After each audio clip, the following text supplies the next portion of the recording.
Wings of Shadow, Book 4 of the Bad Boy Shifters series, by USA Today best-selling author Silvana G. Sanchez. Part 1. Kaisner Drachentstein, Alter Nordfriedhof, Germany, 5 years ago. Rain falls like bullets from a slate-gray sky as I stand at the edge of my father's grave, watching the casket, instants away from gliding into the earth's cold embrace. The weight of my inheritance, the Drachentstein Empire, settles heavily on my shoulders, a burden I never wanted, but cannot refuse. As the mourners disperse, their condolences nothing more than a distant buzz in my ears, I step forward, my hand resting on the casket's polished wood. "Father," I whisper, my voice raw with emotion. "I swear to you, on this day, your legacy does not die with you. Whatever it takes, I will restore our family's power. The name Drachenstein will strike fear into the hearts of our enemies once more." I close my eyes, letting the memories of my father wash over me. His strength, his cunning, his unwavering determination in the face of adversity. He was a force to be reckoned with, a true king in the underworld. And now, it falls to me to fill the void he has left behind.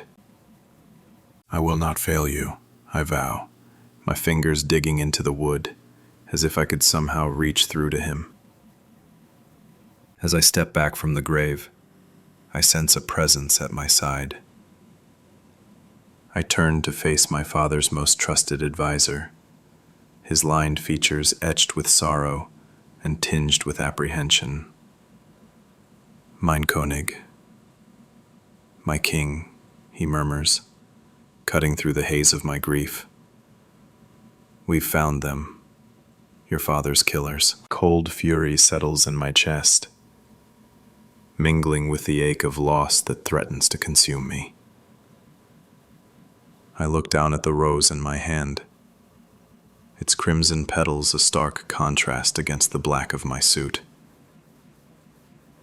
In one swift motion, I crush it, feeling the thorns bite into my skin, relishing the pain that grounds me in this moment. "Good," the word sails through my clenched teeth. I reach out my hand and open it, allowing the petals to gently fall on the casket as it's slowly lowered. "Let's get to work," I growl, turning away from the gravesite, ready to take on my task as king of our dragon clan. Present day. Munich, Germany. Chapter 1. Kaisner. The last time I gathered my lieutenants like this, half of them didn't survive the meeting.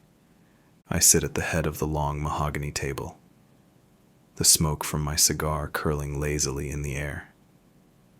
The room is dimly lit, the only sound the occasional clink of ice in the glasses of the men gathered before me. They are the leaders of the various factions within the Drachenstein Empire, each one handpicked for their loyalty, their cunning, and their ruthlessness. "Gentlemen," I say, my voice cutting through the silence like a blade through flesh. It has come to my attention that the Schneider family has been overstepping their bounds. They seem to have forgotten the lessons we taught them years ago, when we crushed their pathetic attempt at a rebellion. A ripple of laughter echoes around the table, harsh and cold.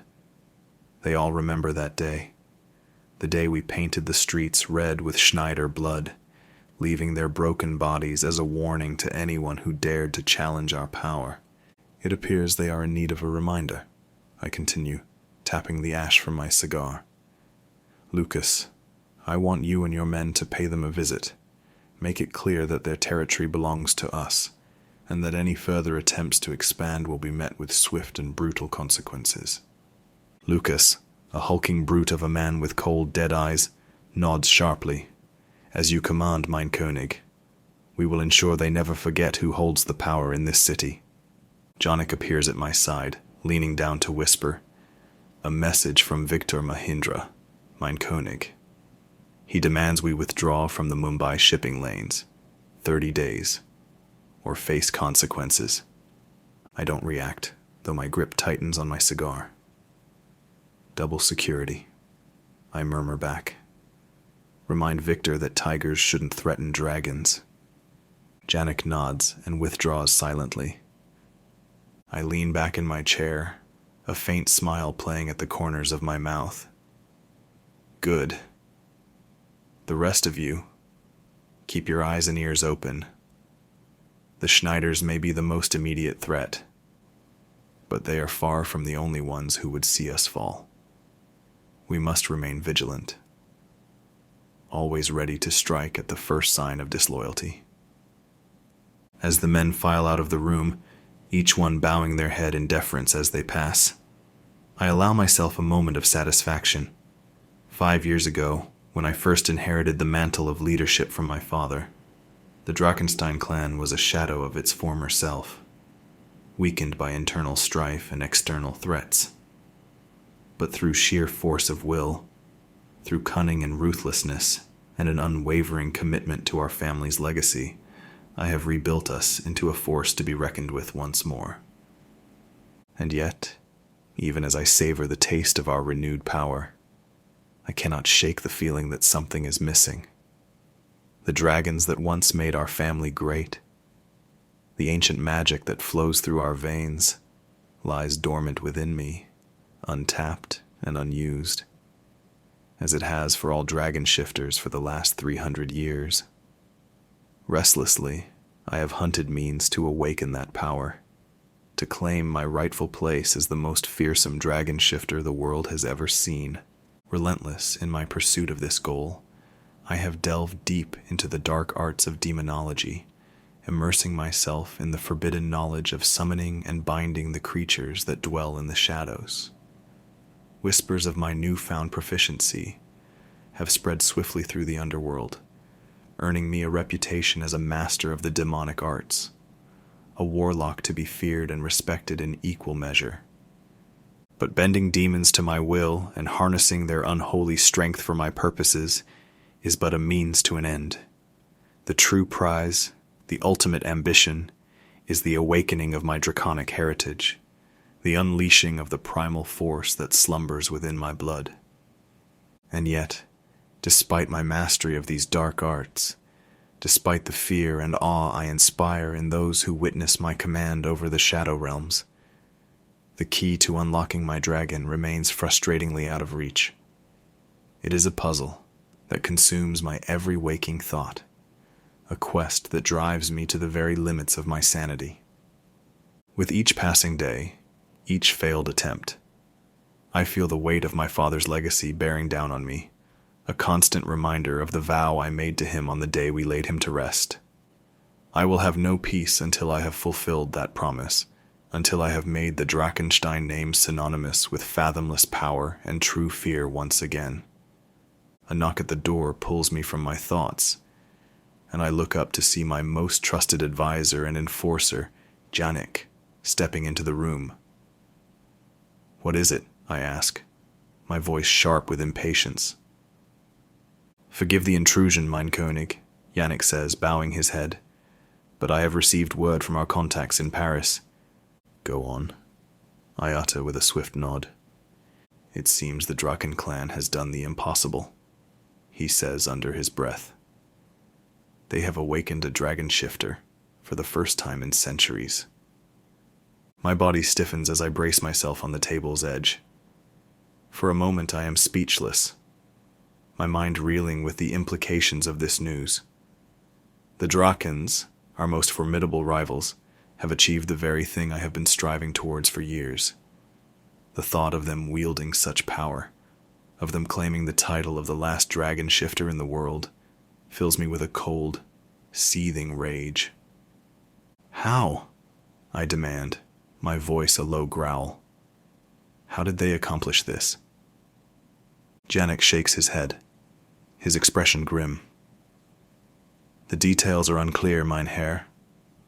Our sources are still gathering information, but one thing is certain. This changes everything. The balance of power in the shifter world has been upended, and if we do not act quickly, the Drakens will use this to crush us once and for all. I clench my fists, my eyes blazing with determined fire. They will do no such thing, I snarl, rising to my feet. I will not allow them to claim this victory, to wield a power that should have been ours by right. A pause to steady my quickened breaths. I will find a way to awaken my dragon, to harness the primal power coursing through my veins, and I will show the world what true power looks like. Janek nods, a glimmer of anticipation in his eyes. What are your orders, mein Herr? I turn to face the window, looking out over the sprawling expanse of my empire, the city that bows before the might of the Drachentstein name. Gather our best men, I command, my voice ringing out with unwavering authority. Reach out to every contact, every informant we have. I want to know everything there is to know about this Draken shifter, their strengths, their weaknesses, their every move. Yes, mein Herr.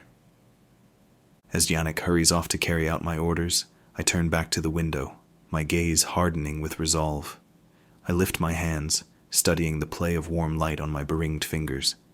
Each ring represents a hard-won victory, a step closer to the power that is my birthright. My hands close into fists, the cool metal pressing into my skin. The path ahead may be fraught with danger, filled with challenges and enemies at every turn, but I am ready to face them all. For my father, for my family, for the legacy that burns in my blood. I will stop at nothing to claim what is rightfully mine. The Drakens may think they have the upper hand, but they have no idea who they're dealing with. I am Kaisner Drachentstein, the most feared warlock across Europe. And soon, the mightiest dragon shifter to emerge in centuries, and I will reduce to ashes anyone who stands in my way. The sleek lines of my smartphone light up with an incoming message. With a flick of my finger, I unlock the screen, my eyebrows raising slightly as I recognize the sender. Cassandra Devereux. The Devereux, one of the oldest and most influential witch dynasties in Europe, their power rivaled only by the Drakens themselves. What could they possibly want with me now, in the midst of this brewing storm? I tap on the message, my curiosity piqued. As I scan the contents, a slow smile begins to spread across my face. Intriguing. The Devereux witches are not known for their frivolity, and for them to reach out to me directly, well, it can only mean that the winds of change are blowing more fiercely than I had anticipated. Returning to my chair, I compose my response with a few quick swipes. As I hit send, I lean back, my mind already racing with the possibilities that lie ahead. The Drakens may have made the first move, but the game is far from over, and with the Devereux as potential allies, the board is set for a power play that will reshape the very fabric of our world. I am the king in a realm of darkness, and I will not rest until the throne is mine. Chapter 2. Clarissa. Paris, France. The vision comes unbidden, a dark tide rising from the depths of my consciousness, relentless and cold. Behind my eyes, the world slips away, and in its place, an ancient fresco unfurls. Our family tree, delicate and sprawling, stretches across an imagined wall. The painted branches reach skyward, proud and eternal, each name etched in shimmering gold. But then, the rot begins. A shadow bleeds from the roots, inky, malevolent, alive. It creeps upward with glacial patience, tainting the pale blue sky above with storm clouds of dread. As the shadow touches each name, each leaf, they wither, flake, disintegrate into ash. I watch in helpless horror as generation after generation of the Draken line crumbles into dust. And still the darkness climbs, unyielding. It reaches the uppermost branches, where my name, Nicholas's, and Bram's linger, still clinging to life. But it's coming for us. I feel it. The moment the shadow brushes the edge of my name, I jolt back into waking life, lungs straining, dragging in air like I've just surfaced from drowning. Morning light spills through the tall, arched windows of the Devereux Library. Warm, golden, safe. But its gentle illumination feels at odds with the lingering frost inside me.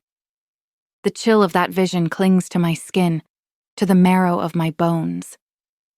This place used to be my sanctuary, a haven of ancient tomes, secret histories, and the soft lull of burning firewood. Now, even surrounded by velvet armchairs and the scent of parchment and leather, I feel suffocated, haunted. My fingers tremble as they trail along the spines of the books. Titles blur past, some familiar, some long forgotten.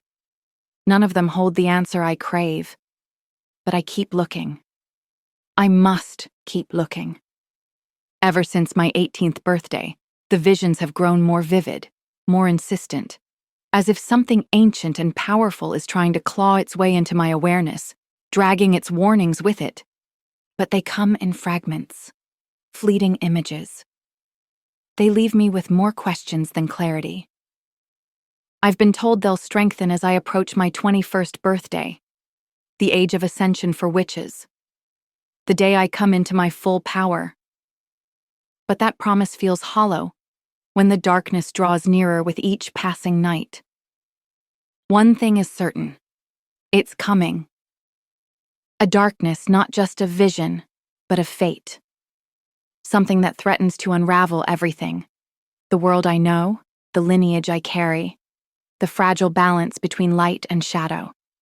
And I, the youngest Draken and still fumbling through the boundaries of my gift, feel entirely unready to meet it. Clarissa, dear, are you all right? Juliet's voice pierces the fog of my thoughts like sunlight through storm clouds. I turn. She stands at the doorway in a gown the color of twilight, her brow furrowed just enough to reveal concern behind her usual poise. I'm fine, I lie, painting on a smile as brittle as glass. Just tired. Her amethyst gaze softens with something like recognition. I'm sure it's quite challenging dealing with your gift, especially when it's new. She glides across the marble floor, the hem of her skirts whispering secrets in her wake. The visions will make sense eventually, when you come into your full power. My 21st birthday is still 3 years away, I murmur, a note of desperation creeping into my voice. What if whatever's coming can't wait that long? Juliet's expression softens with understanding. The gift doesn't sleep until then, darling. It stirs, it grows, it prepares you. She reaches out to touch my arm gently. But you mustn't let the visions rule you, Clarissa. You must anchor yourself. Channel what power you do have now, shape it before it shapes you. I rake a hand through my hair, frustration prickling at my scalp. I'm trying, but they're so disjointed, like pieces from different puzzles jammed together. I can't see the full picture. Juliet tilts her head, a knowing smile playing on her lips. And that's precisely why you have us. This library, these books, this legacy, it's all meant to guide you. You're not alone in this, ma chère. She gestures toward the towering shelves. There's power in these pages. answers waiting for the right eyes to read them. You're right. I nod, a flicker of hope igniting within me. I just have to keep digging. I turn back to the shelves, fingers trailing until they land on a familiar volume. I draw it out gently, the leather worn smooth by generations of hands. De occulta philosophia libri tres. I clutch it to my chest, the weight of it grounding me in a way few things can. Juliet gathers an antique clock from the mantel as she makes for the adjoining parlor, pausing in the doorway. You will find your answers, she says, without looking back. You always do. Only two people know the truth of what I've seen. Nicholas, my brother and confidant, and Juliet. Juliet. I wouldn't even begin to try to figure out the exact nature of our connection. Her life goes 3 centuries back, and the brambles of our family trees are so entangled that it would take a lifetime to unravel them. But the bond between us feels deeper than mere blood. She recognized my gift before I could even understand it myself. She's become my guide ever since, my teacher, my tether to a craft older than memory. Even then, I've revealed to her the barest threads of my visions. Nick knows everything about them. He's my anchor when they drag me too deep. But even he can't decipher what they mean. I sigh, the burden of secrecy pressing on my ribs. With one arm wrapped around the tome, I reach for another, then another, until my arms are full, the stack wobbling dangerously. That's when I hear it. Footsteps, soft, deliberate, echoing in the silence like a promise. But these aren't Juliet's graceful strides or Nick's familiar gait. No, there's something different about them. Heavier, commanding. And then the presence hits me. A force, unseen but potent, brushes against my senses like a cold wind from a forgotten crypt. The air thickens, laced with power, and the scent of something primal. My breath stills. My pulse leaps. Whoever is approaching isn't ordinary. They're not just powerful. They're sovereign. They radiate an aura of absolute control, a dominance that demands submission and respect. Every fiber of my being goes still, instinctively aware that this person walks a path few dare tread. The footsteps are getting closer now, the sound mingling with the blood rushing in my ears. But suddenly, just as they appeared, they stop. For a moment, there's nothing but silence. A thick, heavy silence that seems to press down on me from all sides. And then, a voice, low and smooth and full of dark promise, whispers through the stillness. Chapter 3. Kaisner. The click of my Italian leather shoes against the polished floor announces my arrival as I stride into the marbled foyer of Devereux Manor. Cassandra, ever the epitome of Parisian elegance, glides toward me, a warm smile gracing her perfectly painted lips.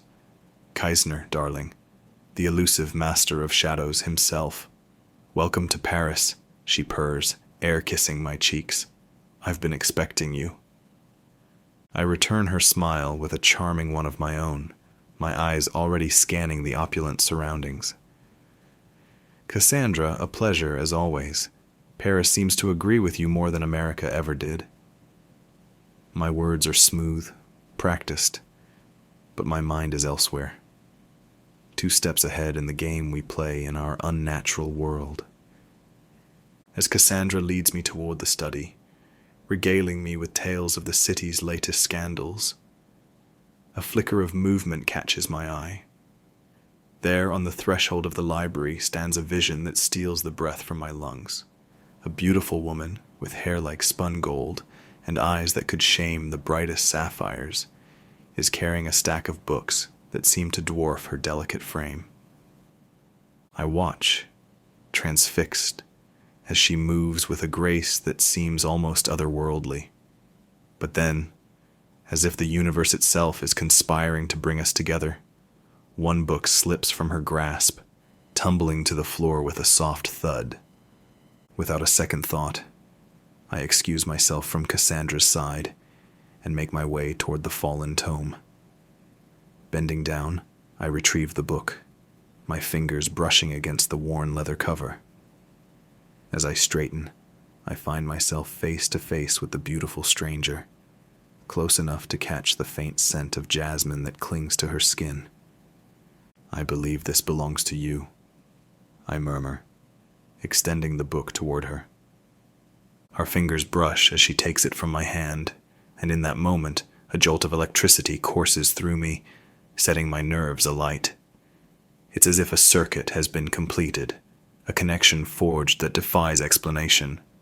I feel it rush up my arm, spreading through my body until it reaches my very core, igniting a fire I thought long extinguished. I search her face, desperate for some sign that she feels it too, this inexplicable pull, this sense of destiny, but she merely offers a shy smile, a delicate blush staining her cheeks. "Thank you, monsieur," she breathes, her voice like a caress. I open my mouth to respond, to introduce myself, to beg her to tell me her name. But no words come. For the first time in my life, I, Kaisner, the man who prides himself on his silver tongue and quick wit, am struck speechless. She dips her head, a curtain of golden hair hiding her face as she hurries away, clutching the books to her chest like a shield. I watch her go, my hand still tingling from her touch, my mind reeling from the encounter. As she disappears from the room, I hear her laugh, a sound so pure and enchanting that it pierces through the very core of my being. Cassandra's voice breaks through my reverie, urging me to join her in the study. But as I follow, my thoughts remain tethered to the beautiful stranger and the inexplicable connection I felt in those brief seconds. Who is she? This woman who can unravel me with a single touch. And what twist of fate has brought us together under this roof? As I settle into the plush armchair, Cassandra's voice washes over me, her words laced with genuine warmth. "Kaisner, my dear friend, I can't tell you how much it means to have you here. Paris has been sorely lacking in good company." I incline my head, a smile playing at the corners of my lips. "Cassandra, you know my friendship is unwavering. We've been through too much together for it to be anything less." I pause, considering my next words carefully. "I hear congratulations are in order." Cassandra's brow furrows, a flicker of confusion passing over her delicate features. "Congratulations? Whatever for?" I lean back in my chair, my eyes never leaving hers. "Your engagement to the Ursa King has become quite the topic of gossip, even in the far reaches of Germany. It seems you've managed to secure quite the alliance." A hint of a flush creeps into Cassandra's cheeks, but she maintains her composure, offering a polite smile. "Ah, yes, the engagement." She purses her lips and swallows hard. "It's a fortunate match, to be sure." I don't miss the slight hesitation in her voice, the way her enthusiasm seems forced, almost rehearsed. Interesting. Perhaps there's more to this engagement than meets the eye. I choose not to press the issue. Not yet. There will be time enough to unveil the secrets behind Cassandra's impending nuptials. For now, I have more pressing matters to attend to. "But I must confess," I continue, steering the conversation back to the purpose of my visit. "There is another reason for my presence here tonight. Rumors of a dragon shifter have reached my ears. You know how my curiosity is piqued by such tales." Cassandra relaxes in her seat, a knowing glint in her eye. "Ah, yes, the last dragon shifter." She pauses, as if stunned herself at the grandeur those words entail. "The rumors are true. His name is Clarissa Draken. She takes a sip of her tea. And that beautiful creature you encountered moments ago, that was his younger sister, Clarissa. She's studying the craft under Juliet's tutelage, visits the manor quite frequently. I school my features into a mask of polite interest, trying to betray none of the sudden surge of excitement that courses through me at this revelation. Is that so? How fascinating. A shadow of movement draws my attention, and I turn to see a woman emerging from an adjacent room, a clipboard clutched in her manicured hands. Our gazes meet, and for a moment, I feel pinned in place by the intensity of her stare. She holds my gaze for a beat longer than strictly necessary before excusing herself, disappearing as quickly as she arrived. One of my staff, Cassandra explains, noting my distraction.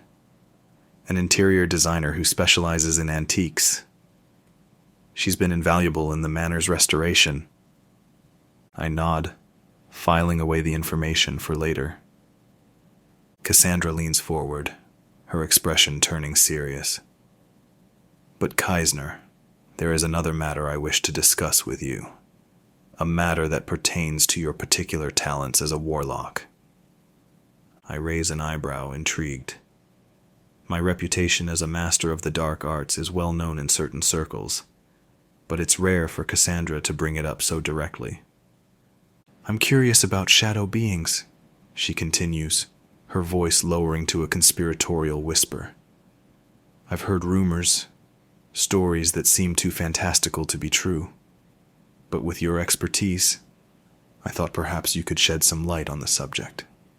As Cassandra delves into the specifics of her query, her words washing over me in a steady flow, I find my mind drifting, inexorably drawn back to the encounter in the library. Clarissa.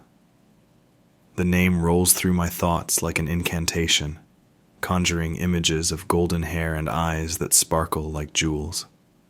The last dragon shifter's sister. The realization sends a thrill down my spine, and I have to suppress a shudder of anticipation. Oh, the secrets she must hold, the power that must course through her veins. What I wouldn't give to unravel those mysteries, to taste that power for myself. But even as my thoughts wander, my keen senses pick up on a subtle detail in the room, a faint scent that tickles at the edge of my awareness. It's a rich, earthy aroma, slightly sweet with hints of amber, vanilla, and spice. Dragon's blood. The incense is unmistakable, and its presence here is no accident. I know the properties of dragon's blood all too well, its ability to ward off evil spirits, and create a protective barrier around those who burn it. The fact that Cassandra has chosen to use it now, during our conversation, speaks volumes. She's being cautious, ensuring that our discussion remains private, shielded from any prying eyes or ears that might seek to use the information against us. It's a smart move, one that speaks to her understanding of the delicate nature of the topics we're about to broach. I appreciate her foresight. However, I can't help but wonder what other secrets she might be keeping, what other precautions she's taken to ensure the sanctity of this meeting. The Devereaux heiress is a woman of many layers, and I have no doubt that her true intentions run deeper than what she chooses to reveal. And so I lean forward, my gaze intent, my voice low and measured as I begin to share my knowledge of the shadow beings, the secrets I have spent a lifetime uncovering. As our conversation progresses, I force myself to focus on Cassandra's words, nodding at the appropriate moments, offering insights when prompted. But even as I speak, my mind is elsewhere, drawn back to the golden-haired beauty who has so thoroughly captivated my thoughts. For I know, with a certainty that borders on prescience, that Clarissa holds the key to something I've been seeking for longer than I care to admit, and I will stop at nothing to possess it. The game has begun, and the prize is more tantalizing than I ever could have imagined. Chapter 4. Clarissa. Some encounters rewrite destiny in the space between one heartbeat and the next. I step into the library's adjacent parlor, my heart racing, thoughts spinning with confusion and exhilaration. The encounter with this stranger has left me reeling, my skin still tingling from his touch. It was just a graze of his fingers against mine, a fleeting contact as he handed me the fallen book, but the effect was electric. Never before had I felt such an incredible rush of energy. I'm so lost in my thoughts that I barely register Juliet's presence until her voice cuts through the haze.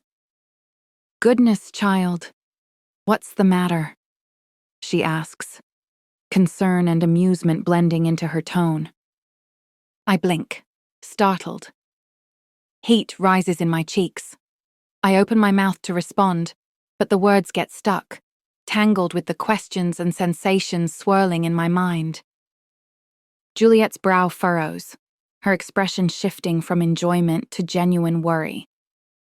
"Cat caught your tongue, dear," she prods gently, patting the space beside her on the sofa in a silent invitation. I shake my head, trying to clear the fog of confusion that seems to have settled over me. "I'm sorry," I stammer, my voice sounding strange and distant to my ears. Oh, it's nothing." As I speak, a flicker of hesitation stops me. It's not that I don't trust Juliet. She's been my mentor and confidant since I arrived in Paris, guiding me through the craft with unwavering dedication. But this feels different. Private. The moment I shared with the stranger seems intimate, a secret I want to keep close to my heart. And then there's my ability as a seer. For as long as I can remember, I've glimpsed people's pasts and futures, sensed the threads of destiny that bind them. A gift that's only grown stronger under Juliet's patient guidance. But with that man, there was nothing. No flashes of insight, no whispers of fate. Just a void, an emptiness I've never encountered. It's as if he's shielded from my sight, his path cloaked in shadows that no spell can pierce. The thought sends a shiver down my spine. Who is he? This man who so easily evades my gift. And what does it mean that our paths have crossed now, in this moment? Juliet is watching me closely, her keen eyes seeming to see straight through to the heart of my confusion. "Nothing?" she says, her tone light and teasing. "You look like a woman who's just been struck by lightning." The comment catches me off guard, perfectly timed, and I can't help but burst into laughter. It bubbles up from deep within, a release of the tension and uncertainty that's been building in my chest. Juliet laughs with me, her warmth filling the space, and for a moment, the burden of my concerns lifts, replaced by camaraderie and shared mirth. Lightning might be an understatement, I manage between giggles. Juliet's eyes sparkle with mischief, her lips curving into a knowing smile. "Ah, so it's like that, is it?" she asks, her tone suggestive. "Do tell, my dear. Who is this mystery man who's got you all in a tizzy?" My cheeks flush at her words, embarrassment and excitement rushing through me. I don't know, I admit in a whisper. I've never seen him before, but when we touched, Juliet, it was unlike anything I've ever felt. A bolt of pure energy straight to my core. I press a hand to my chest, heart racing under my palm. Juliet's gaze softens, her thoughts distant. "I know that feeling," she murmurs, voice dreamy. "The first time I felt that pull, that undeniable connection, it was as if the ground moved beneath my feet. My whole world turned upside down." My lips ease into a gentle smile, assuming she speaks of her late husband. "You're thinking of Willem, aren't you?" I ask softly. "The only dragon king in my lineage. His beast was said to be the shade of pure gold, just like my brother's." The change in Juliet is immediate and stark. Her dreamy expression vanishes, replaced by something cold and guarded. Her fingers tighten around her teacup until her knuckles go white, and when she speaks, her voice is barely controlled. Don't. The word cuts through the air like a blade. Don't speak that name. I flinch, shocked by the vehemence in her tone. Juliet, I'm sorry, I didn't mean... That name. She sets down her cup with trembling hands, her composure cracking like ice under pressure. It haunts me, child, in ways you cannot imagine. The pain in her voice makes my chest ache. I reach for her hand, finding it cold despite the fire's warmth. I don't understand. Willem was your fated mate. The legacy you built together endures to this day. Juliet is quiet for a long moment, staring into the fire as if seeking answers in the dancing flames. When she finally speaks, her voice carries centuries of pain. There were 2 Willems in my life, Clarissa. Her smile is bitter, hollow. One was my husband, your ancestor, Willem von Draken. A good man, noble and true, handsome and patient. Her voice softens with genuine tenderness.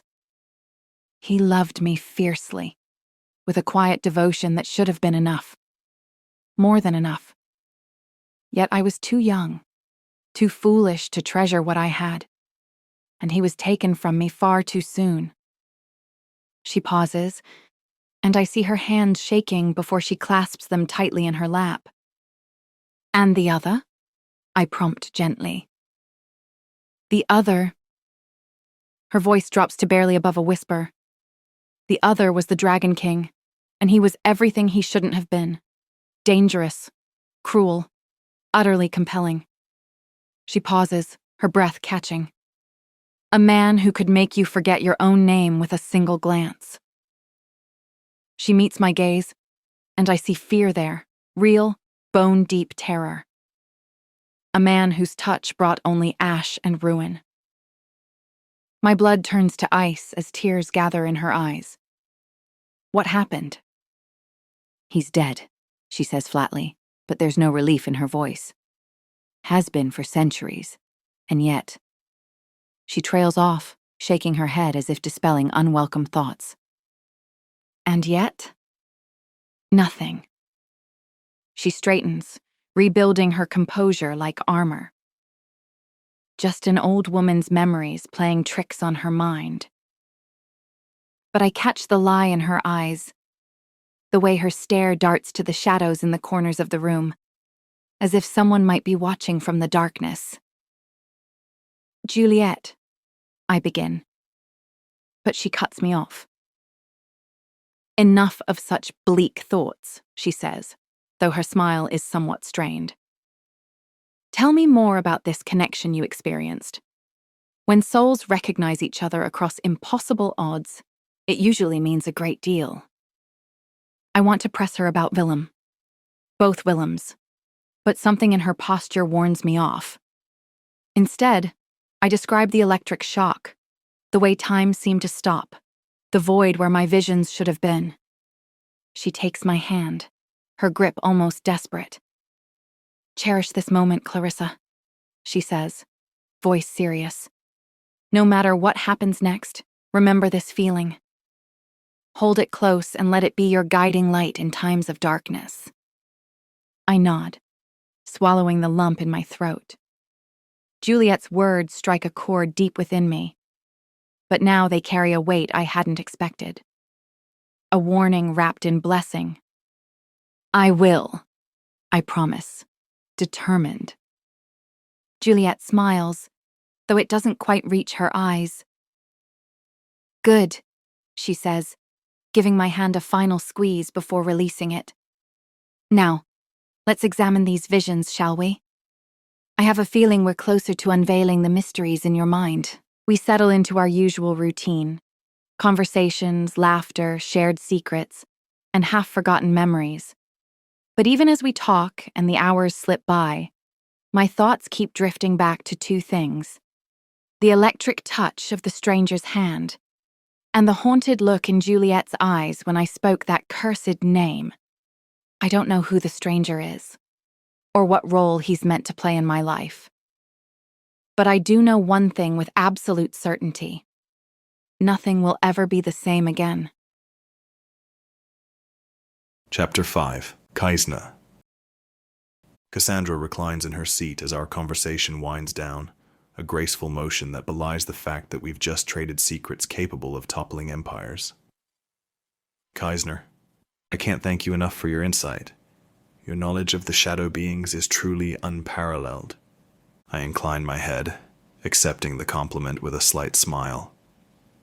It's my pleasure, Cassandra. I'm always at your disposal, especially when it comes to matters of the arcane.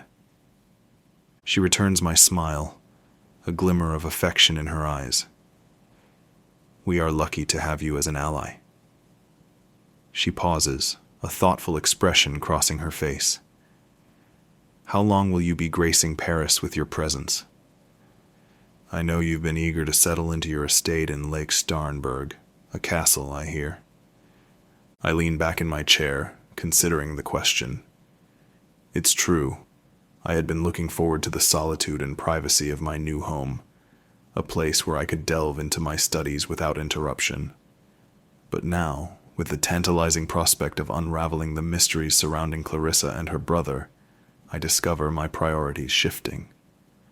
Paris has a way of captivating the senses, I muse, my voice low and thoughtful. I find myself drawn to its charms more than I expected.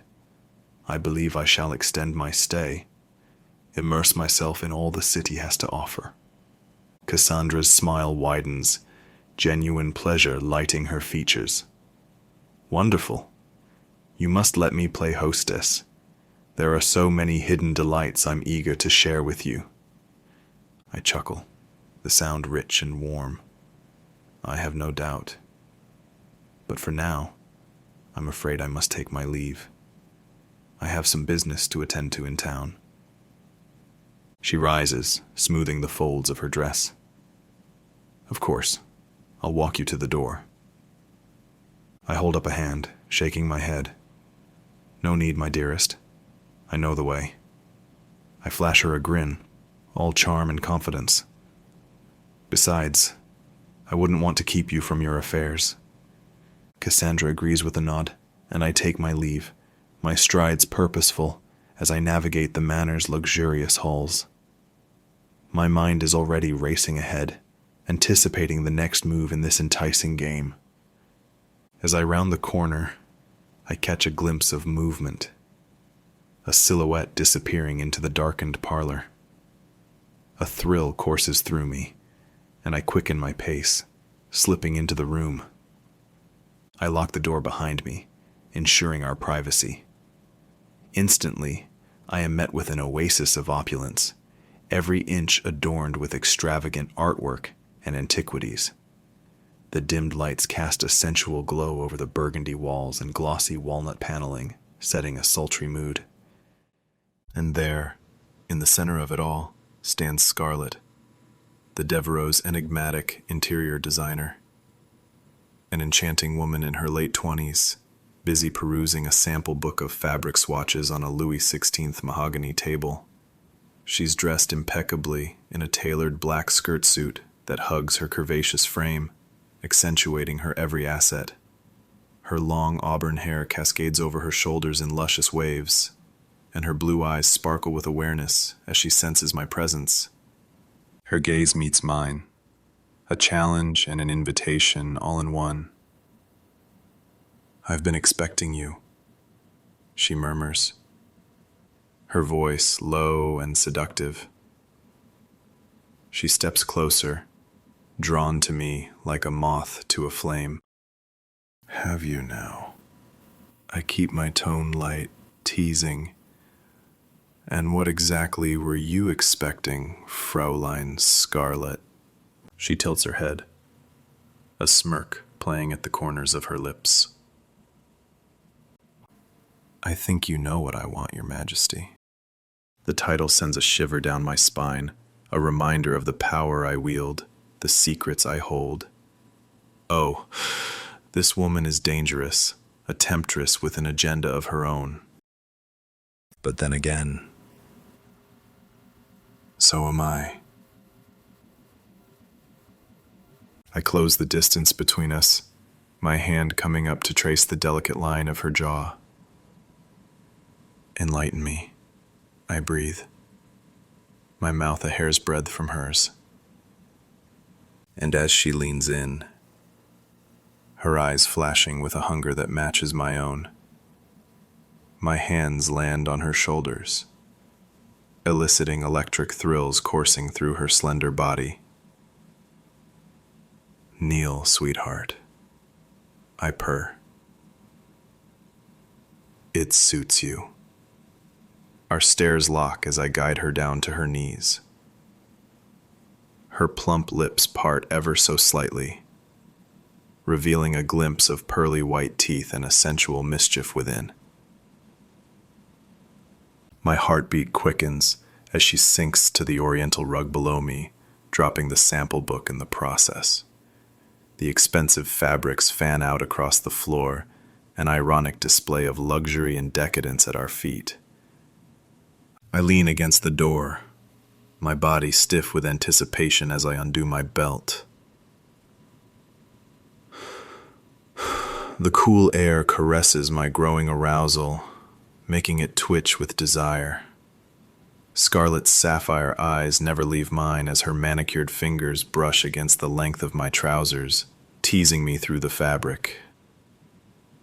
She knows what I want, what I need, and she's all too eager to oblige. With a smile that could melt ice, she unzips my pants, freeing me from their confines. Her hot breath hits my sweet spot as she leans in closer, her red-stained lips forming a perfect O. My eyes roll back as her talented mouth engulfs me, her tongue tracing lazy circles around the head of my erection before taking me in deeper. Her delicate hands grip my hips, urging me further as if I needed any more encouragement. Lost in the moment, my thoughts drift to Clarissa's sapphire eyes and her porcelain skin. I remember the way her dress clung to her curves, accentuating every graceful line of her figure. Her laughter echoes in my mind, a symphony that will surely haunt my dreams. Gods, how I ached for her then, how I long for her now. In my fantasy, it's Clarissa's silky hair in my grasp as I guide her mouth upon me, not Scarlet's. Moaning inwardly, I feel myself being enveloped in waves of pleasure. Scarlet is skilled in the art of seduction. Every flick of her tongue and stroke of her hand, designed to bring about ecstasy. Her practiced fingers dance along the base of my shaft as her mouth continues its relentless assault, her warm, wet licks swirling around me like a proficient dancer. My grip on her hair tightens, urging her on, my breath coming in ragged gasps. I close my eyes, imagining it's Clarissa's soft touch between my thighs, not Scarlet's. The thought of her innocence crumbling before me sends a shiver down my spine. The room around us disappears as I descend into a haze of pure lust. I can smell the light scent of Scarlet's Versace Crystal Noir mingled with the musky perfume of arousal, but it's the ghostly aroma of Clarissa's Chanel Coco Mademoiselle that fills my senses, teasing my nostrils and heightening my desire. With each flick of Scarlet's tongue, I envision it's Clarissa's lips on me, her inexperienced touch firing a hunger within me that no amount of experience could ever match. As I feel myself reaching the edge, I open my eyes to see Scarlet's face, etched with an expression of pure concentration. Her sapphire orbs are nowhere near the pale hue of Clarissa's. They don't hold the same depth, the same allure, but for now, they will have to do. Picturing those eyes staring up at me, I release myself into her willing mouth with a primal growl. Her lips tighten around me, milking every last drop of pleasure from my spent body.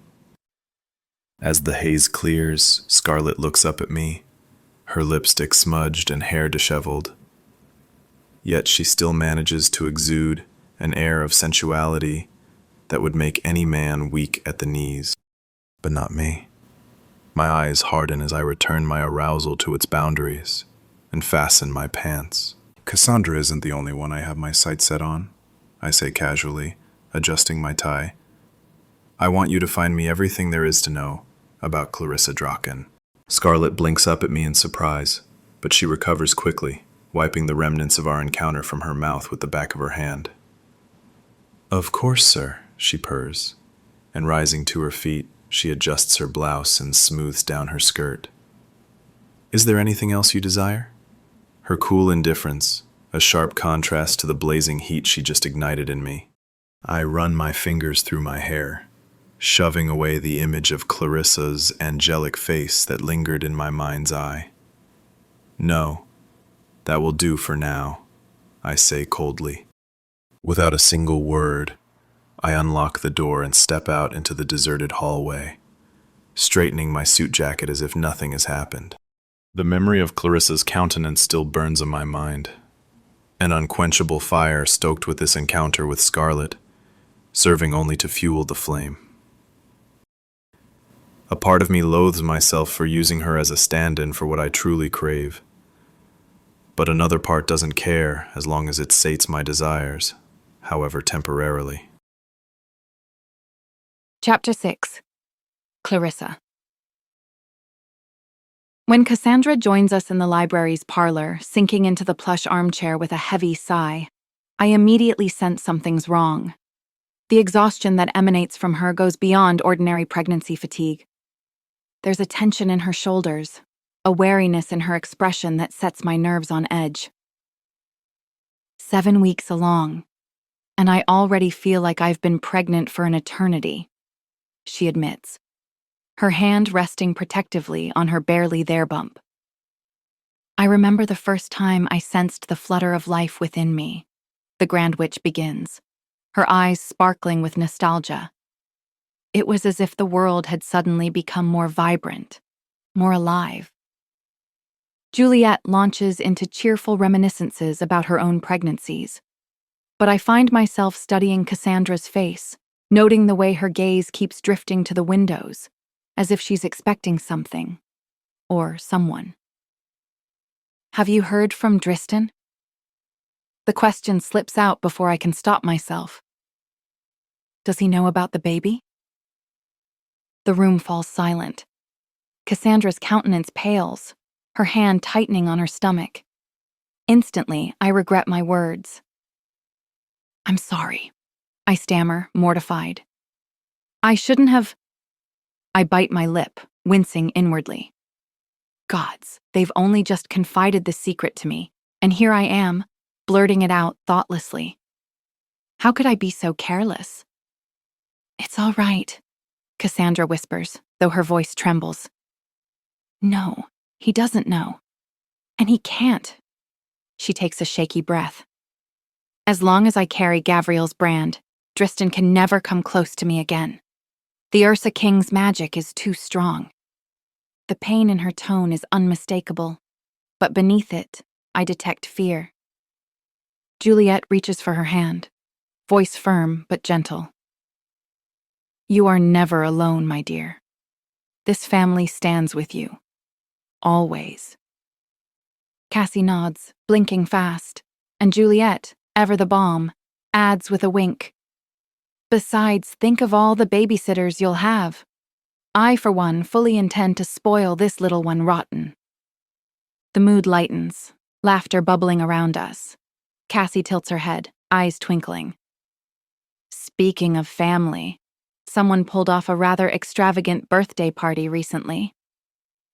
My cheeks hopelessly burn. Meanwhile, Juliet settles into her seat, pleased. Nicolas transformed that ballroom into a dream. Flowers, music, gowns. It was pure magic. Cassandra sighs, her gaze distant. You looked radiant, Clarissa, like something bloomed in you that night. He did work hard, I admit, a smile tugging at my lips. The staff probably needed a week to recover from his constant adjustments. Juliet laughs. Classic Nick. Always perfecting, always giving his best to those he loves. It's true, I say, quieter now.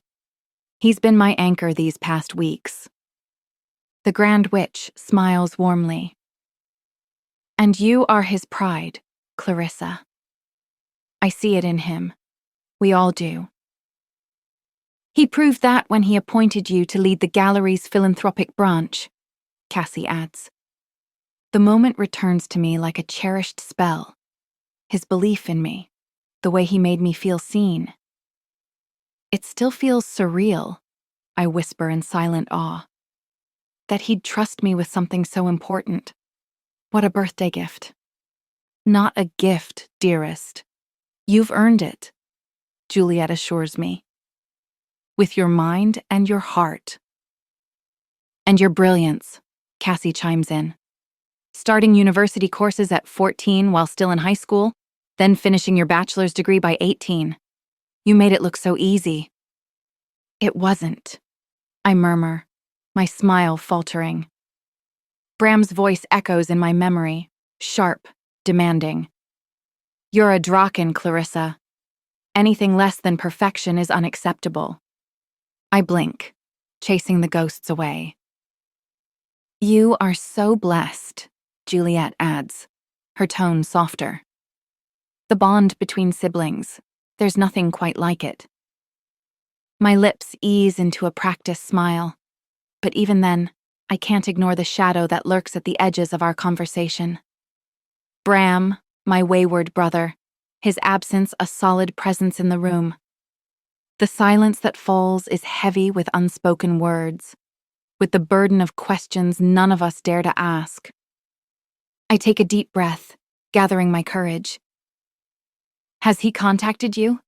I venture to say, my voice steady despite the flutter of nerves in my stomach. Bram, I mean. Juliet looks away, propriety silencing her. But Cassie reaches for me, her touch gentle. Not yet, she says softly. I nod, but the pressure on my chest tightens. Wherever he is, I believe he's safe, Cassandra adds. He'll find his way back to us. I'm sure of it. I want to believe her. I want to believe he still remembers the way home. Cassie's hand glides over mine, comforting and warm. My prophetic instincts suddenly flare to life. Images flash through my mind's eye. Cassandra in an untamed garden, speaking urgently to the shadows. A meeting. A revelation that could shatter alliances. When the still pictures disappear, I'm left with a shattering, ominous sensation. I lean forward, my voice dropping to a whisper. Cassie, what aren't you telling us? Her eyes widen slightly, surprised that I've seen through her facade, followed quickly by resignation. I was wondering when your gift would kick in, she says with a rueful smile. Nothing gets past the Draken seer, does it? Not when my family's in danger, I reply firmly. And you are family, so please tell me. What's going on? Cassandra exchanges a meaningful look with Juliet, some silent communication passing between them. Finally, she sighs. There's going to be a meeting. With the Ursa clan, and the Drakens, of course. She pauses. I have something I need to tell you all. What kind of something? I press my seer instincts, screaming that this is bigger than family politics. Before Cassandra can answer, the door swings open.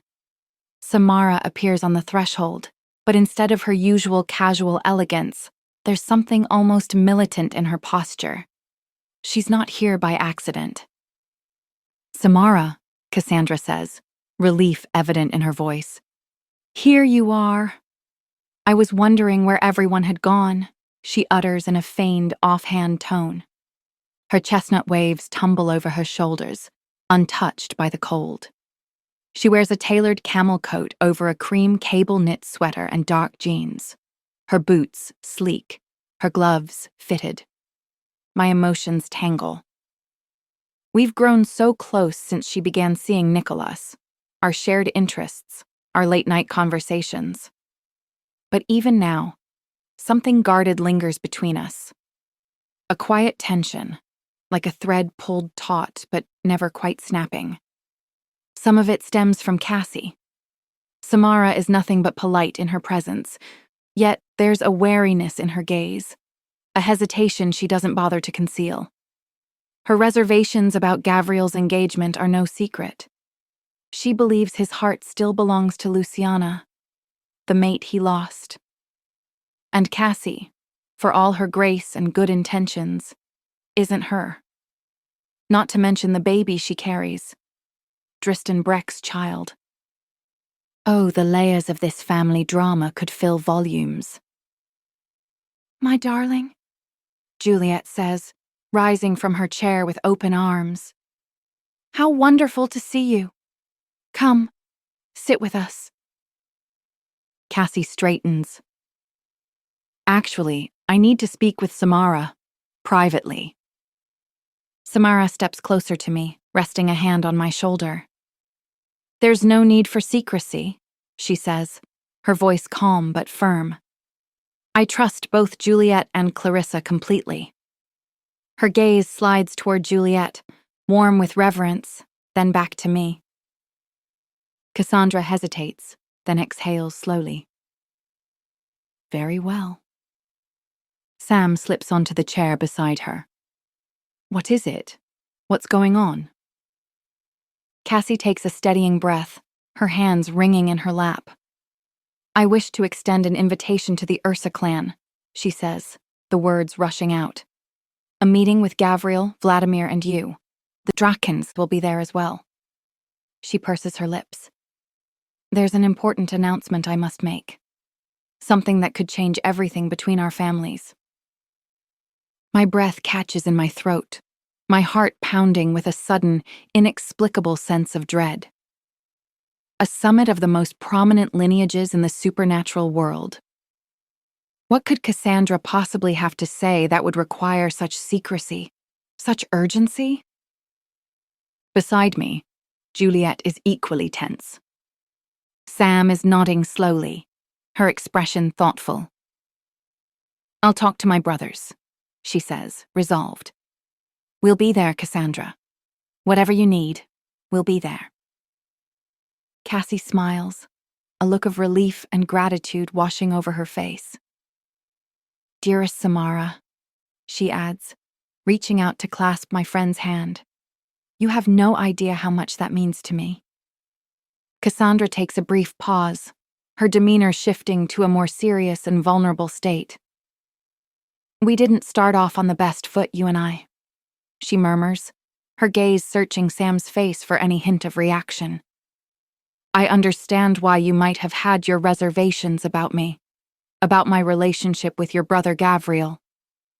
Samara opens her mouth as if to speak, but Cassandra holds up a hand.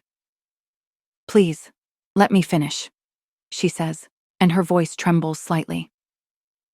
"I realize my situation is complicated. My pregnancy and my past have caused difficulties for everyone involved." Cassie inhales sharply, her shoulders squared, as if bracing herself for whatever response might come. "But I want you to know that I am committed to this family, to making things work with Gavriel, and with all of you.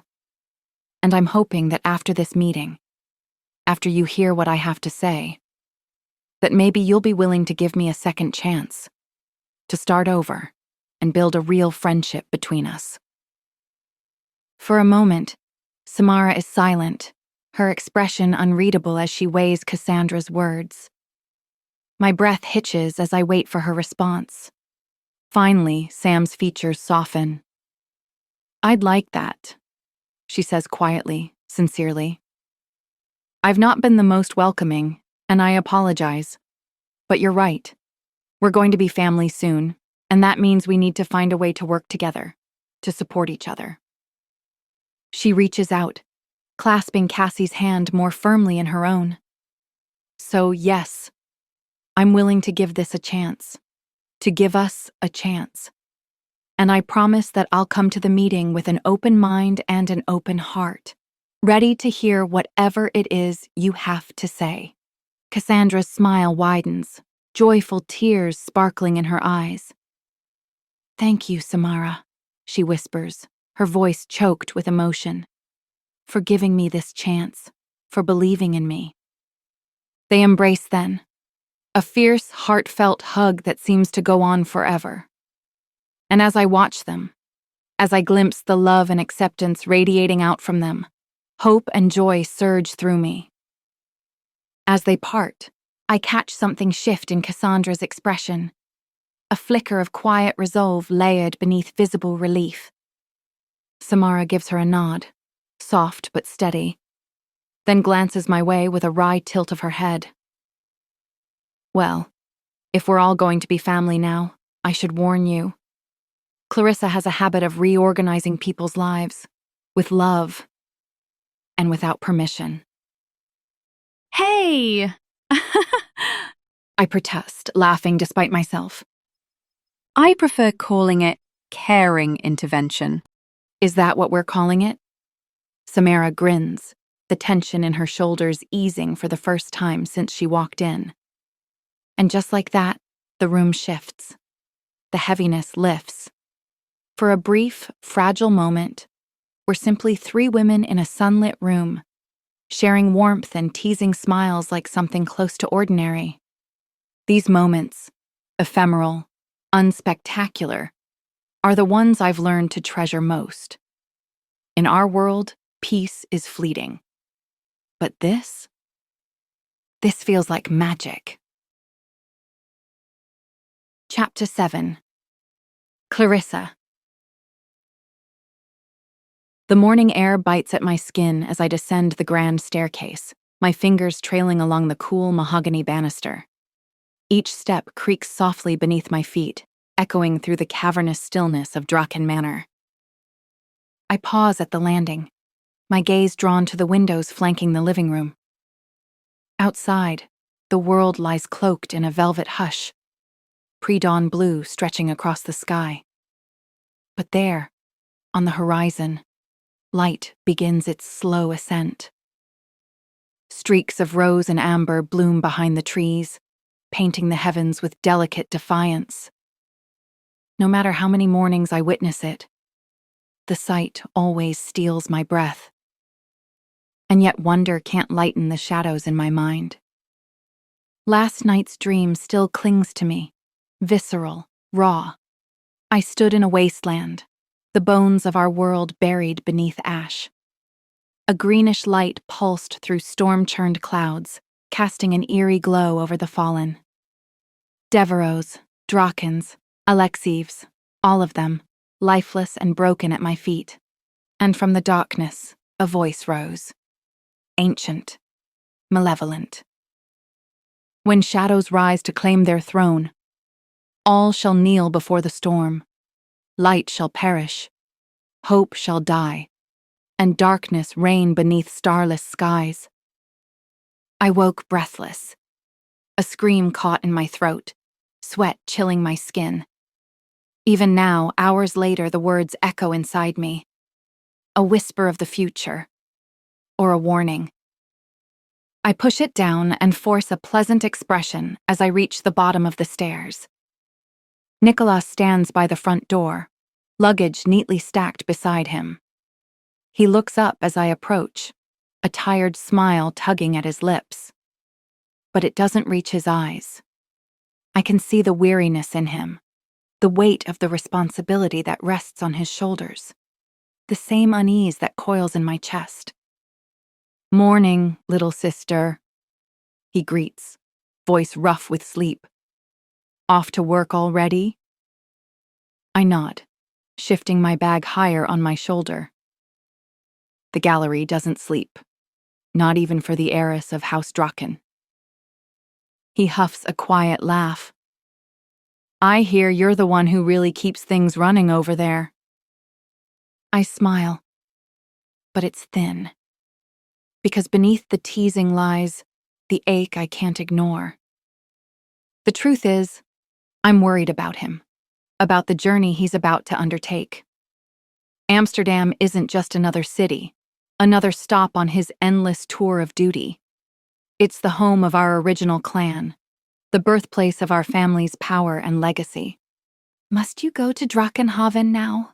I ask softly. Can't it wait? Just a little longer? Nick sighs, fingers raking through his tousled blonde hair. I wish it could, but they've been demanding this meeting for weeks. Ever since my dragon awakened, the old guard's been restless. They want to see for themselves, to remind us of the roots we share. I lower my gaze, fidgeting with the strap of my bag. Of course. He continues, more animated now. Amsterdam is just the beginning. From there, I'll head to Stockholm. Then Oslo. The Nordic clans are watching us closely. Their support could make all the difference. A chill runs through me, dread blooming low in my belly. The same dread that's haunted my dreams for weeks. I can't hold it back anymore. I'm scared, Nick, I whisper. These visions, they're getting worse. I see fire and ruin. I see us falling. I don't know what it means, but it feels real. Too real. Darkness is coming for us. Without hesitation, he steps forward and wraps me in his arms. I know, he murmurs, holding me tightly. I feel it too. But I swear, Clarissa, whatever comes, I'll keep you safe. I will protect our clan and those whom we hold dear. He draws back, his hands on my shoulders, blue eyes burning with purpose. That's why I must go. We need to be united. We need the strength of all dragon clans, the power that flows through our veins. Only together can we face the darkness that lies ahead. You're right. We need to be ready. I nod, swallowing the lump in my throat. I just hate that we finally found each other again. And now you're leaving. A flicker of sorrow crosses his face. So do I. But Rissy, you've become something extraordinary. You're strong. You're steady. You're the heart of this family. He tucks a loose strand of hair behind my ear. You know what your name means, don't you? Clarissa, the one who shines. That's what you are to us. A light in the dark. Emotion swells in my chest. Pride, gratitude, love. Thank you, I whisper, for being the brother I always wished for, the leader our family deserves. Nick's expression darkens at my words. Neither he nor I can control it. I cannot speak of one brother without conjuring the other, speak of Nick's radiance without summoning the memory of Bram's shadows. He forces a grin. You're in charge until I get back. Try not to start a war while I'm gone? No promises, I reply, smirking. He laughs, bending to grab his suitcase. Honestly, I trust you more than I've ever trusted myself at your age. Just try to enjoy yourself. Take a night off, go dancing, live a little. I'll consider it, I say, already knowing how hollow the idea feels. He opens the door, but pauses. One last glance. One last breath. Nick steps back, cups my face gently, and presses his forehead to mine. May the stars light your path, little flame. And then he's gone. Chapter 8. Kaisner. My fingertips brush against cracked leather spines, leaving trails in the dust. The musty air clings to my skin, heavy with secrets whispered by countless generations of mages. Shadows writhe on rough-hewn walls as guttering candles struggle against the oppressive darkness of my sanctum.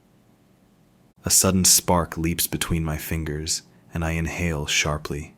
The scent of ozone mingles with aged parchment, a reminder of the volatile energies I court. My heart thunders in my chest, each beat a war drum urging me onwards. I close my eyes, steadying myself against the nearest shelf. The wood groans, as if sharing the burden of forbidden knowledge. How many hours have I spent here, poring over texts in languages long dead? The answer eludes me, much like the prize I seek. Slowly, I extend my awareness inward. There, a faint stirring. Deep within my core, something ancient and terrible shifts in its slumber. My breath catches. The dragon. My dragon. So close, yet maddeningly out of reach. I clench my fist, nails biting into my palm. The pain grounds me, a tether to reality as arcane currents threaten to sweep me away. I've come too far to falter now. Whatever the cost, whatever shreds of sanity remain, I will awaken the beast that slumbers in my blood. But now, as I feel the power surging through my body, the ancient words of summoning falling from my lips like a lover's caress, I know that I'm close. So close that I can almost taste the victory on my tongue, the sweet savor of a destiny finally realized. The air begins to shimmer and twist, the fabric of reality bending to my will as I channel the dark energy that flows through me. Its form is indistinct, a swirling mass of shadow and smoke that seems to pulse with a life of its own. And then with a final word of command, a figure emerges, a being of pure darkness and malevolent intent, Azrakhan of the Abyss. "Why have you summoned me, warlock?" the demon hisses, its voice like the scrape of claws on glass. My stare sharpens, locking onto the creature's otherworldly form. The air between us shimmers with unspoken power, and I force myself to hold that unhallowed gaze. Somewhere in the depths of those unfathomable eyes, I glimpse eternity, and my reflection, small and fleeting. "I seek your counsel," I say, willing my voice not to waver. The words taste of ash and ambition on my tongue. I swallow hard, steeling myself. For years, I've scoured tomes and delved into forbidden rites, all to no avail. The dragon within me. I pause, the admission of failure bitter in my mouth. It remains stubbornly dormant. The creature doesn't move, doesn't blink. Its stillness is more unnerving than any sudden movement could be. I press on, desperation lending strength to my words. "I need your guidance." The plea scrapes my throat raw. "Your wisdom in the dark arts that have eluded me. There must be a key, a ritual, something I've overlooked." As I speak, I feel it again, that faint stirring deep in my core. The sleeping dragon, so tantalizingly close. My hands quiver with the effort of restraining myself from grasping at that ephemeral sensation. I draw a shaky breath, acutely aware of how I must appear to this ageless being. A mortal man, teetering on the edge of power and madness. But I'm beyond caring. I've come too far, sacrificed too much, to turn back now. "Will you help me?" I ask, my voice barely above a whisper. The demon's cackle crashes over me like a wave of ice, extinguishing candles and hope alike. Shadows writhe at the edges of my vision, hungry things drawn by the promise of forbidden power. "Bold little mortal," Azrakhan purrs, each word dripping with contempt. Its eyes blaze with infernal light, twin pits of hunger that threaten to devour me whole. "You fancy yourself a master of the abyss?" Something snaps within me. Pride, desperation, or madness. I can't tell which. My nails bite deeper into my palms, and I welcome the pain, the trickle of warm blood between my fingers. It anchors me, reminds me of all I've sacrificed to reach this moment. "I am Kaisner Drachentstein," I snarl, my voice raw and feral. The name echoes in the chamber, carrying with it the legacy of centuries. Last scion of a bloodline steeped in shadow and flame. My ancestors communed with powers that would shatter your feeble mind, demon. The words pour out of me. a torrent of rage and determination that surprises even myself. What is rightfully mine has slumbered too long. I will reclaim it, no matter the cost. Silence falls, heavy and oppressive. The demon's gaze bores into me, peeling away layers of flesh and bone, probing the very essence of my being. I push myself to meet that terrible stare, drawing on reserves of will I didn't know I possessed. My legs tremble beneath me, a betrayal of muscles straining against exhaustion, but I refuse to show weakness. Not now. Not when I'm so close. An eternity passes before Azrakan lowers his chin, the gesture somehow both acquiescence and challenge. Very well, Master of Shadows. It spits the title like a curse. I will share what you seek, but know this. The path ahead is paved with agony and sacrifice, beyond your mortal comprehension. Are you truly prepared to pay such a price?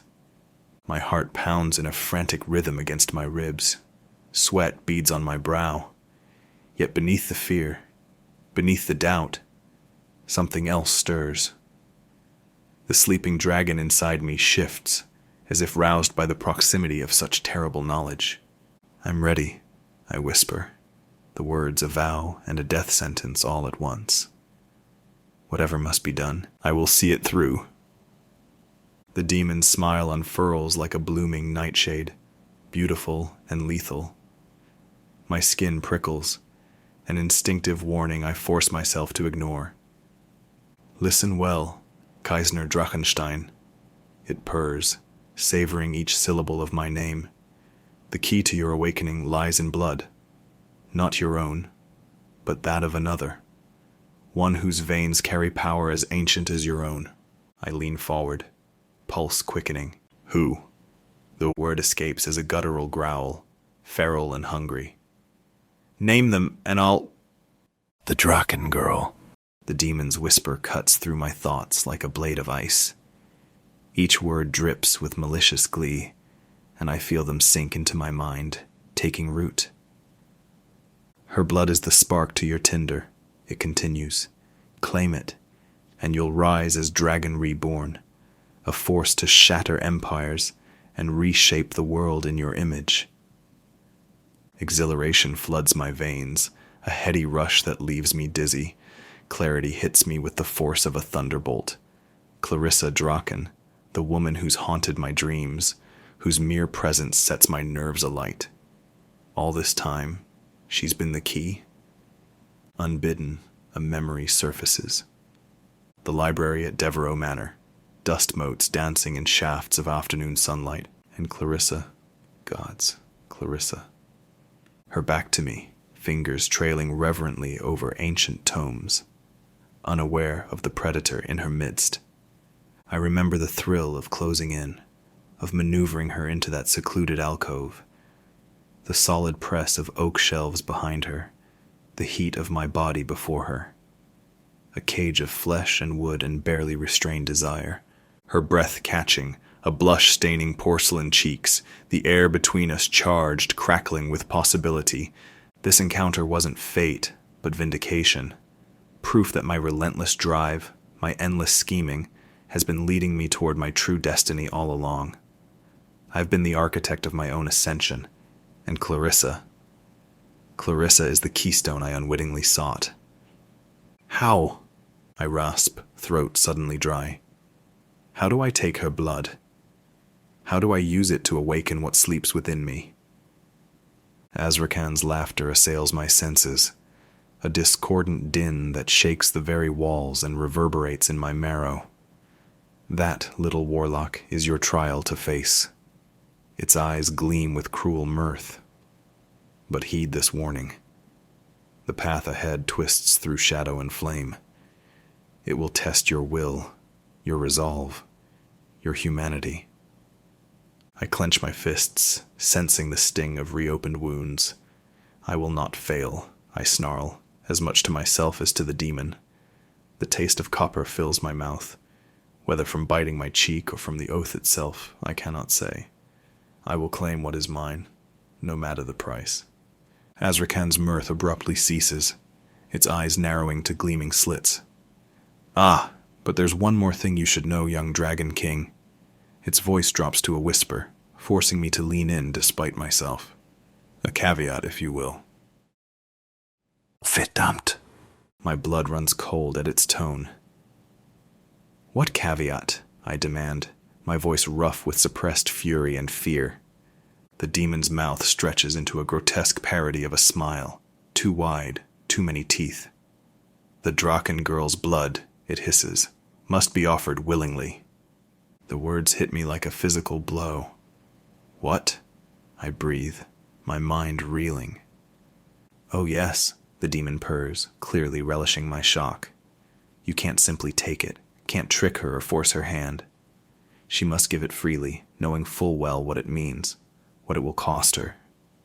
I stagger back, my carefully laid plans crumbling around me. But that's impossible. She would never. The demon's laughter starts up again, a grating sound that scrapes against my soul. "And therein lies the true test, little warlock. Not of your strength or your cunning, but of your ability to win her trust, her love. Can you do it, I wonder? Can you make her love you enough to sacrifice everything?" Its words echo in my mind, a mocking refrain. I think of Clarissa, her fierce spirit, her kind heart, her unwavering loyalty to her family. How could I ever ask her to give that up? How could I twist her feelings for me into a weapon against her nature? But even as these doubts assail me, another part of me, the part that has schemed and plotted for years, begins to formulate new plans. If I can't take her blood by force, I'll have to win it through other means. I'll have to make her love me so deeply, so completely, that she'll offer it willingly. "I'll find a way," I growl, meeting the demon's gleeful gaze with steely determination. "Clarissa Draken will be mine, and her blood will awaken the dragon within me." Azrakan's laughter echoes through my study, a sound like breaking glass and dying dreams. Such conviction from one whose heart wavers. I see the doubt festering in your soul, warlock. The morality that still clings to you like a disease. Will you not regret this deal, I wonder? I straighten, my lips curling into a cruel smile. Regret is a useless indulgence. I prefer certainty. Every move calculated, every consequence accepted before I ever act. I lift my brow. A moral compass? Yes, I have one. It just doesn't point north. It points to me, to power, and inevitability. As I speak the words, something fundamental shifts within me. The last vestiges of hesitation, of morality, crumble away. In their place, a singular purpose crystallizes, hard and sharp as a diamond's edge. Clarissa, my key, my catalyst, my sacrifice. The demon inclines its head, a gesture of acknowledgement and respect.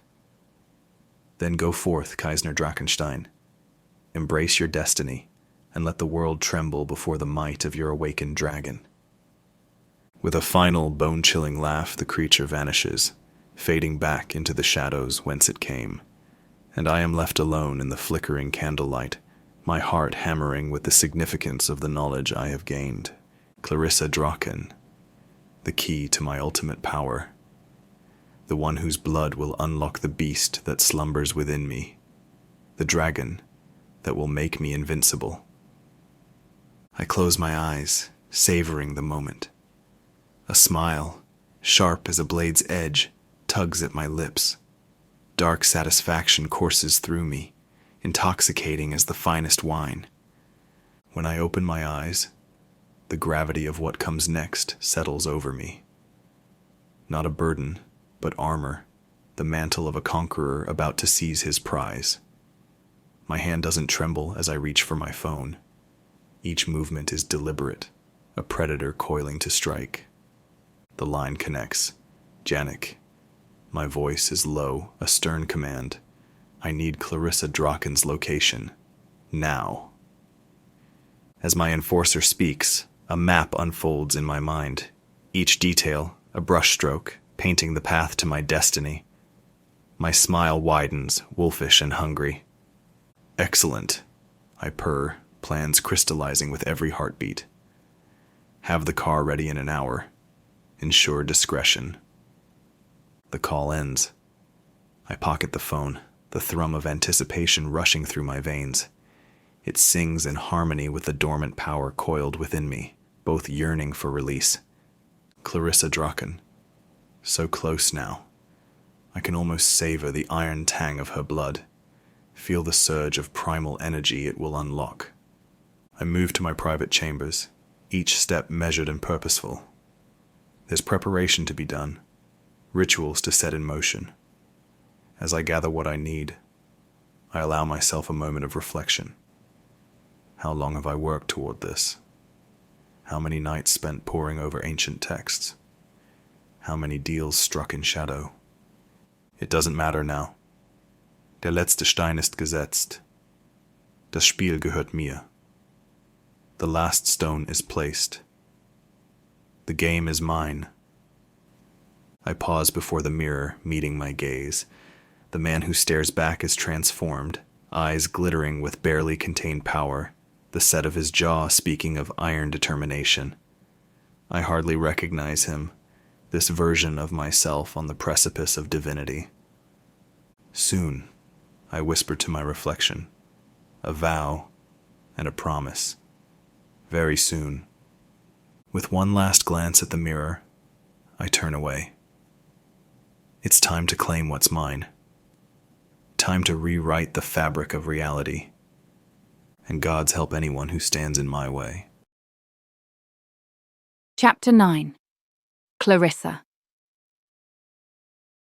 The morning sun gilds the Champs-Élysées, painting the Arc de Triomphe in hues of amber and gold. I should be captivated by its beauty, but my mind whirls with the phantom touch of a stranger's hands, the echo of a voice that haunts my waking hours. I weave through the bustling crowd, my body on autopilot as my thoughts spiral. The man from Devereux Manor. Nightmares and visions might plague my restless nights, but his face haunts my every waking moment. Those piercing dark eyes and that enigmatic smile linger on my thoughts, like a persistent ghost. I can still feel the thrill of his touch, the electric current that flowed between us when our skin met. It's a sensation I've never experienced before, a connection that both thrills and terrifies me in equal measure. I've yet to decide what to make of it. Lost in this maelstrom of emotion, I don't notice the tall figure stepping out of a nearby cafe until it's too late. I collide with a solid wall of muscle. The impact steals my breath.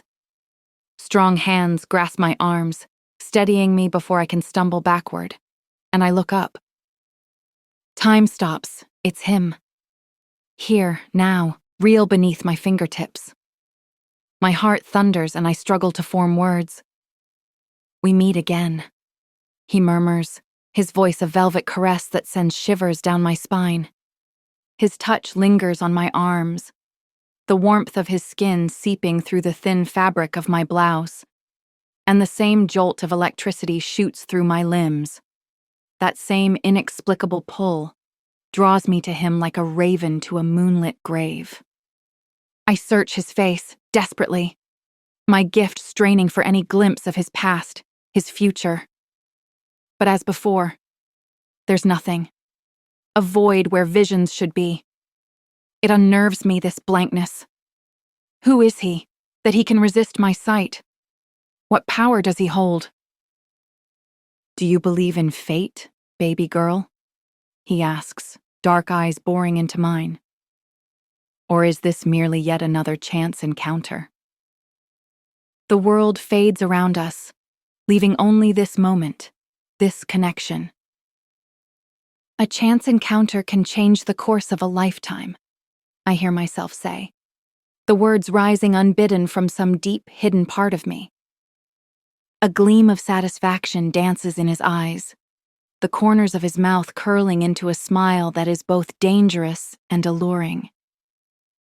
Allow me to introduce myself. Kaisner Drachentstein. The name strikes a chord, stirring half-forgotten memories of whispered legends. Drachenstein. Another dragon clan, as ancient and powerful as my own. It explains his presence at the manor, the aura of authority that clings to him like a second skin. Suddenly, I'm achingly aware of his hand still holding mine, our fingers intertwined. Heat blooms in my cheeks, embarrassment laced with something else. Something primal that makes my pulse quicken. And you are Clarissa Draken, he continues, his words a silken net drawing me closer. The enchanting young witch who has captured the attention of more than one powerful family. I drop my gaze, gently withdrawing my hand. I don't know about that, I breathe. I'm just trying to find my way in this world, like everyone else. The words taste hollow, even as I say them. Part of me preens under his attention, while another part screams caution. What does he want from me? And why, despite my better judgment, do I sense this inexorable pull toward him? His finger tilts my chin up, and I shiver at the contact. Don't sell yourself short, Liebling, he murmurs, his breath warm against my skin. You are a rare and precious thing, a true daughter of the craft. And I have a feeling that our meeting here, in this moment, is no accident. My mouth goes dry. What do you mean? I manage to whisper, barely hearing my voice over the pounding of my heart. His smile is slow, promising secrets beyond imagining. I think you know, deep down, that there is a connection between us. Something that draws us together, even in the midst of this bustling city. His words wrap around me like a spell, and I realize with a start that I'm hopelessly in his thrall. Any thought of escape seems futile, maybe even undesirable. A flicker of regret crosses his face as he glances at his watch. But I'm afraid I must let you go for now. I wouldn't want to make you late for work. Reality crashes back. Work, responsibilities, the mundane world I inhabit. Oh, yes, of course, I stammer, heat rushing to my cheeks. I should be going. Before I can step away, he leans close, his breath tickling my ear. Let me give you a ride. It's the least I can do after keeping you from your duties. My heart leaps. The thought of being alone with him, confined in a car, sends a thrill of excitement and fear coursing through me. Even as my rational mind screams warnings, I find myself nodding. Thank you, I manage, slightly breathless. That would be lovely. His smile flashes, quicksilver and dangerous. Kaisner offers his arm, and I take it, feeling the firm muscles beneath expensive fabric. A tingle runs through me at the contact as he leads me to a sleek Aston Martin, its obsidian curves gleaming in the morning light. The ride to the gallery is a blur of stolen glances and charged silence, the air between us heavy with unspoken words and possibilities. I try to focus on the passing scenery, on the familiar streets and landmarks that have become my anchor in this city. But I find my thoughts constantly drawn back to the man beside me, to the heat of his body, and the deliciously intoxicating scent of his cologne. All too soon, we arrive. Kaisner steps out, moving with predatory grace, and opens my door. As he helps me onto the sidewalk, disappointment washes over me. I don't want this to end. Until next time, Clarissa, he says. His voice a promise that shoots a thrill through my core. I look forward to our next chance encounter. With a final, lingering glance, he slips back into the car and drives away, leaving me standing there on the curb, my heart racing and my mind reeling. Chapter 10. Clarissa.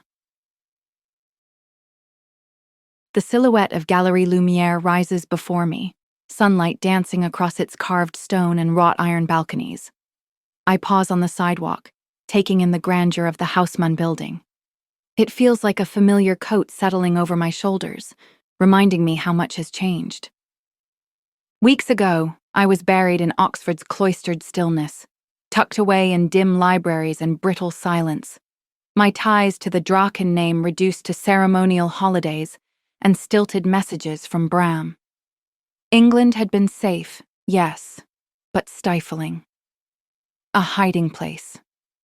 A cage lined with books. Everything changed when Nick became Alpha. His summons arrived, terse, unexpected, impossible to ignore. It cut through the distance like a blade. When I stepped back into our ancestral hall, he didn't blame me for the distance. He didn't mention the fact that I'd been exiled, not by choice, but by Bram's decree. He only said, "Welcome home." And just like that, something inside me shifted. The scent of lemon-scented polish and aged canvas envelops me as I step into the marble-floored foyer. Any other day, this would snap me into work mode. But not today. Today, the comforting halls of my family's art gallery fail to ground me.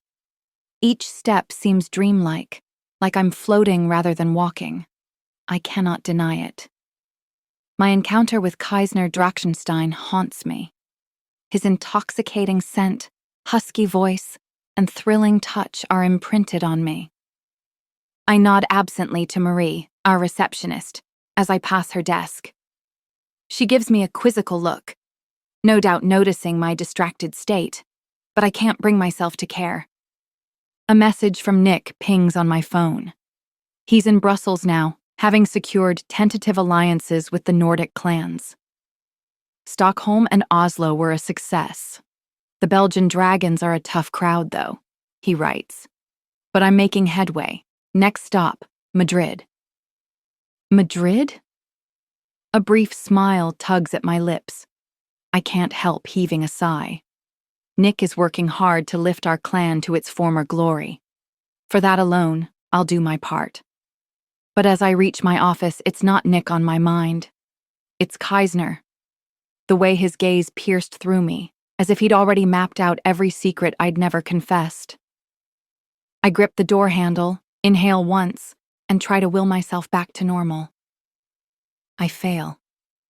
Inside, the mundane waits, stacks of files, the soft hum of the air conditioning, an envelope on my desk bearing the crimson seal of the Palais Garnier. I sink into my chair, fingers absently tracing the smooth mahogany surface. With a sigh, I reach for the letter. Work, I tell myself. Focus on work. Carefully breaking the seal, I pull out an embossed invitation. My eyes widen as I read. A performance of La Vestale, in honor of the Draken family's long-standing patronage of the arts. But it's the next line that makes the blood freeze in my veins. In Nicholas' absence, I'm expected to attend, representing our clan. Another detail leaps out at me as I continue reading. The invitation proudly announces, "We are honored to feature the world-renowned soprano, Aria Leone, direct descendant of the legendary Letizia Leone, in the lead role." My pulse quickens. Aria Leone's voice is said to be otherworldly. Her presence adds an extra layer of prestige and mystery to the event. The realization dawns on me, bringing both pride and trepidation.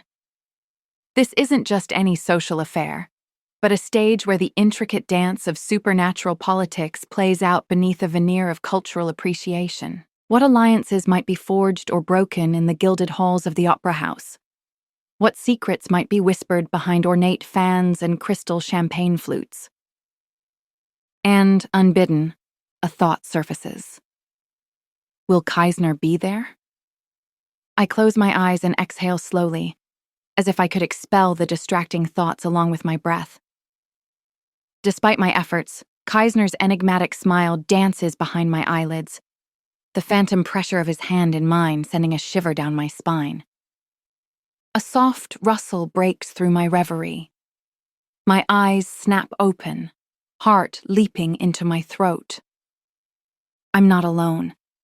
Someone reclines in the plush armchair across from my desk, one eyebrow arched in silent inquiry. "Earth to Clarissa," Samara says, amused. "You look like you've seen a ghost, or maybe something far more interesting." Heat rises to my cheeks. I stammer, rising fast. "Sam, I didn't realize. Sorry, I've just had a strange morning." Samara's eyes narrow slightly, her gaze sharp and assessing. I can almost see the gears turning in her head, piecing together my disheveled state, my lateness, my distraction. "Strange, huh?" she says, leaning forward. "Do tell."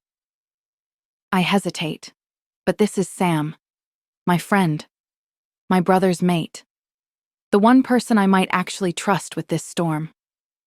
I sink into the chair beside her, letting out a long breath. Suddenly, I'm desperate to share this burden. "There was a man," I begin slowly, "at Devereux Manor. I didn't tell you before because I didn't think it would matter. But then I saw him again, this morning." Her interest sharpens instantly. "There's something about him, Sam," I whisper. "Something that draws me in and terrifies me at the same time.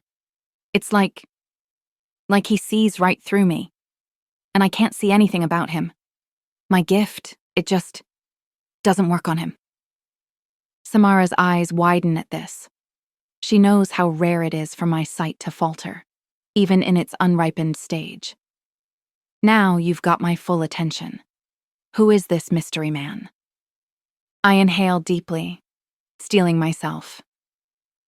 "Kaisner Drachentstein. And Sam."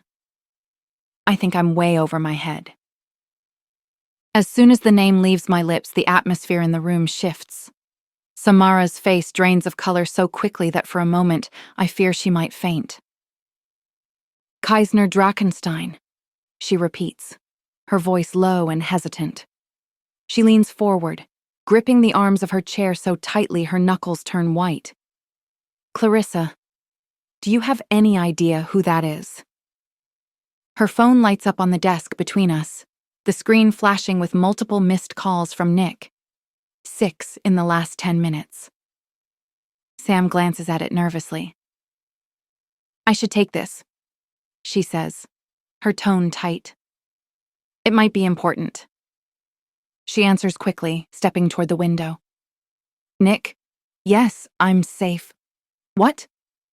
Her voice drops to barely above a whisper, but I catch fragments. "The grimoire, her study." I pretend to focus on the opera invitation, but my enhanced hearing picks up more than I should. Nick's voice carries through the phone, urgent and commanding.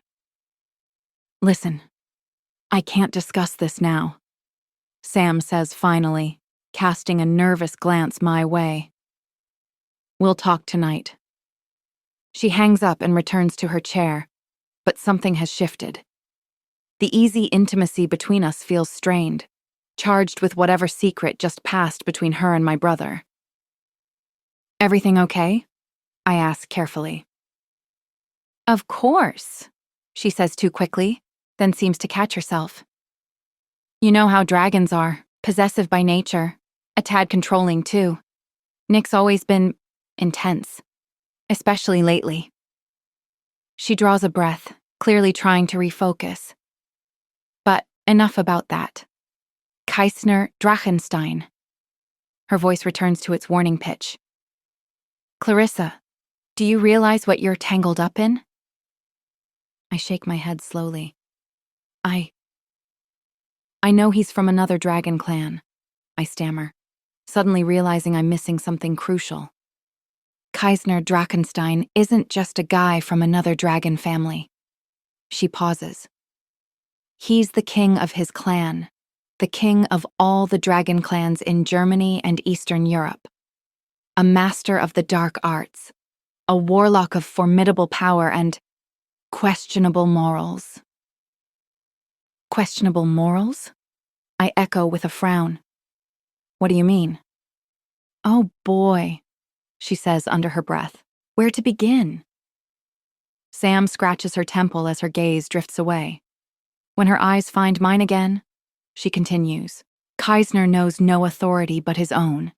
He'll cross lines others wouldn't dare approach, forbidden magic, dangerous alliances, whatever it takes to get what he wants.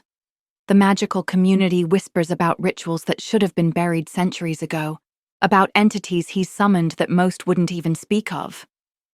He doesn't just break the rules, Clarissa. He burns them. A chill runs down my spine. But the man I met? I trail off, confusion knotting in my chest. He was magnetic, yes, but there was kindness there too. Gentleness even. How can that be the same person? That's part of what makes him so dangerous, Sam whispers, reaching out to take my hand. Nick's mentioned him before. He disapproves of everything Kaisner represents. Says he's the worst kind of leader, all raw power and unpredictability. Kaisner Drachentstein rules through fear and force, not the honor and tradition our kin respects. Her fingers tense slightly around mine. Clarissa, listen to me. Kaisner is not someone to be trifled with. If he's taken an interest in you, well, it can't be for anything good. I swallow hard, my mind racing. The memory of Kaisner's touch, his intense gaze, takes on a sinister edge in light of this new information. What should I do? I ask, hating how small my voice sounds. Sam squeezes my hand. For now, keep your distance. Don't engage with him if you can help it. And Clarissa? She waits until I meet her eyes. Promise me you'll be careful. There's no telling what someone like Kaisner might be capable of. I nod, trying to ignore the part of me that still thrills at the memory of our encounter. I promise, I say, hoping I sound more convinced than I feel. The sharp edge of her concern softens, and I notice a shift in her expression. A different kind of worry settling in her eyes, one she's striving to hide from me. There's something else troubling you, isn't there? I ask gently, recognizing that look. Is it the situation with Cassandra? This mysterious meeting is getting to me too. I can't shake the feeling there's more to it. Yes, Cassandra's been acting strangely lately, Sam admits, her fingers intertwining with mine. But a certain guardedness still seems present in her expression. It's something else, though, isn't it? I press, trusting my gut. Sam hesitates, choosing her words carefully. It's just, with Nick away on this tour, I can see how much it's changing him. The responsibility, the pressure to prove himself worthy. Her voice drops, quieter now. Dragons weren't meant to carry that kind of burden alone. He's not alone, I remind her gently, squeezing her hand. He has you, and that makes him stronger than any clan ever could. Samara's features soften. Her gaze drifts to the photo on my desk, the three of us at my birthday party. Nick's arms around both Sam and me, all of us laughing and carefree. Gods, I miss him, she murmurs, the words escaping like breath pressed from a wound. More than longing, mourning. Not just being apart. I mean, I miss him, the way he used to be, before his dragon's awakening. Her voice falters. She turns slightly, as if the photo's weight is too much to bear. You know, she adds quietly, it's not easy, being in love with the enemy. She catches herself then, lips parting as regret flashes across her face. The slip hangs between us, heavy and unresolved. I nod reassuringly, my heart aching for them both. Their path is fraught with obstacles, but the love shining in Samara's gaze speaks volumes. You two are proof that love can conquer all barriers, I say fiercely. And you have my support, always. When the time comes, it will be an honor to call you not just my sister, but my queen. Sam's head snaps up, eyes wide. Queen? She repeats, confusion etched on her face. Nick is the Draken Alpha. I don't think queen is the term you're looking for. She shrugs with a shy smile. I freeze, realizing too late my misstep. Hasn't he told you? I ask hesitantly, stomach twisting. Nick intends to gather all the dragon families and unite them under a single banner. The Draken's banner, Sam says slowly, understanding dawning. I nod, swallowing hard. That's why he left on tour. He will proclaim himself king of the dragons. So, technically, that would make me, Samara murmurs, stunned. At some point, our queen, I finish softly. The queen of all dragon shifter clans. We sit quietly, the magnitude of it all sinking in. I curse myself silently, knowing I've spoken out of turn. I shouldn't have said anything, I admit, panic rising. Nick will be furious. He's a planner. I'm sure he had a strategy in place to break the news to you slowly. Damn it. Samara shakes her head, gripping my hand. Don't worry, I won't tell, she assures me, her voice steady despite the shock in her eyes. Nobody must know about this until the time is right, especially not my brothers. Things are crazy complicated as it is. Relief washes over me. Yes, of course, I breathe, pulling her into a tight hug. As we embrace, Samara whispers, this world we live in can be so cruel at times. We need to stick together, you and I. No secrets between us. I silently agree, my heart swelling with love and determination.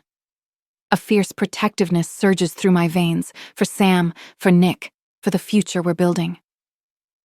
Always, I whisper, and I mean it with every fiber of my being.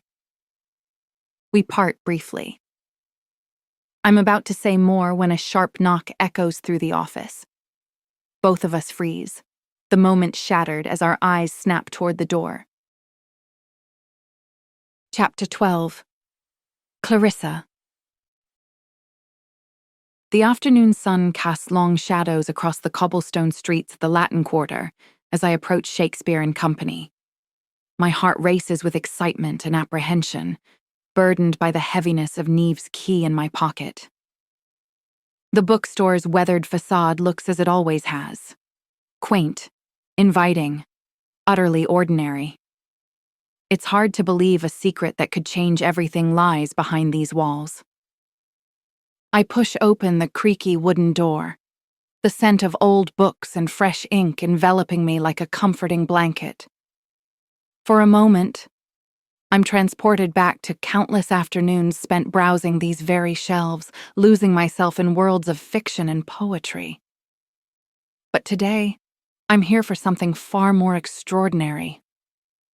My eyes scan the cramped interior, searching for what, exactly?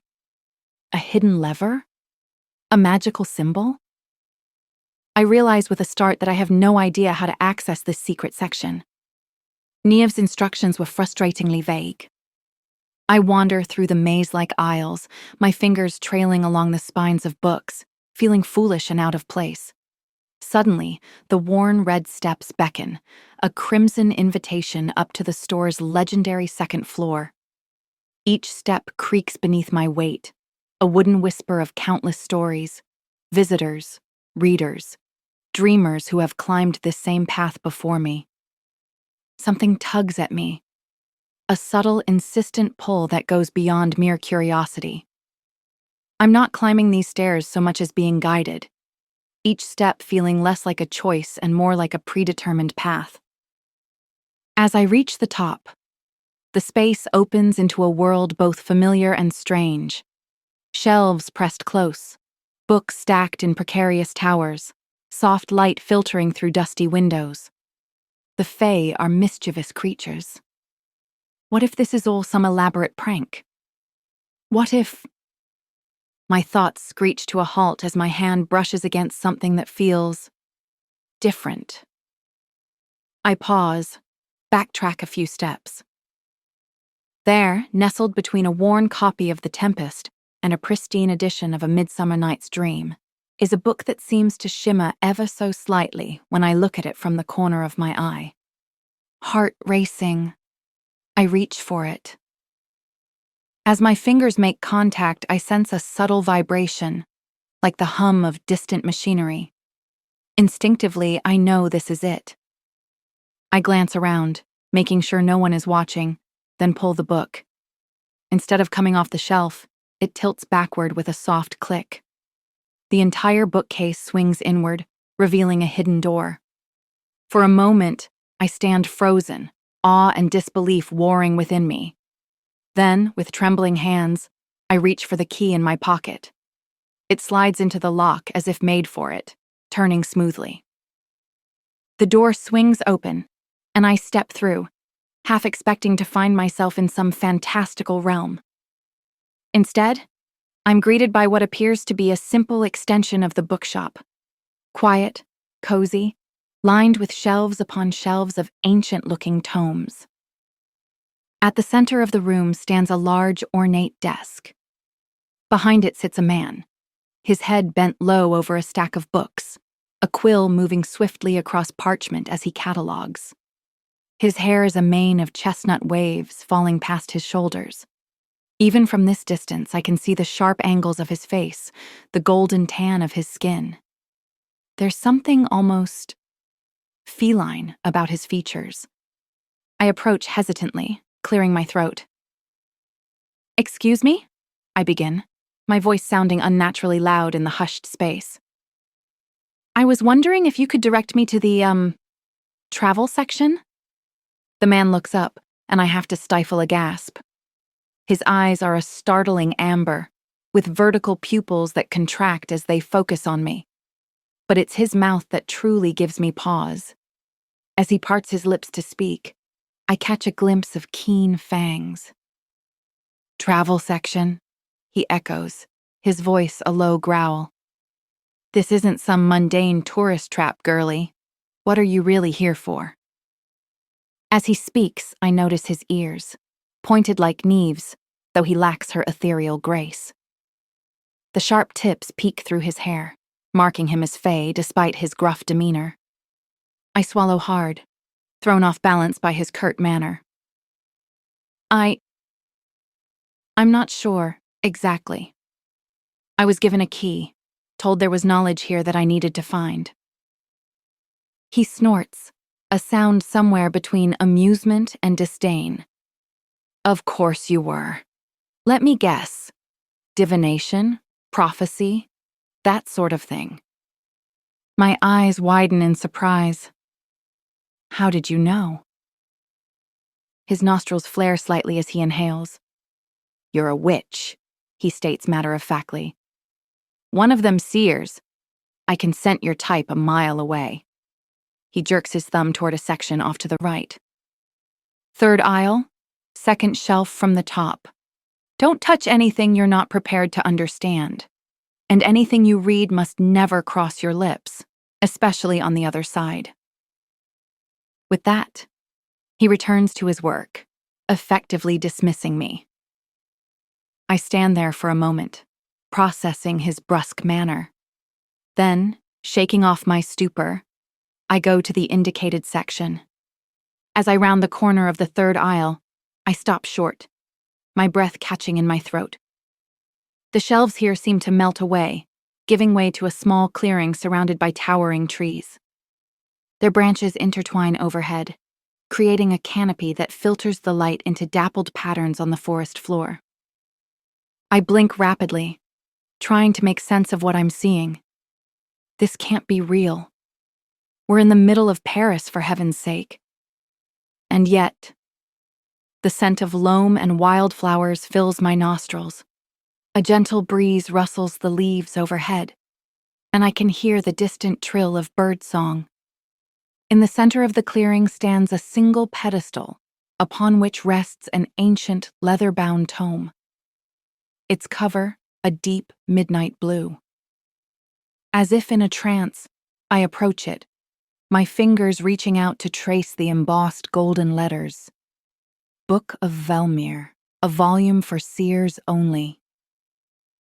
The moment I touch the book, the world appears to shift around me.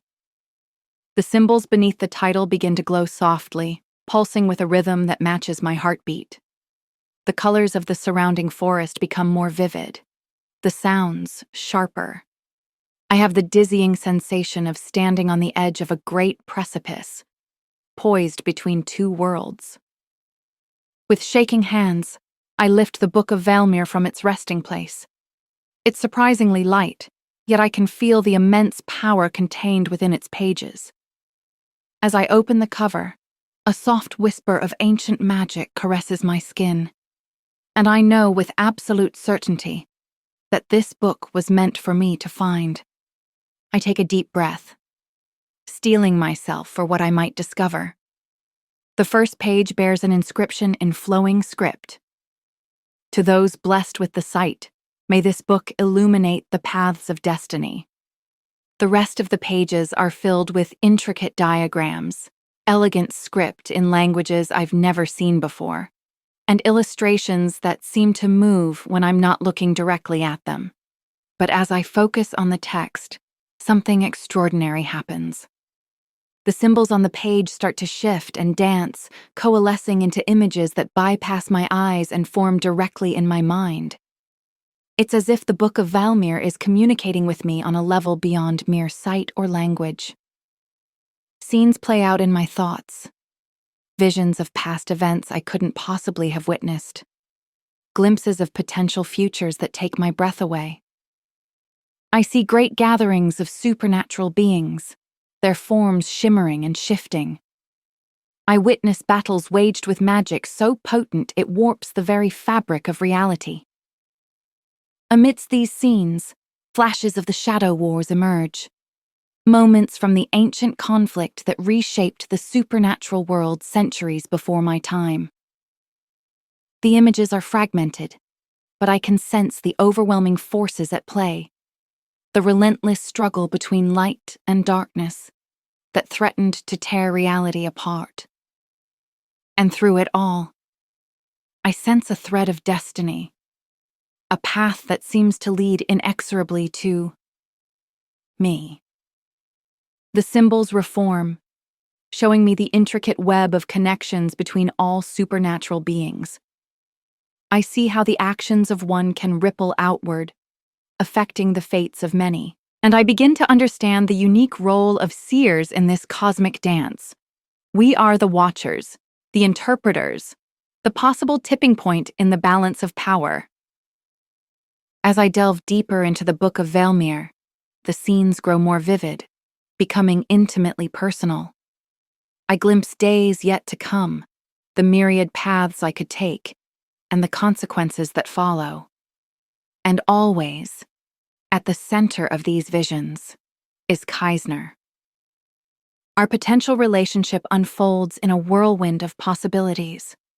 In one future, our love is a guiding force. In another, it becomes a catalyst for chaos and ruin. What strikes me most is the lack of certainty. Each vision a branch on a vast, intricate tree of choices still waiting to be made.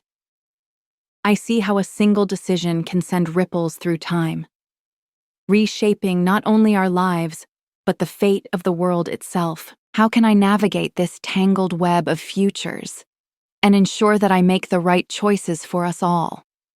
When I finally lift my head from the pages, the magical clearing has been swallowed by darkness. The gentle afternoon light that warmed my face when I began reading has vanished, replaced by the silver gleam of moonlight through the canopy. An owl hoots somewhere in the distance, answered by the rustling of nocturnal creatures stirring to life. The air carries the cool dampness of evening, and I shiver, realizing that hours have slipped away like water through my fingers. The visions fade, leaving behind a residue of understanding that I know will take weeks, perhaps months, to fully process. But one thing is clear. The world is far more complex and dangerous than I ever imagined, and my role in the coming events may be more crucial than I ever dared to dream.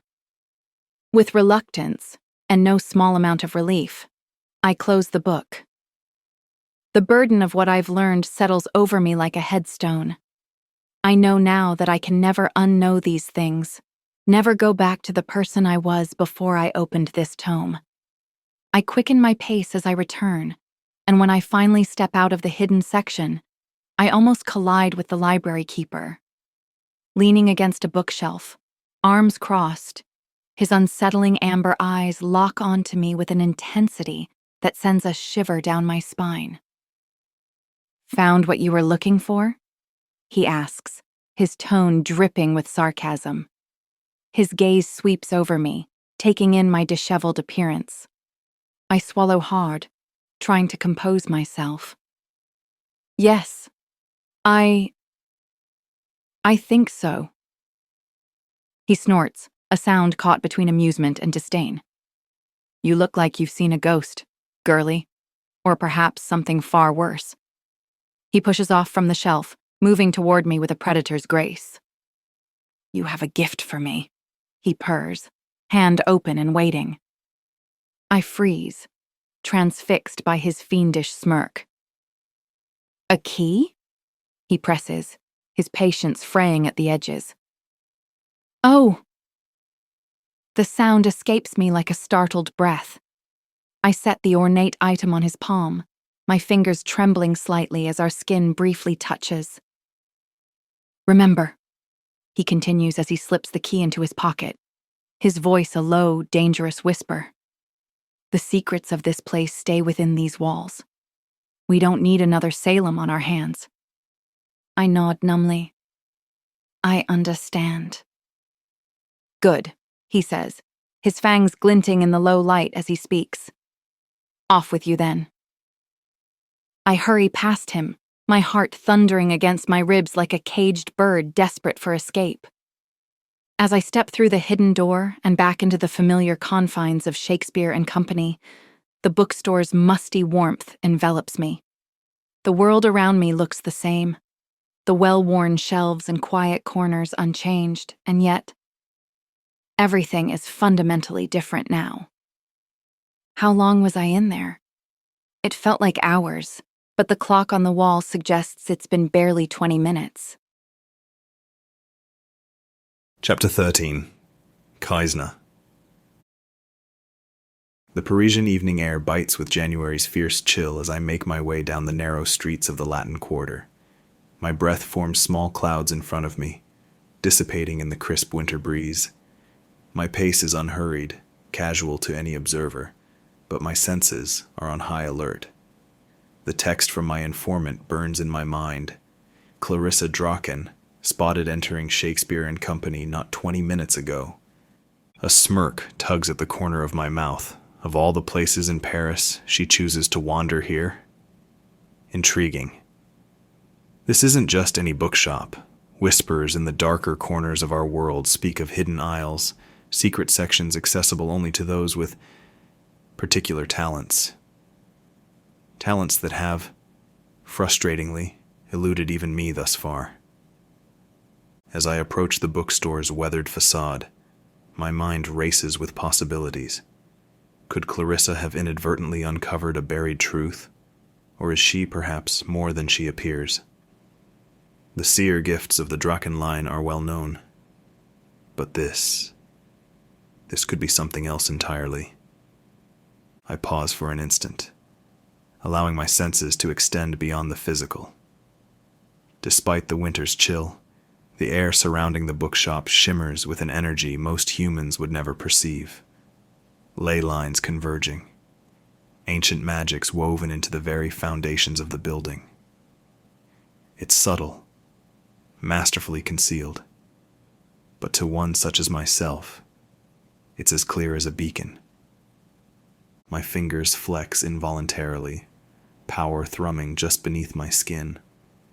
How many times have I tried to breach these mystical defenses, to access the knowledge rumored to be hidden within? And now, Clarissa Draken may have accomplished what I could not. Admiration and jealousy coil in my chest. She continues to surprise me. This enigmatic woman who has captured my attention so thoroughly. Part of me wants to rush in, to demand answers, to unleash the full force of my considerable charms and powers to uncover her secrets. But no. Patience has always been my greatest weapon. I've waited too long for the right moment to claim my true power. I can wait a bit more to unravel the mystery that is Clarissa Draken. With a deep breath, I compose my features into a mask of casual interest. Just another customer, drawn in by the allure of old books and quiet corners. Nothing more. I slip through the dark green door of Shakespeare and Company, the scent of aging paper and oak immediately enveloping me. My eyes scan the cramped, book-lined rooms. But she's not in the front alcove. Not on the ground floor. The red stairs call to me, each step deliberate, predatory. I know exactly where she'll be. The second level. That sanctuary of forgotten knowledge, of books that whisper secrets to those who know how to listen. My hand trails along the wooden banister, sensing the accumulated stories of countless visitors. The upper floor opens before me, a labyrinth of precarious book towers and soft, filtered light. And there, amid the shelves, her silhouette both familiar and alluring, Clarissa stands, lost in the landscape of books. For a moment, I allow myself to simply observe her. The graceful curve of her neck as she tilts her head to read titles. The way the subdued lighting catches the blonde highlights in her hair. But it's more than her physical beauty that draws me. There's an energy about her, a barely contained power that calls to a primal side within me. I move through the crowded shop, weaving between oblivious patrons with supernatural grace. As I draw closer to Clarissa, I catch a whiff of her scent, jasmine and sunshine, undercut with something vibrant, almost ozone-like. My nostrils flare, drinking it in. She's different, changed somehow since our last encounter. An electric tension radiates from her, charged with fresh understanding, and is that a hint of fear? My curiosity burns even brighter.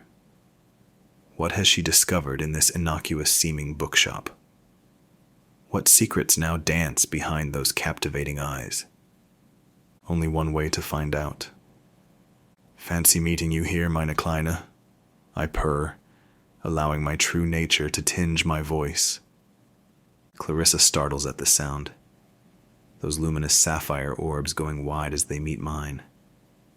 Rosy color blooms in her cheeks. Surprise, recognition, something more I can't quite read. My heart thunders at the sight of her softly parted lips.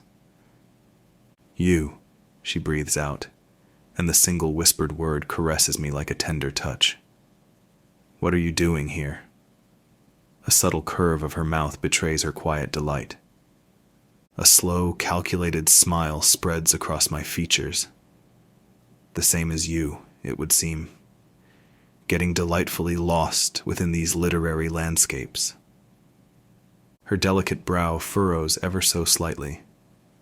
How did you know I'd be here? A lucky happenstance, I assure you. The lie slips easily from my tongue as I take one deliberate step closer, narrowing the distance between us. Close enough to inhale the soft floral scent that is uniquely, intoxicatingly her. Although, I add, tilting near. I suppose one could also say, you seem to have a penchant for appearing wherever I happen to be. I let the suggestion linger, watching in delight as Clarissa's eyes widen further and that enchanting blush deepens. She looks utterly captivating when flustered. I don't know what you mean, she stammers, clutching the book in her hands like a lifeline. This is just my favorite place to browse old tomes.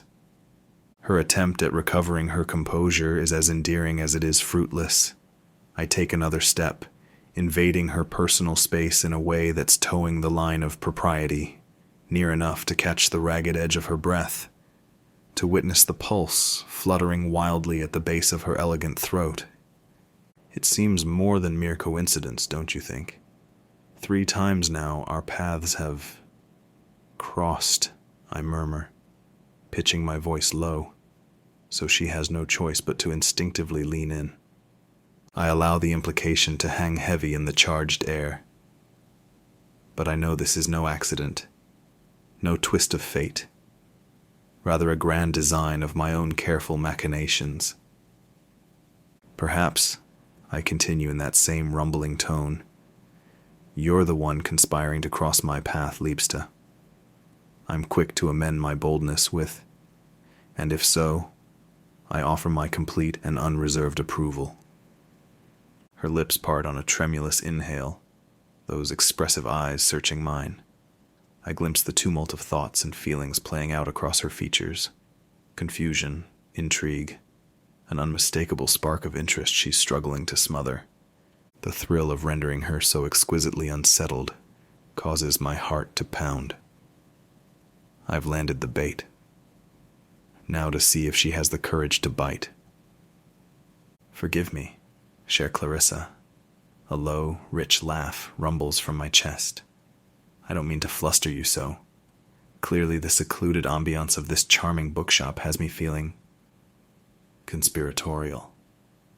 I gesture lazily at our surroundings, the towering, vertiginous shelves laden with books, the low slanted ceilings with crisscrossing beams, the lingering smell of aged parchment and secrets.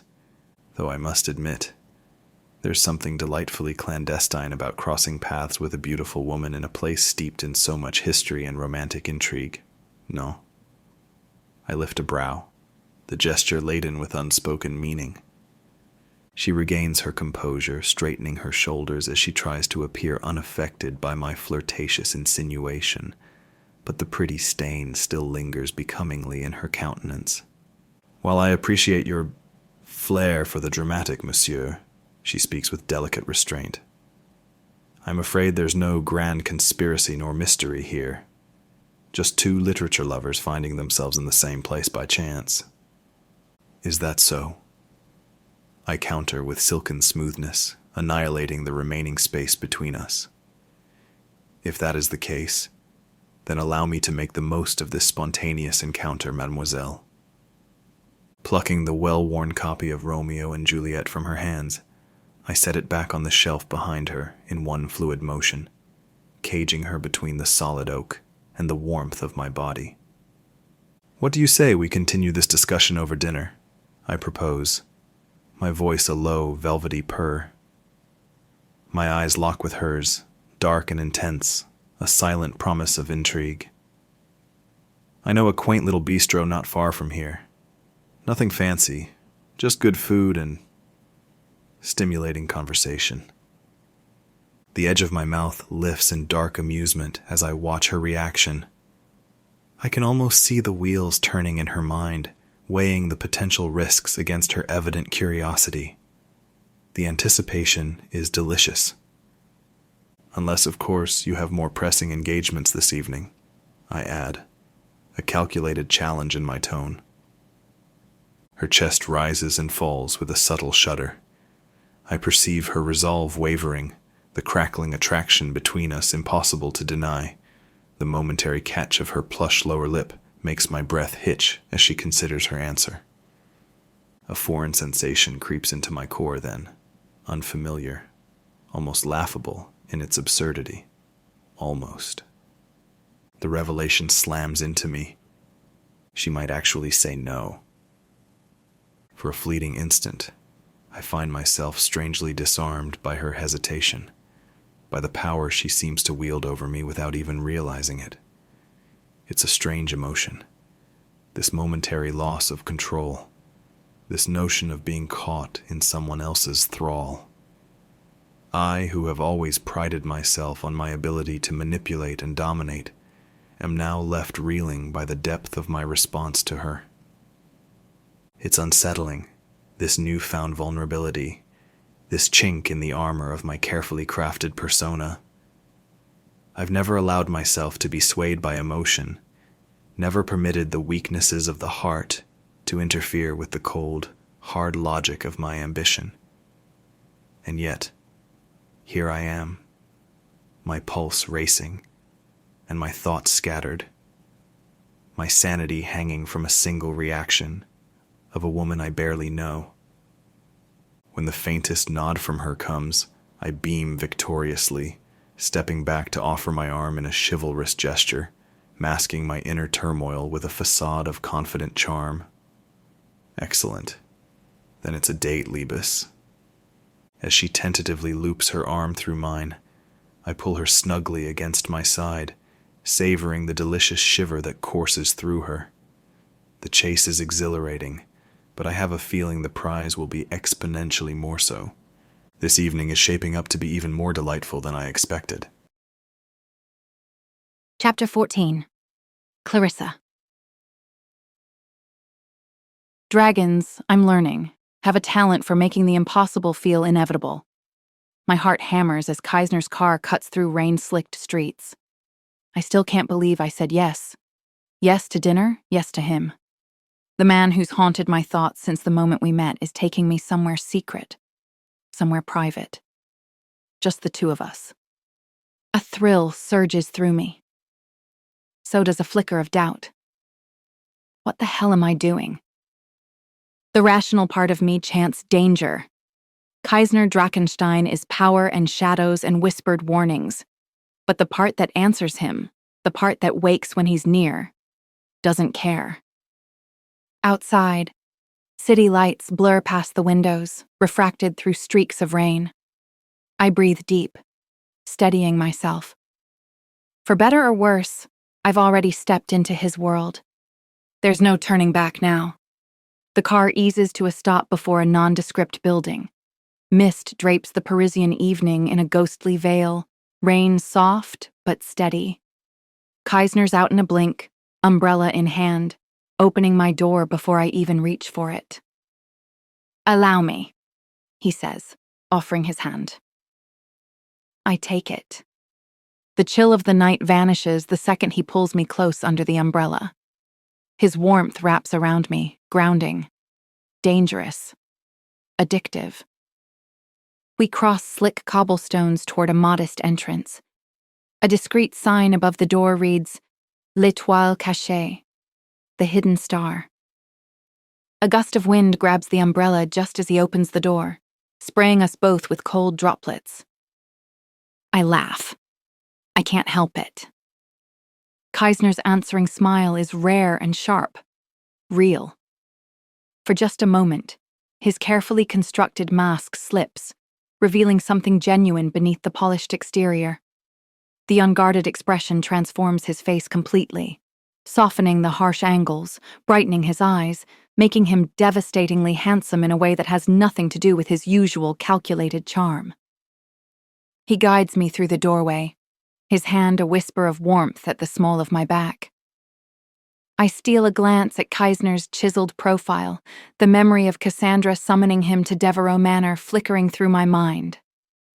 It steadies me, soothes the edges of my unease.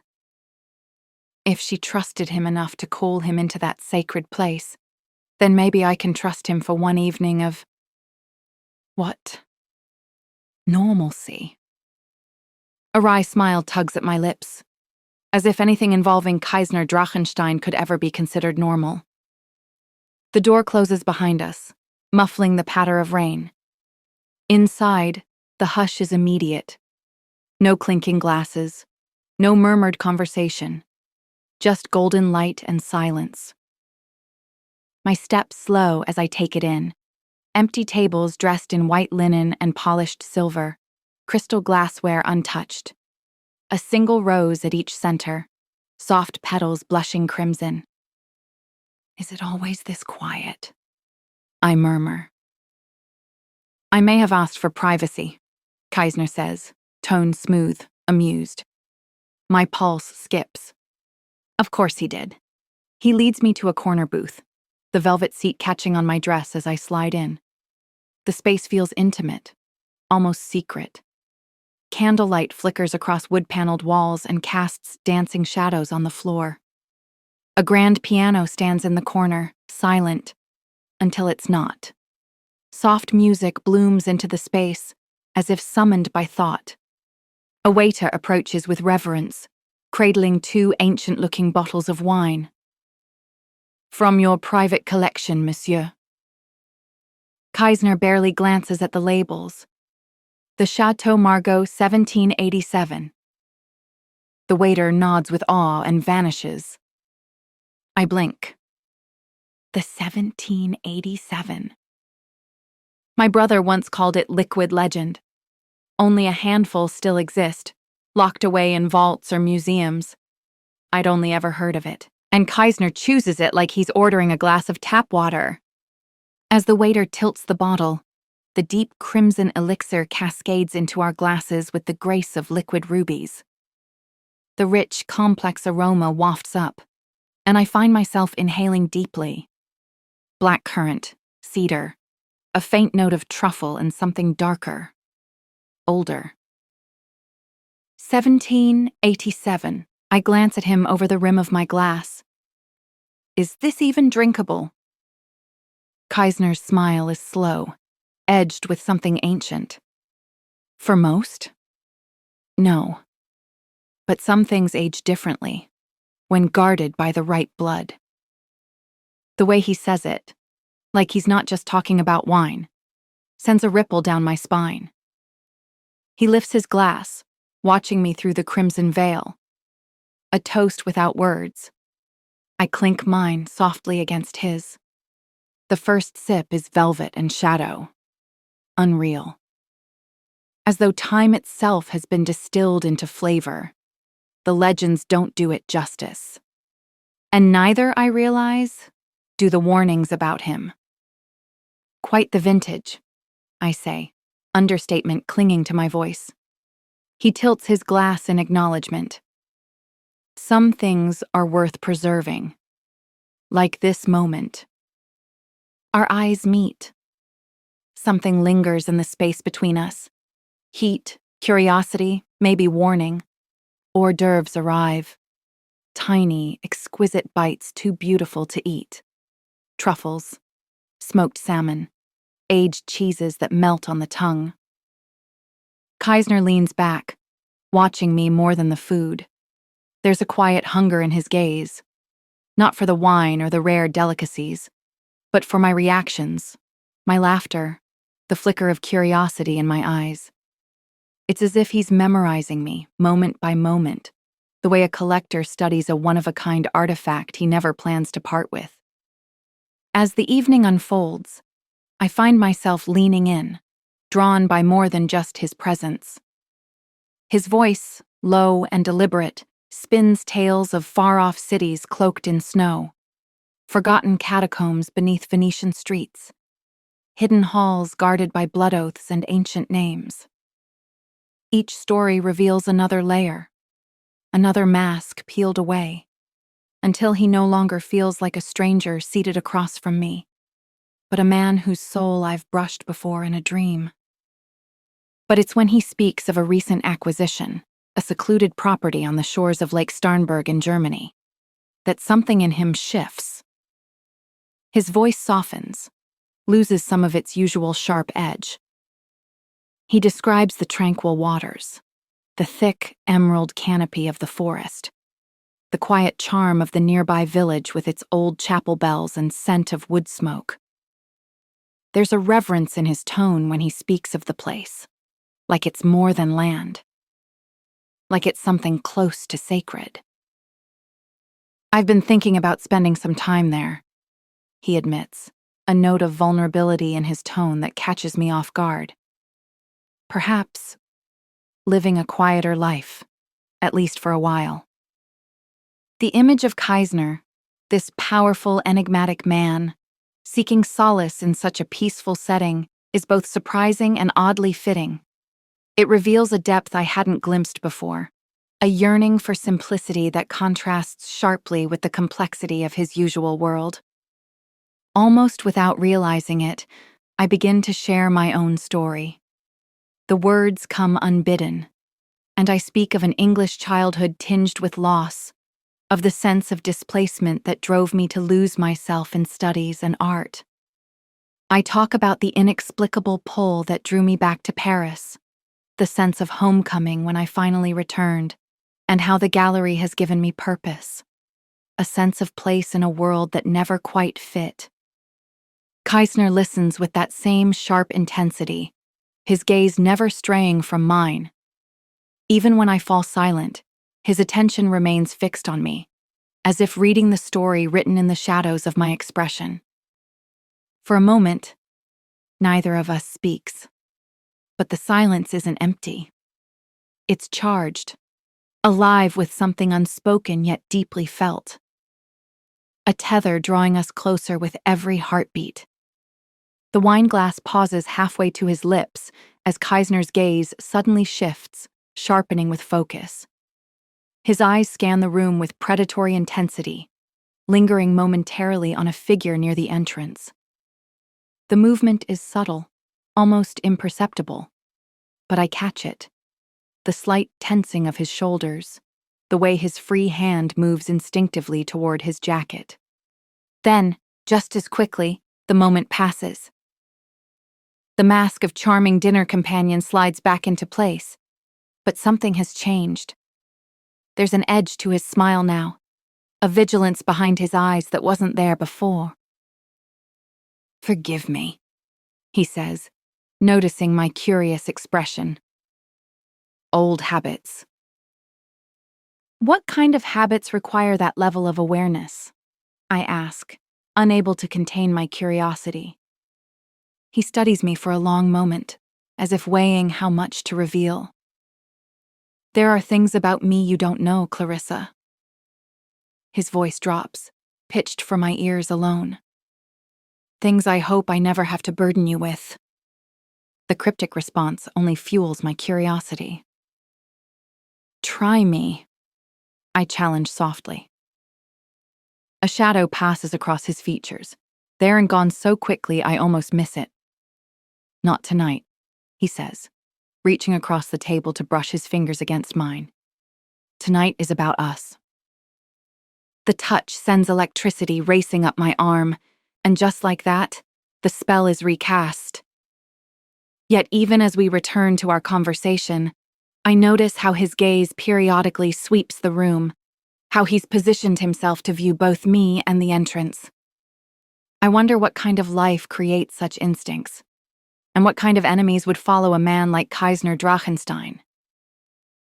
"It is a rare occasion whenever two dragons cross paths," he finally says, his voice low and rich with meaning. A sly smile plays at the corners of his mouth, hinting at hidden truths.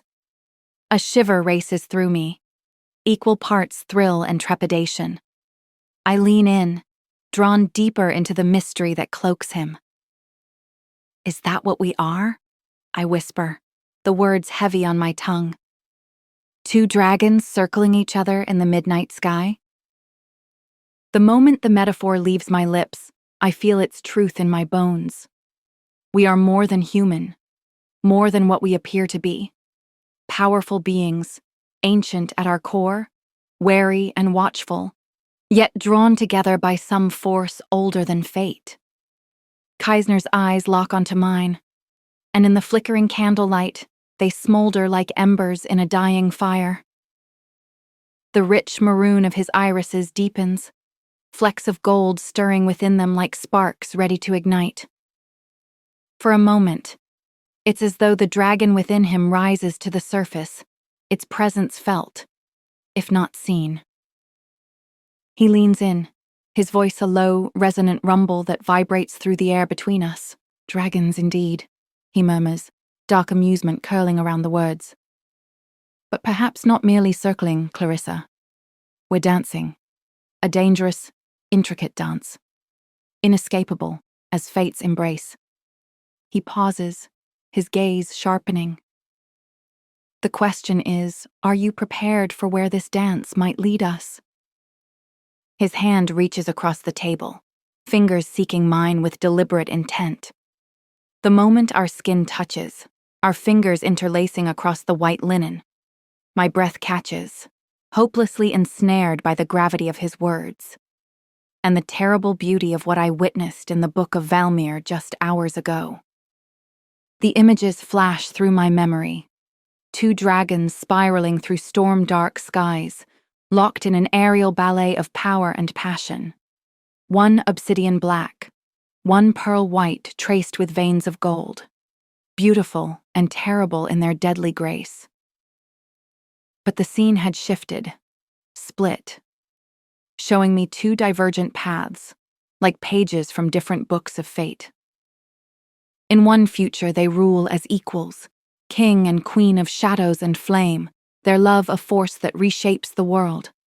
Power shared, passion eternal, their bond unbreakable as forged steel. In the other, only one throne remains. He sits alone among ash and bones, crown heavy on his brow, eyes empty of everything that once made him human. The white dragon is nowhere to be seen. I blink, and the memory snaps away as quickly as it came. I swallow the turmoil, forcing my expression to remain calm. He doesn't notice the shadow that crosses my features, carrying on as if the world hasn't just offered me a glimpse of both our salvation and our doom. The Drachentstein lineage, he continues, shifting the conversation with the ease of someone who's learned how to guard and reveal in equal measure, is one of the oldest and most respected among our kind. For centuries, we've shaped history from the shadows. He reaches for his wine glass, and the candlelight flashes against the ring on his finger. An intricate design of 2 dragons intertwined. Somehow, I hadn't noticed it before. Now it feels significant, symbolic. Kaisner's voice lowers, touched with reverent secrecy. Have you ever heard whispers of the unnatural brethren?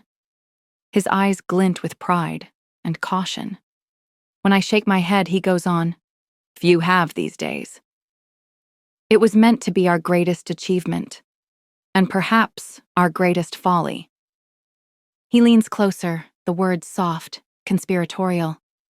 During the Renaissance, it was my ancestor, Kaisner Drachentstein, who founded the Brethren, a secret society to unite all supernatural creatures, shifters, vampires, warlocks, witches.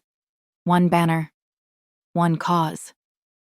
His fingers trace the delicate stem of his glass with absent-minded grace, and his expression grows distant. For a time, it worked. A golden age. We shared knowledge, resolved blood feuds, protected one another from growing human suspicion.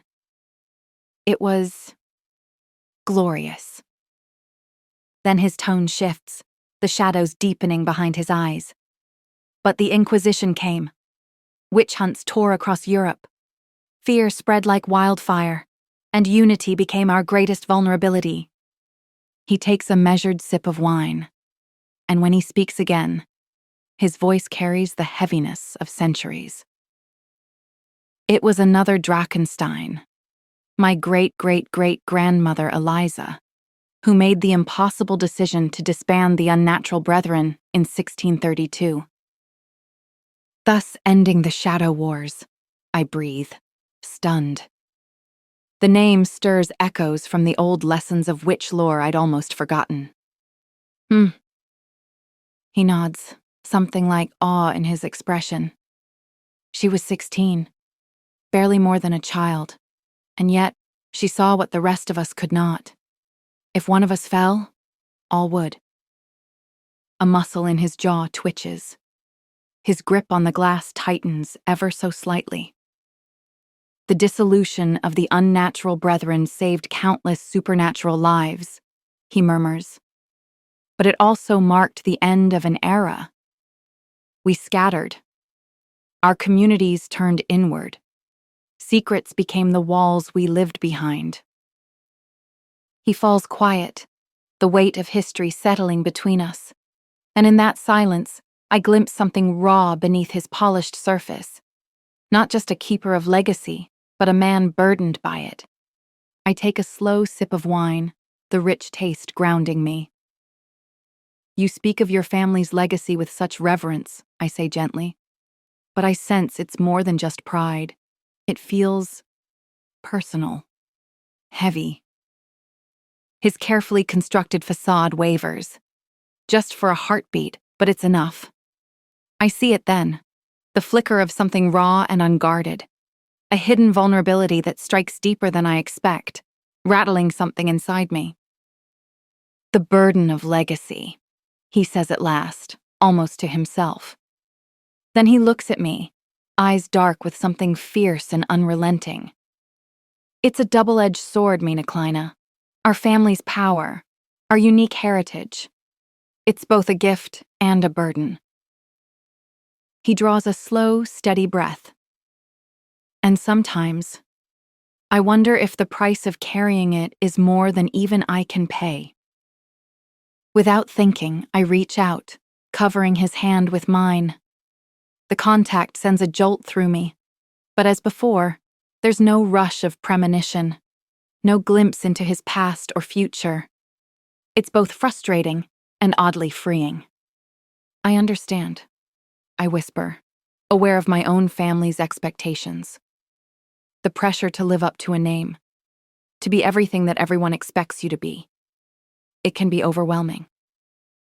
Kaisner's gaze meets mine, and in that moment, the carefully constructed walls around him seem to crumble. The polished, charismatic figure he presents to the world fades away, revealing a man of startling complexity. Vulnerable, conflicted, and achingly human. My breath falters, caught between shock and disbelief at this sudden, intimate revelation. Clarissa, he murmurs, his fingers intertwining with mine, his voice rough with emotion. You see me, truly see me, in a way no one else ever has. The raw honesty in his voice, the depth of emotion in his eyes, makes my heart swell. And I like what I see, I confess, surprising myself with my boldness. His answering smile is genuine, lighting up his entire face. It's a transformation so striking that I feel as if I'm falling, tumbling headfirst into something fathomless and utterly terrifying. The night seems to slip away from us, our conversation flowing as smoothly as the wine. We dance from topic to topic, sharing laughs and moments of understanding that draw us ever closer. The candles burn low, the piano plays on, and I find myself wishing this enchanted evening could stretch into eternity. But reality, as always, must intrude. I suppose we should be heading out, Kaisner says softly, his eyes never leaving mine. Surely you're expected at Draken Manor. There's a note of reluctance in his voice that sends a thrill through me. Though I must admit, I'm not eager for this evening to end. I nod, a clash of disappointment and anticipation warring within me. It has been quite extraordinary. I breathe. The Parisian night embraces us as we step outside, the cool air a shock after the bistro's pleasant intimacy. Above us, stars twinkle like scattered diamonds, bearing silent witness to the shift I feel deep in my bones. Kaisner's hand is warm and steady in mine as we walk to his car. The attraction between us is still there, a kiss of lightning igniting my being. But now there's something more, a connection that transcends the physical, a meeting of minds and souls that leaves me breathless. As I gaze up at the star-strewn sky, I allow myself to hope, to dream of paths I'd never dared consider before. Yes, the future is uncertain, but here, in this moment, with Kaisner by my side, anything feels within reach. One thing, however, is beyond doubt. Tonight, I've glimpsed the heart of Kaisner Drachentstein, and in doing so, I fear I may have lost my own. Chapter 15. Clarissa. The sleek car glides to a halt before the manor's imposing gates. Kaisner steps out first, moving with predatory grace to open my door. As I emerge, his phone buzzes with an insistent tone. A shadow crosses his features as he glances at the screen. "Forgive me, Liebling," he says, genuine regret coloring his voice. "Duty calls. An urgent matter that requires my immediate attention." He gestures toward another figure who stands beside the vehicle, tall, with dark eyes and a scar along his jaw. The man's posture is alert, his gaze constantly scanning our surroundings. "Marcus handles my security. He'll ensure you reach your door safely." Kaisner's voice softens as his fingers brush my cheek. "Until next time, Clarissa." Before I can respond, he presses a lingering kiss to my hand, then turns away. I watch as he slides into the back seat with effortless elegance. The security man, Marcus, steps forward as the car door closes. "Good evening, Miss Draken," he says. His voice is smooth, measured, unnerving in its calm. I acknowledge him with the barest tilt of my chin. There's something in his tone, something calculating that doesn't quite match the protective role he's supposedly playing. The car pulls away, tires crunching on gravel, leaving me with the strange sentinel. As we walk toward the entrance, I can't help but feel I'm being studied, assessed. By the time we reach the door, I'm oddly relieved to bid him goodnight.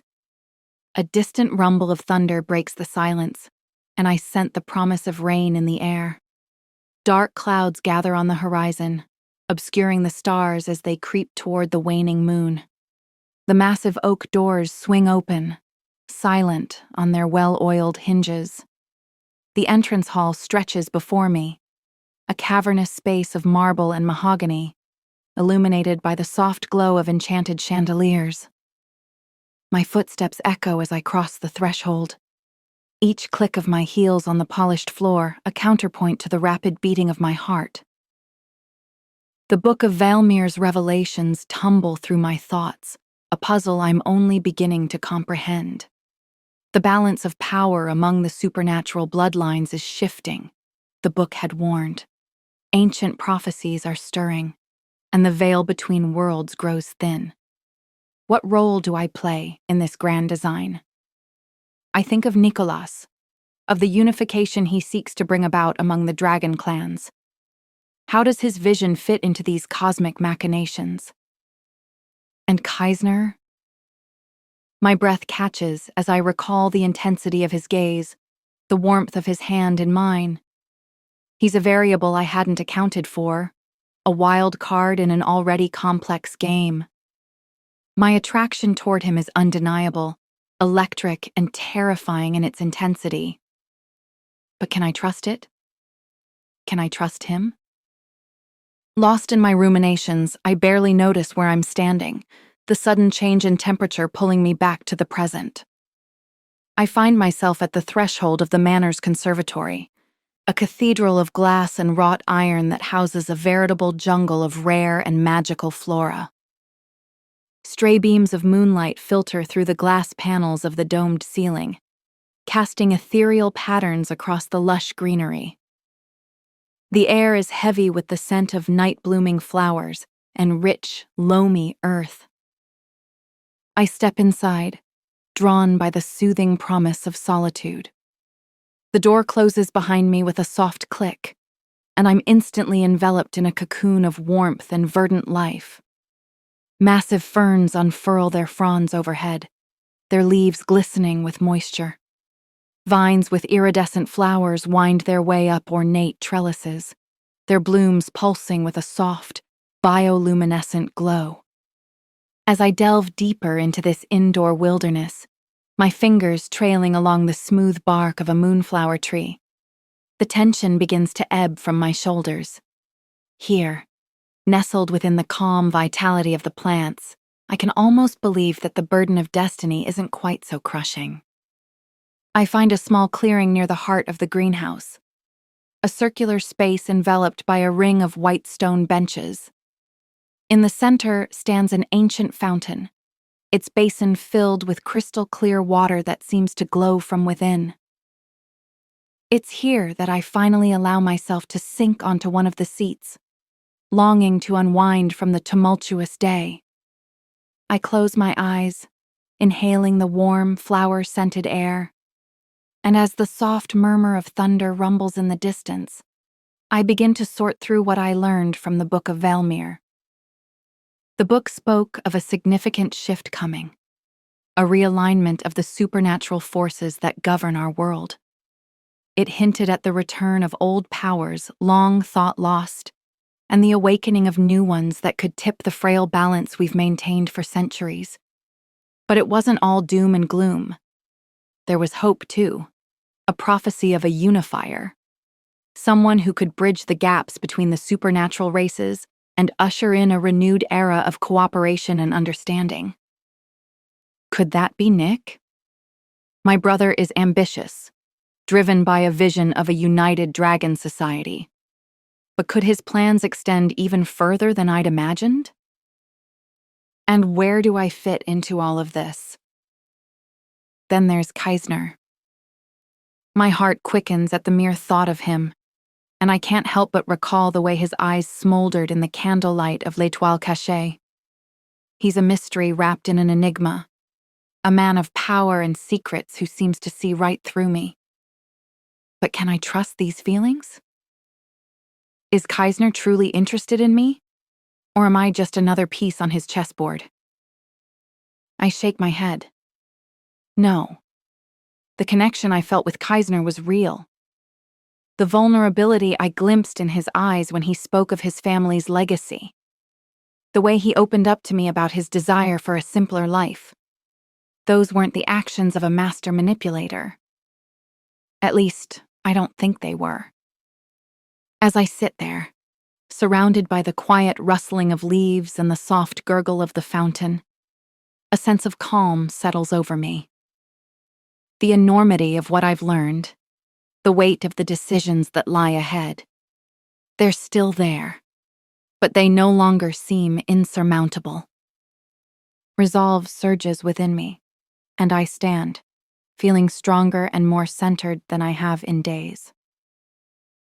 Well, what have we here? A little dragon, lost in thought amidst the pretty flowers? I whirl around, my heart leaping into my throat. There, emerging from the shadows cast by a massive bird of paradise plant, is a figure I know all too well.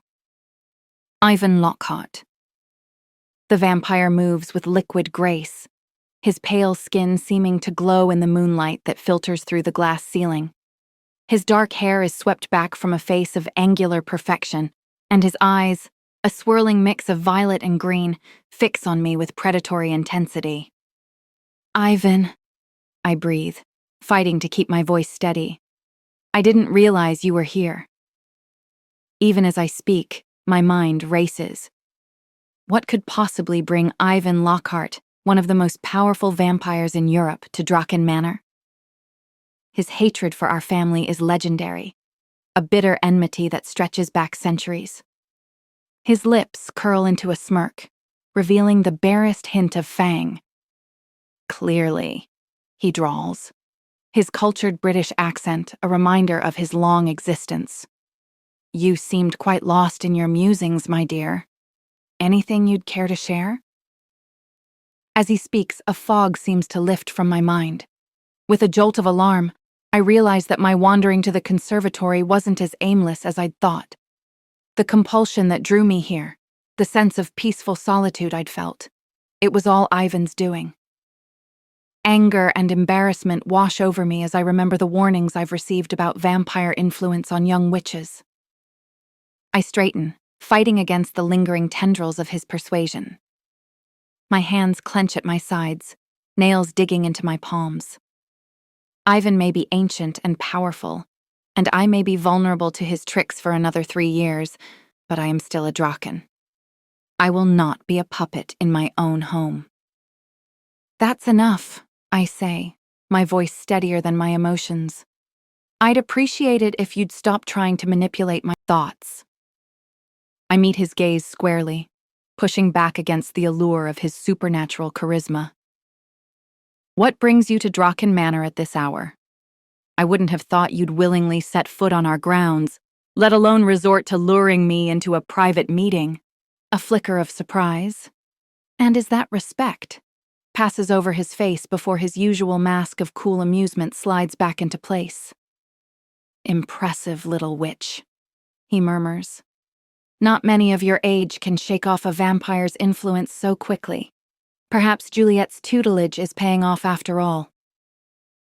The mention of the Grand Witch's name sends a jolt through me, but he laughs off my reaction as he adds, "Oh, come now, don't look so shocked. She's my girlfriend after all." He shrugs. We have our chats. Of course. How could I have forgotten? Juliet is not only the reincarnated Grand Witch, but she was the love of Ivan's life centuries ago, stolen away by a Draken ancestor. Now returned to the world, and to Ivan. A shadow flickers across Ivan's features, so fast I almost miss it. For a moment, I glimpse the pain and bitterness beneath his carefully designed veneer of indifference. About my presence here. Times change, little dragon, he says, his voice low. And with them, so must we all. He moves closer, his movements as fluid as water. Besides, I've been curious. You've been spending quite a bit of time at Devereux Manor lately, haven't you? Juliet's new protégé. A hint of jealousy seeps through the words.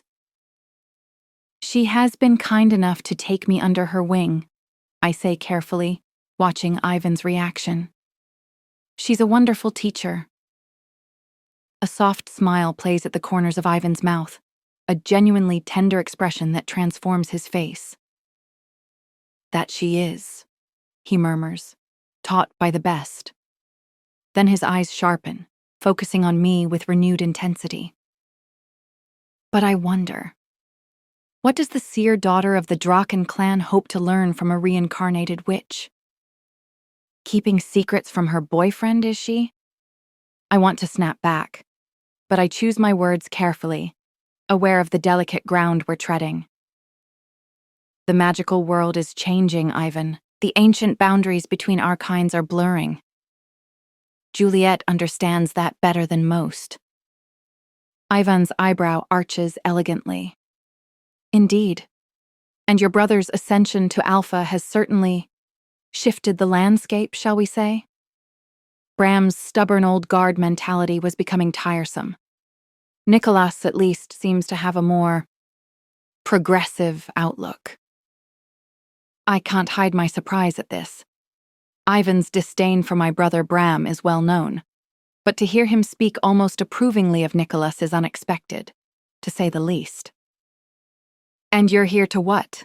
Extend an olive branch? Ivan's laugh is sharp, almost mocking. Let's not get carried away, he says, tilting back while showing palms.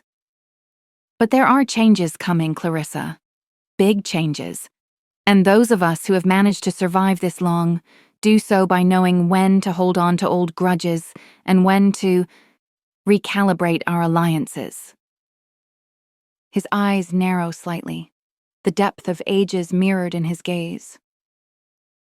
Your family took something precious from me centuries ago. It's a wound that will never fully heal.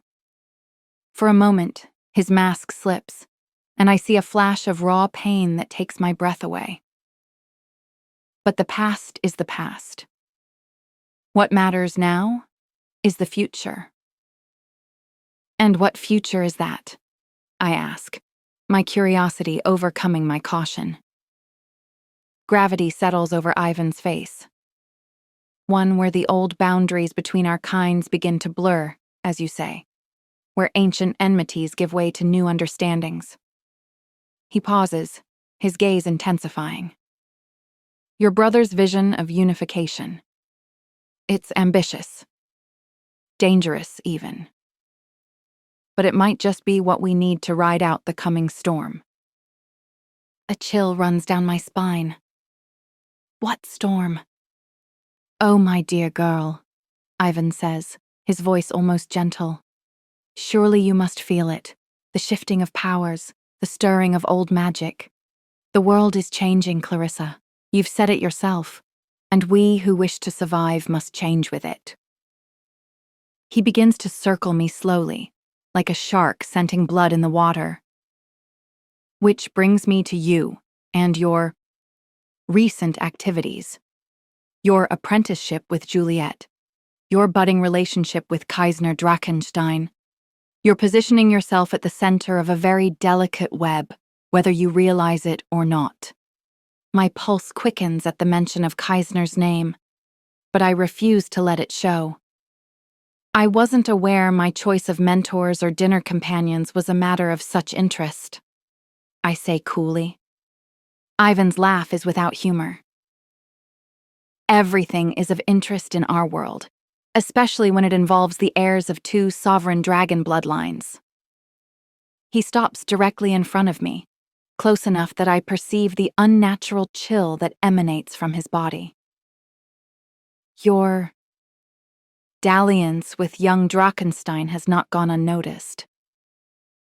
I turn to keep him in my sight, my muscles tensing instinctively. It was dinner, Ivan. Nothing more. Was it? He challenges. Because from where I stand, it looks an awful lot like the opening moves of a very dangerous game. What are you implying? I demand, my patience wearing thin. Ivan's expression turns serious, all traces of mockery vanishing from his face. Clarissa, you're playing with fire. The Drachenstein family has a long and complicated history, one that's not always aligned with the best interests of the supernatural community at large. He reaches out, cold fingers brushing against my cheek in a gesture that's both intimate and threatening. You have a gift, my dear. A rare and precious ability that many would kill to possess or control. Don't let yourself be blinded by a handsome face and a few pretty words. I jerk away from his touch, anger flaring in my chest. You don't know anything about Kaisner, or about me, I snap. And I'm perfectly capable of taking care of myself. Ivan's eyes flash with something that might be admiration. Spirit. I like that. You'll need it in the days to come. He steps back, his demeanor shifting once again to one of casual indifference. Just remember, little seer, not everything is as it seems. The game is changing, the players are taking their positions, and you're right in the center of it all. With that cryptic warning, he turns and begins to walk away, melting into the conservatory's shadows. But before he disappears, he pauses, glancing back over his shoulder. Oh, and Clarissa? Do give my regards to your brother when he returns. I have a feeling we'll all be seeing quite a lot of each other very soon. And then he's gone, leaving me alone in the moonlit jungle of the greenhouse, my mind reeling from the encounter. The game is changing, he said. The players are taking their positions. Chapter 16. Clarissa. A low buzz cuts through the stillness, coming from somewhere beyond the conservatory. I cross the space softly, drawn by the sound, and ease open the door to Nick's office. Samara stands by the mahogany desk, her back to me, one hand holding her phone to her ear, while the other carefully places an ancient grimoire into the top drawer. Its leather binding is so dark it seems to swallow light. Even from this distance, the tome radiates malevolent energy, old, twisted, powerful. Mysterious whispers seem to emanate from its pages as she slides it into place, speaking of blood and betrayal, of ancient oaths sworn in shadow. Yes, I found it, she says quietly into the phone. her voice strained as she turns a small key in the drawer's lock. It was exactly where you said it would be, in Juliet's private study. She pockets the key with trembling fingers. I've locked it away, as you asked.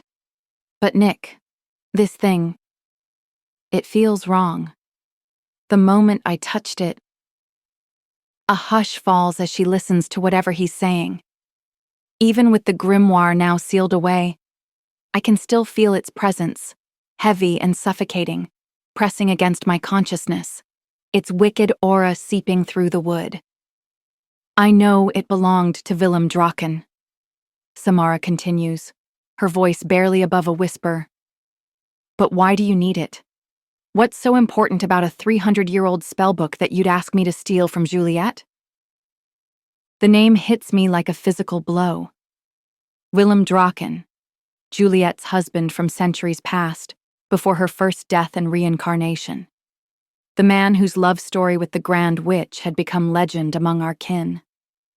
But if Nick is seeking out Willem's grimoire, it means he's delving into magic far darker than anything he's ever attempted before. I remain frozen in place, my seer's gift recoiling from the drawer's contents. Whatever spells Willem had penned in those pages, they were born of desperation and shadow, the kind of sorcery that exacts a terrible price. I understand, my love.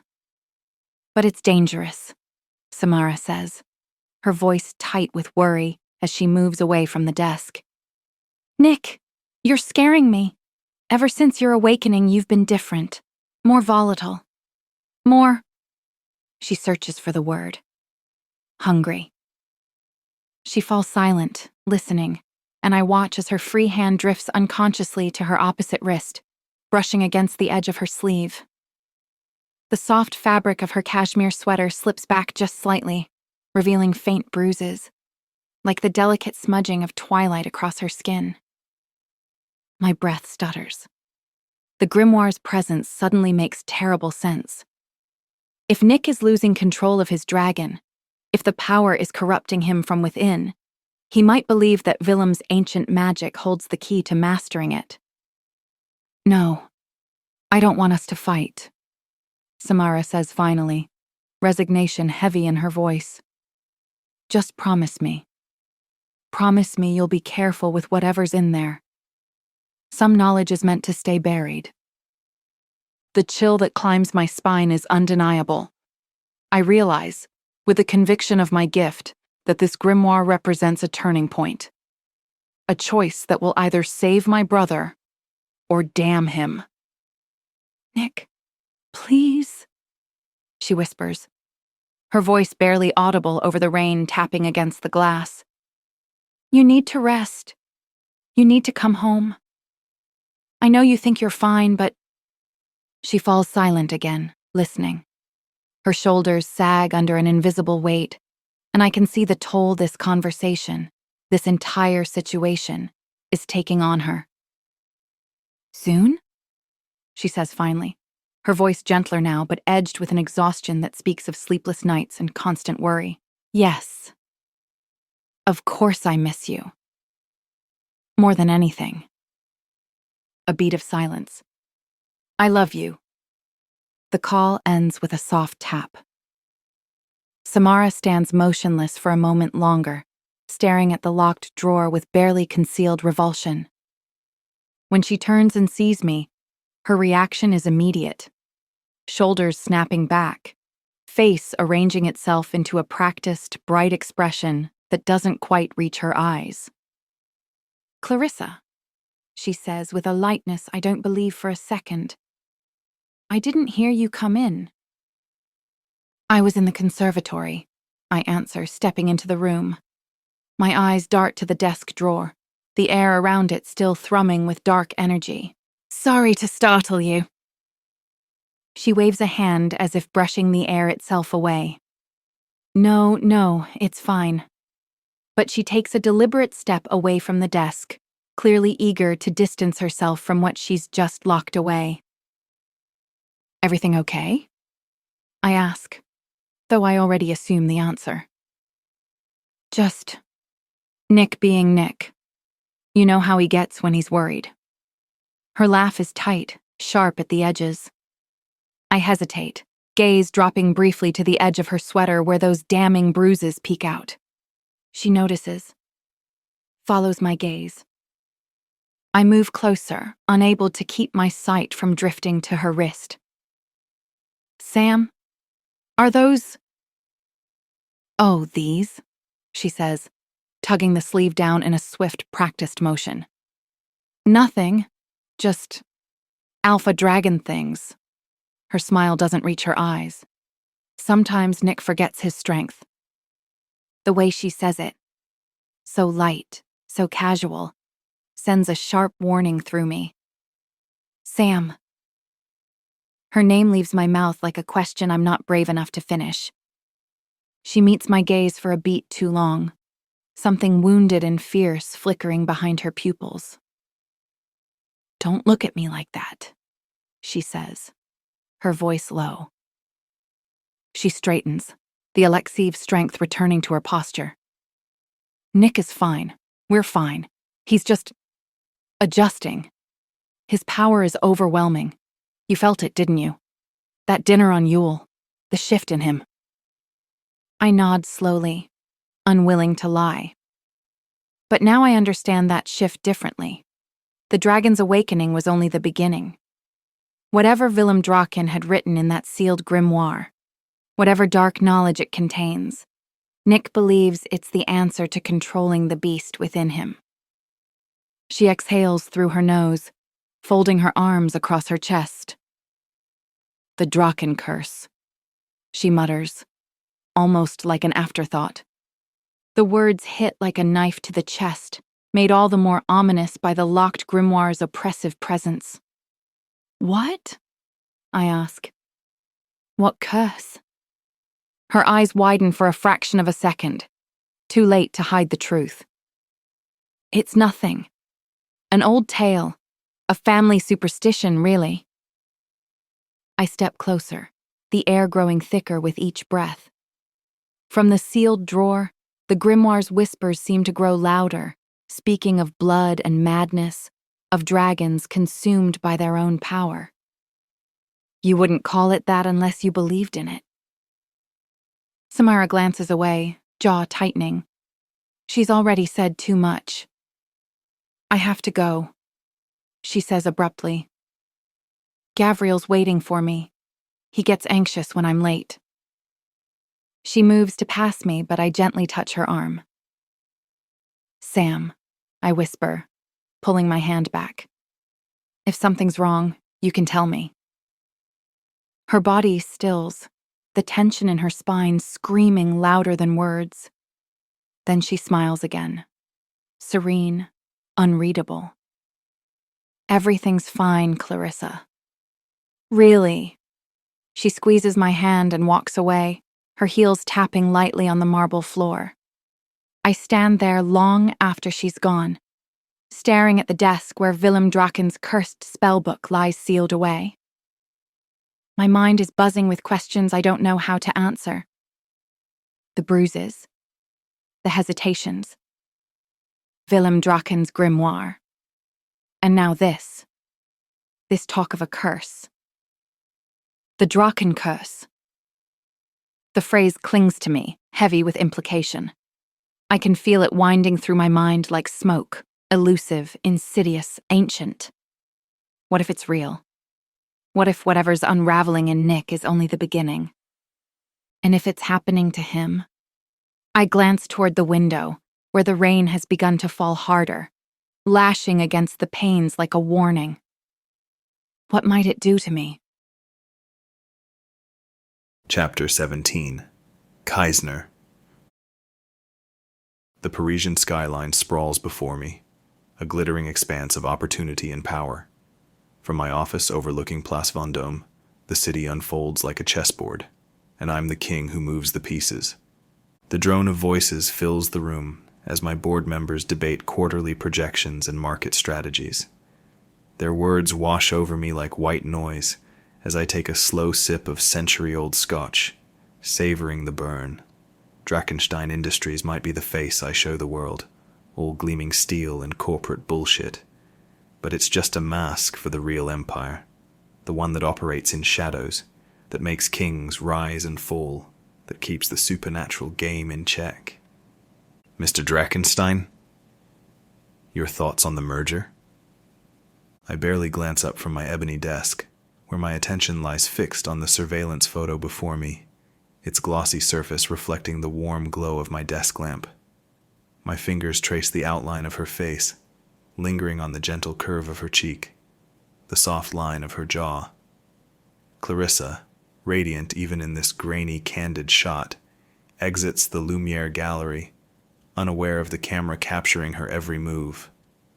Proceed as discussed, I murmur, knowing they'll interpret my disinterest as executive authority rather than the distraction it truly is. I've memorized her routines by now. The way she stops for coffee at precisely 8:47 each morning. How she tucks her hair behind her ear when deep in thought during meetings. The slight hesitation in her step when she passes the Shakespeare and Company bookstore, as if fighting the urge to venture inside. My collection of photos grows daily. Some might call it obsession. I prefer to think of it as thorough. Each image reveals something new. A different angle, a fresh expression. Another facet of the woman who has consumed my thoughts. My prey. My mate. Taking another sip of scotch, I shuffle through more photos from yesterday's surveillance, barely registering the continued discussion around me. The liquid burns pleasantly as I study each one with fierce intensity. My eyes narrow at an image of a young gallery patron standing too close to her, his hand reaching to touch her arm. Without thinking, I crumple the photo in my fist, a low growl rumbling in my chest. She is mine, even if she doesn't know it yet. The shrill ring of my phone pierces through the air, an unwelcome intruder in the midst of the meeting. I glance at the screen, brow furrowing as I recognize the number. It's one of my spies, and for him to breach protocol and contact me now, the information must be of the utmost importance.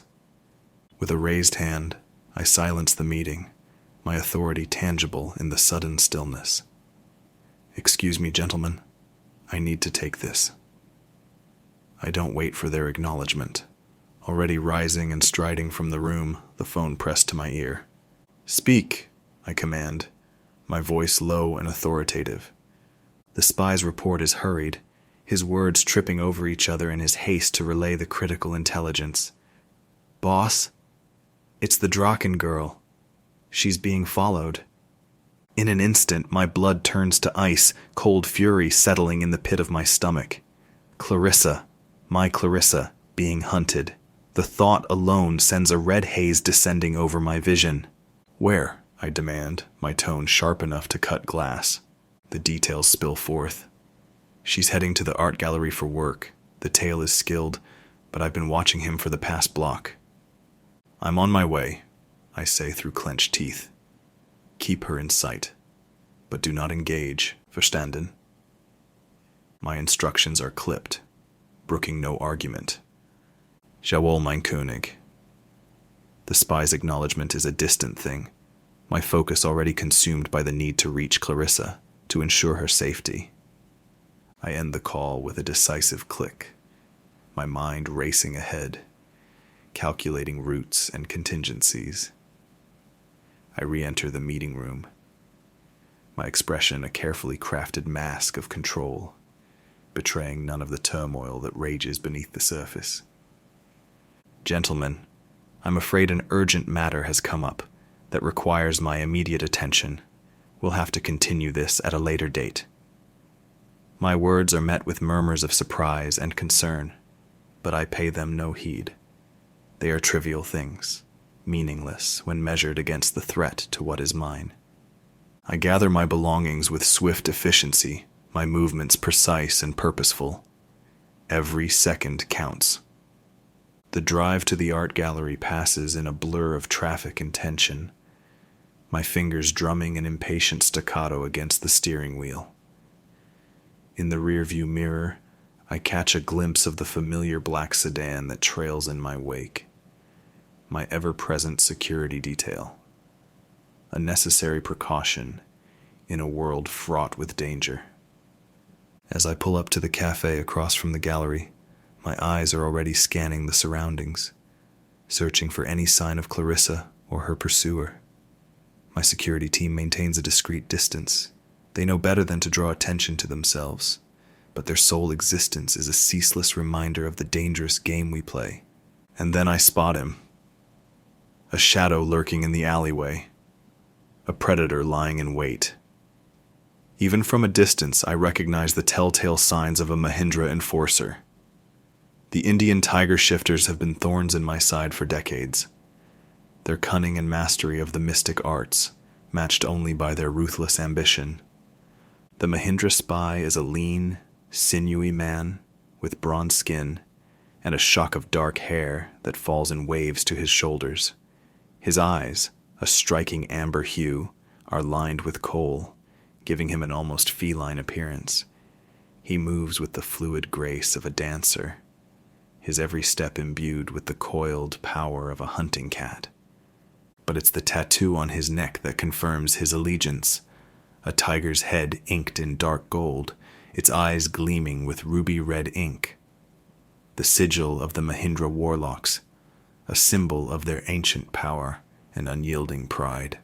The realization sends a growl rumbling through my chest. The Mahindras have been testing the boundaries of our fragile truce for years now, pushing into territories that are not theirs to claim.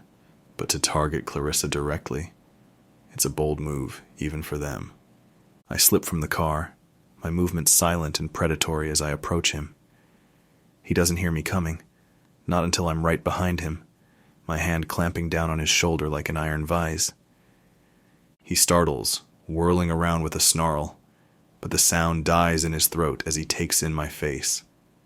Recognition dawns, followed quickly by fear. He knows who I am, knows the power I wield. Good. Let him tremble. Let him quake in the face of my wrath. I have a message for your master, Vikram Mahindra, I say, my voice a silken purr that belies the steel beneath. Kaisner Drachentstein sends his regards. It's in your clan's highest interests to stop tracking the Draken heiress. Immediately. The spy's eyes widen, his face paling beneath the rich hue of his skin. He knows the reputation of the Drachensteins, the power we wield both in the mortal world and the realm of shadows. He nods frantically, his hands coming up in a gesture of supplication. Yes, of course. I will convey your message to him at once. I release him with a shove, watching with grim satisfaction as he scurries away like the vermin he is. But even as he vanishes into the city's depths, I know this is far from over. The Mahindras are an ancient and proud clan, not easily cowed by threats, even from one as powerful as myself. I make my way to the cafe terrace, choosing a seat that affords me a clear view of the gallery. And there she is, Clarissa. She moves through her day, from meeting to meeting, with a poise and grace that takes my breath away, unaware of the danger that lurks in the shadows. But as I watch her, a troubling thought takes root in my mind. She is unguarded, vulnerable in a way that makes my blood run cold. Why are you not protected? I muse with a frown. It makes no sense that her brother, the great Nicholas Draken, would leave his own flesh and blood so exposed like this.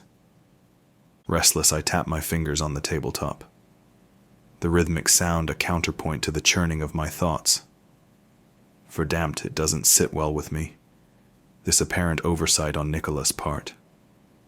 A low growl of frustration escapes my lips, thick with the urgency of my concern for Clarissa's safety. I pull out my phone, my fingers already dialing the number of my most trusted enforcer. Yannick? Here is Kaisner. I need a stealth team assembled immediately, 24/7 surveillance on Clarissa Draken. Any concerning activity is to be reported directly to me. Verstanden? As the call ends, I lean back in my chair, my gaze never wavering from Clarissa's form. She doesn't realize it, but from this moment on, she is under my protection. And God's help any soul foolish enough to threaten what is mine.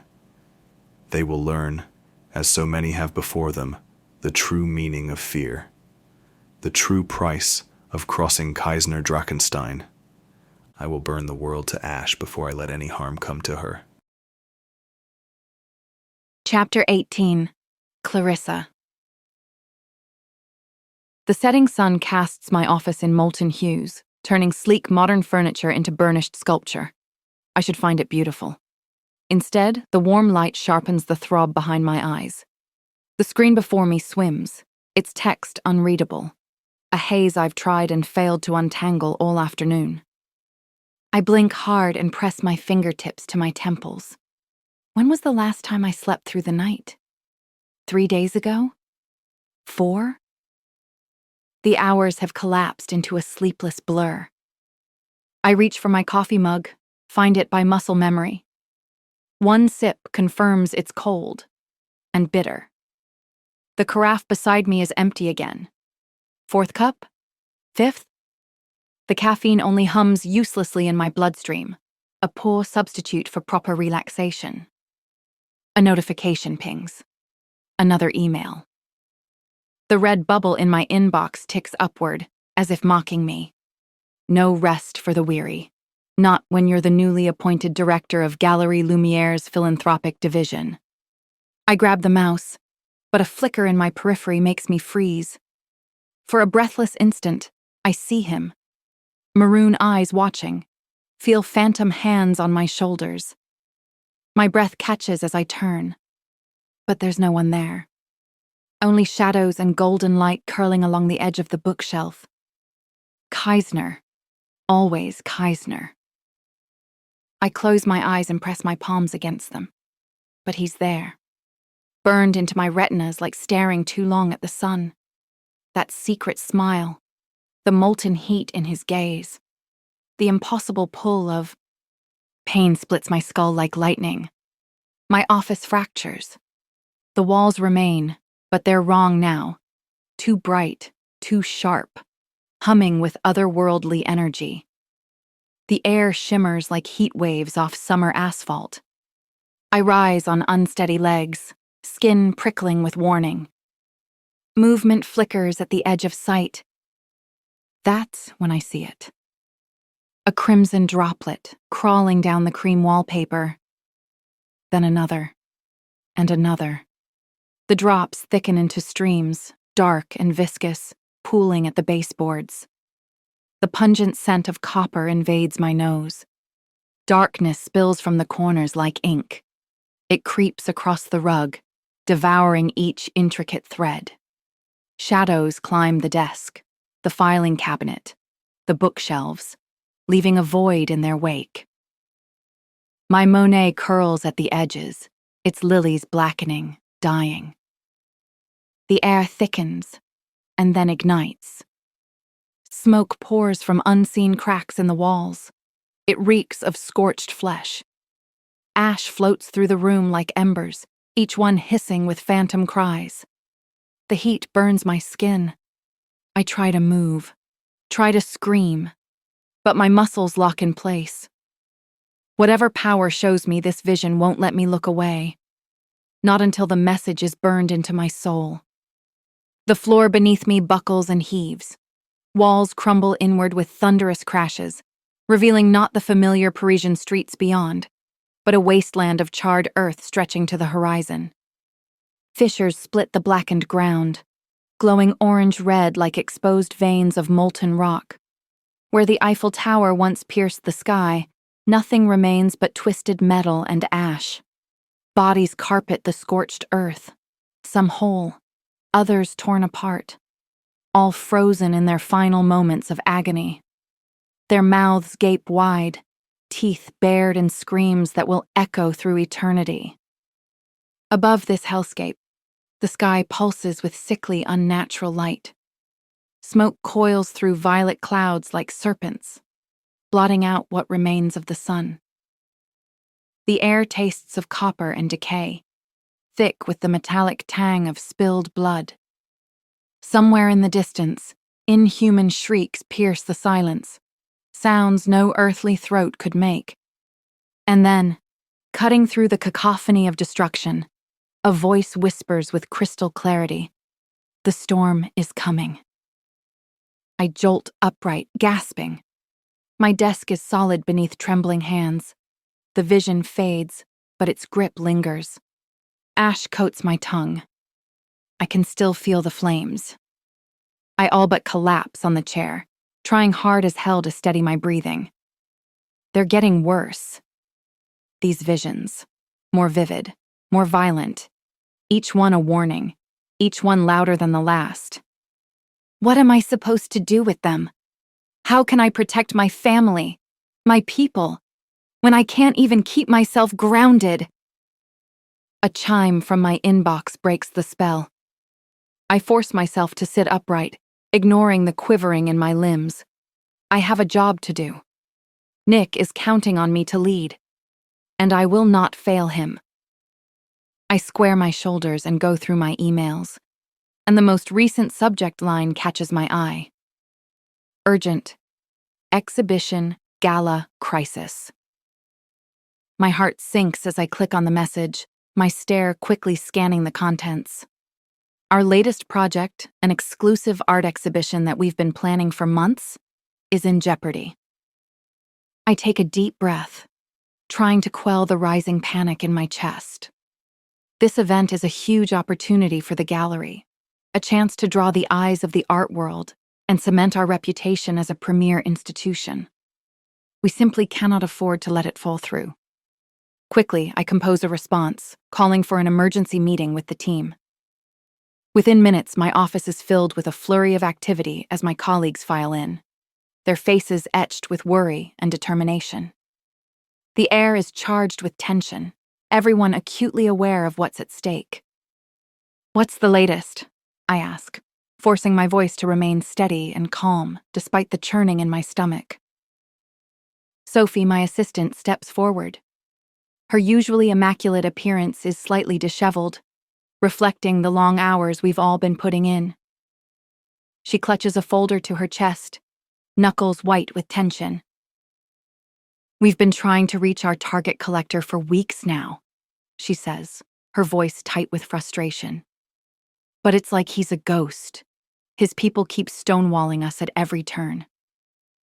She opens the folder, revealing a dossier with a blurred photograph paperclipped to the top. He's known for his incredible collection, perhaps one of the most valuable in Europe, but he's pathologically confidential about it. No one, and I mean no one, has ever seen it in person. Luke, our head of acquisitions, chimes in, his normally jovial face creased with concern.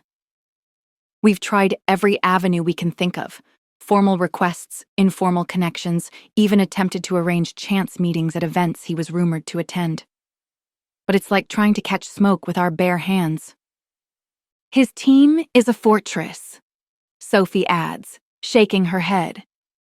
"We can't even get past his personal assistant to schedule a simple phone call." A headache starts building behind my eyes as I absorb this information. This collector, whoever he is, could make or break our exhibition. And right now, it seems like he's determined to break it. "We can't give up," I say, my voice carrying a quiet intensity that makes everyone lean in. "I want you to redouble your efforts. Leave no stone unturned, no contact unexplored. Reach out to every connection we have, no matter how tenuous. This exhibition is our chance to put the Galerie Lumière on the map, and I'll be damned if we let it slip through our fingers because of one reclusive art aficionado." "Absolutely," Luke suddenly exclaims, punching the air with unexpected enthusiasm. The room falls silent, all eyes turning to him in surprise. Realizing his unusual outburst, Luke clears his throat, a flush creeping up his neck. "Sorry about that," he mumbles, straightening his tie. "I mean, you can count on us, Clarissa." A ripple of laughter breaks through the tension. A smile tugs at my lips, grateful for Luke's inadvertent lightening of the mood. Sophie steps forward, her eyes shining with renewed determination. Luke's right. We're all behind you on this, Clarissa. Whatever it takes. I look around the room, seeing the same resolve reflected in every face. Despite the enormity of the challenge before us, pride and affection surge for my team. Together, we just might pull this off. All right then, I say, clapping my hands. Let's get to work. We have an impossible collector to impress and a gala to save. The team nods, their expressions grave but determined. I can see the fire in their eyes, the shared passion for bringing this project to fruition. It's moments like these that remind me why I love this job, despite the stress and sleepless nights. I know we can make this happen, I say, my gaze sweeping over the room. Keep me updated on any developments, no matter how small. As the meeting wraps up and my colleagues file out of the office, I slump back in my chair. The leather creaks beneath me, a sound that seems to echo the weariness in my bones. Nick trusts me. He believes in my abilities and my vision for the gallery. I can't let him down. Just then, my phone buzzes, and I glance down to see my brother's name flashing on the screen. Despite my exhaustion, warmth and affection wash through me as I answer the call, eager to hear Nick's voice. "Hey, Rissy," he says, his tone warm and familiar. The sound is a balm to my frayed nerves. Nick, I breathe, realizing just how much I've missed him. How's everything going in Spain? I listen as he tells me about the city, about the Dragon Clan's eagerness to know him, to learn more of his abilities. I can hear the excitement in his voice, but also a hint of something else. Longing, perhaps. But I miss being home, he admits, his tone softening. Miss seeing Sam and, the others. I can't help but giggle, grateful as some of the day's tension melts away. Oh, I see how it is. You miss Sam and the others? But what about your favorite little sister? Nick's warm chuckle fills the line. Favorite little sister?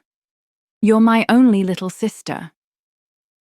Details, I tease, warming to the task of cheering him up. I bet you're living it up in Madrid with your green smoothies and... what's that weird Brazilian berry you're obsessed with? Açaí, Nick reluctantly supplies, and I can all but see him rolling his eyes. And for your information, I'm no longer in Madrid, but in a smaller town. And finding a good açaí bowl here is harder than negotiating with the Ursa clan. Oh, the tragedy, I gasp in mock horror. Shall I organize a care package? Emergency superfoods for the traveling wellness warrior? Has a nice ring to it, doesn't it? Nick's laughter echoes through the phone, and I'm instantly satisfied. Mission accomplished. Big brother cheered up, homesickness temporarily abated. Keep it up, sis, he says affectionately. And I might just extend my stay to avoid your merciless teasing. You wouldn't dare, I counter, grinning. Who else would remind you that normal people don't consider protein powder a food group? He chuckles. For a moment, it's only me and Nick, trading quips and laughter, our responsibilities temporarily forgotten. It's a welcome respite from the chaos of the day, and I savor every second of it. We miss you too, I say quietly, emotion thick in my throat. In the fading light, I see it. How every choice, even our separation, ties into something larger. I almost ask about Samara, about the tension in her voice, the bruises, the haunted stare in her eyes, but the words stall on my tongue. It's not the time. Not like this. I'll ask him in person, when there's nowhere to hide, when I can look him in the eye and demand answers he can't sidestep. Instead, I say gently, Sam loves you, you know? fiercely, even when things are hard. I let the words hang, their meaning clear. Nick goes quiet, but I don't fill the silence. I let it settle.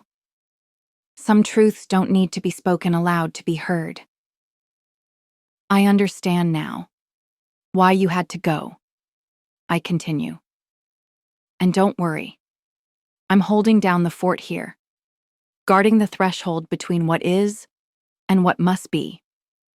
There's a pause on the other end of the line, a moment of quiet that stretches just long enough to make me wonder if the call has dropped. Then Nick's voice comes through, thoughtful and slightly puzzled. You sound different. My breathing hitches. Different? What do you mean? I'm not sure exactly, Nick says slowly, as if he's trying to piece together his thoughts. There's just something in your voice, in the way you're talking. You seem older, somehow. More assured. There's a note of pride in him as he adds, has something happened recently? I'm tempted to spill everything, the visions, Kaisner, the Fey library. But instead, I force a light laugh. Oh, just the usual gallery drama. Nothing I can't handle.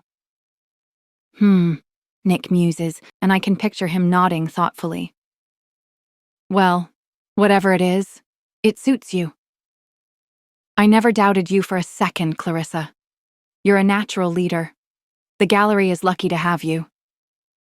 I am lucky to have you. His words warm me, even as guilt gnaws at my insides for the secrets I'm keeping. When are you coming home? I manage to ask, unable to keep a hint of longing from my voice. Silence stretches between us, and I can almost picture Nick's face, the way his brow furrows when he's deep in thought. Soon, he says finally, warm but vague. There are still some things I need to take care of here, but I promise I'll be back the minute this tour is over. Disappointment flickers through me, but I set it aside. I understand, I say, my voice steady despite the ache in my chest. Just don't stay away too long, okay? Paris isn't the same without you. We talk for a few more minutes, but all too quickly, Nick has to go, pulled away by another meeting or conference call. Take care of yourself, Rissy, he says, gentle and sincere. And remember, you're stronger than you know. You've got this. I smirk. I won't let you down. As the phone call ends, the smile slowly fades from my face. The unspoken truths lodge in my throat like shards of glass, threatening to draw blood if I dare give them voice. I couldn't bring myself to speak a word about my visions getting worse, each one more vivid and terrifying than the last. The sudden interest of the Fae and vampires in our family's affairs remains locked behind my lips, information too dangerous to share over a phone line. And Kaisner. Just thinking his name sends a shiver down my spine. How could I even begin to explain the jumble of emotions he stirs in me? These secrets press against my chest, begging to be released. But I push them down, swallowing the words that threaten to spill out. It would only cause Nick grief and worry, and I can't do that to him. Not when he's miles away, focused on his journey of self-discovery and the weighty responsibilities of leading our clan. No, these are my burdens to bear, at least for the time being. I stare out at the city, now cloaked in velvet dark, lights twinkling like fallen stars. There's still so much to do. So many challenges to overcome. The forthcoming gala, the opera tomorrow, the ominous visions and prophecies. But for the first time, I feel it. Not peace exactly, but purpose. Yes, the storm is coming. But maybe, just maybe, I'm strong enough to face it. Chapter 19. Kaisner. The antique grandfather clock in the corner of my study chimes 9, its deep, resonant tones echoing off the wood-paneled walls. I barely register the sound, my attention fixed on the sea of papers spread before me. The warm glow of the fireplace casts flickering shadows across the room, turning the mountain of reports into an ever-shifting landscape of light and dark. I lean back in my leather chair, its soft creak a counterpoint to the pop and hiss of burning logs. My fingers drum an impatient rhythm on the polished ebony of my desk as I scan the latest profit margins. The numbers are good, better than good. Our influence is growing, spreading like wildfire across Europe's supernatural underworld. But it's not enough. It's never enough. I reach for the crystal decanter at my elbow, pouring 2 fingers of aged scotch. The amber liquid catches the firelight as I swirl it in the glass, its peaty aroma filling my nostrils. I take a sip, savoring the burn as it slides down my throat. For a moment, I close my eyes, allowing myself this brief respite from the burden of the Drachentstein legacy. When I open them again, my gaze falls on the portrait hanging above the fireplace. My father stares down at me, his eyes as cold and hard in oil paint as they were in life. The set of his jaw, the arch of his brow, everything about him exudes power and control, the very embodiment of what a Drachenstein should be. I turn away, unable to bear his scrutiny, even in this painted form.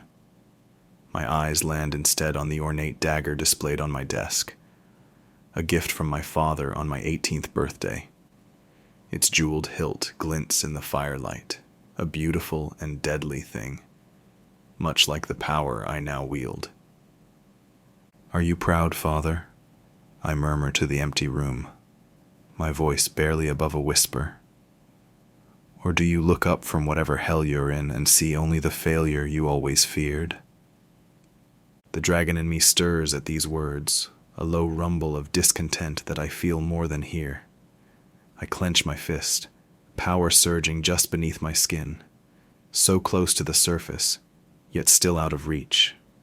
The slumbering beast that refuses to fully awaken, no matter how I rage against its dormancy. A sharp knock at the door cuts through my brooding like a knife. "Enter," I command, my voice steady despite the turmoil within.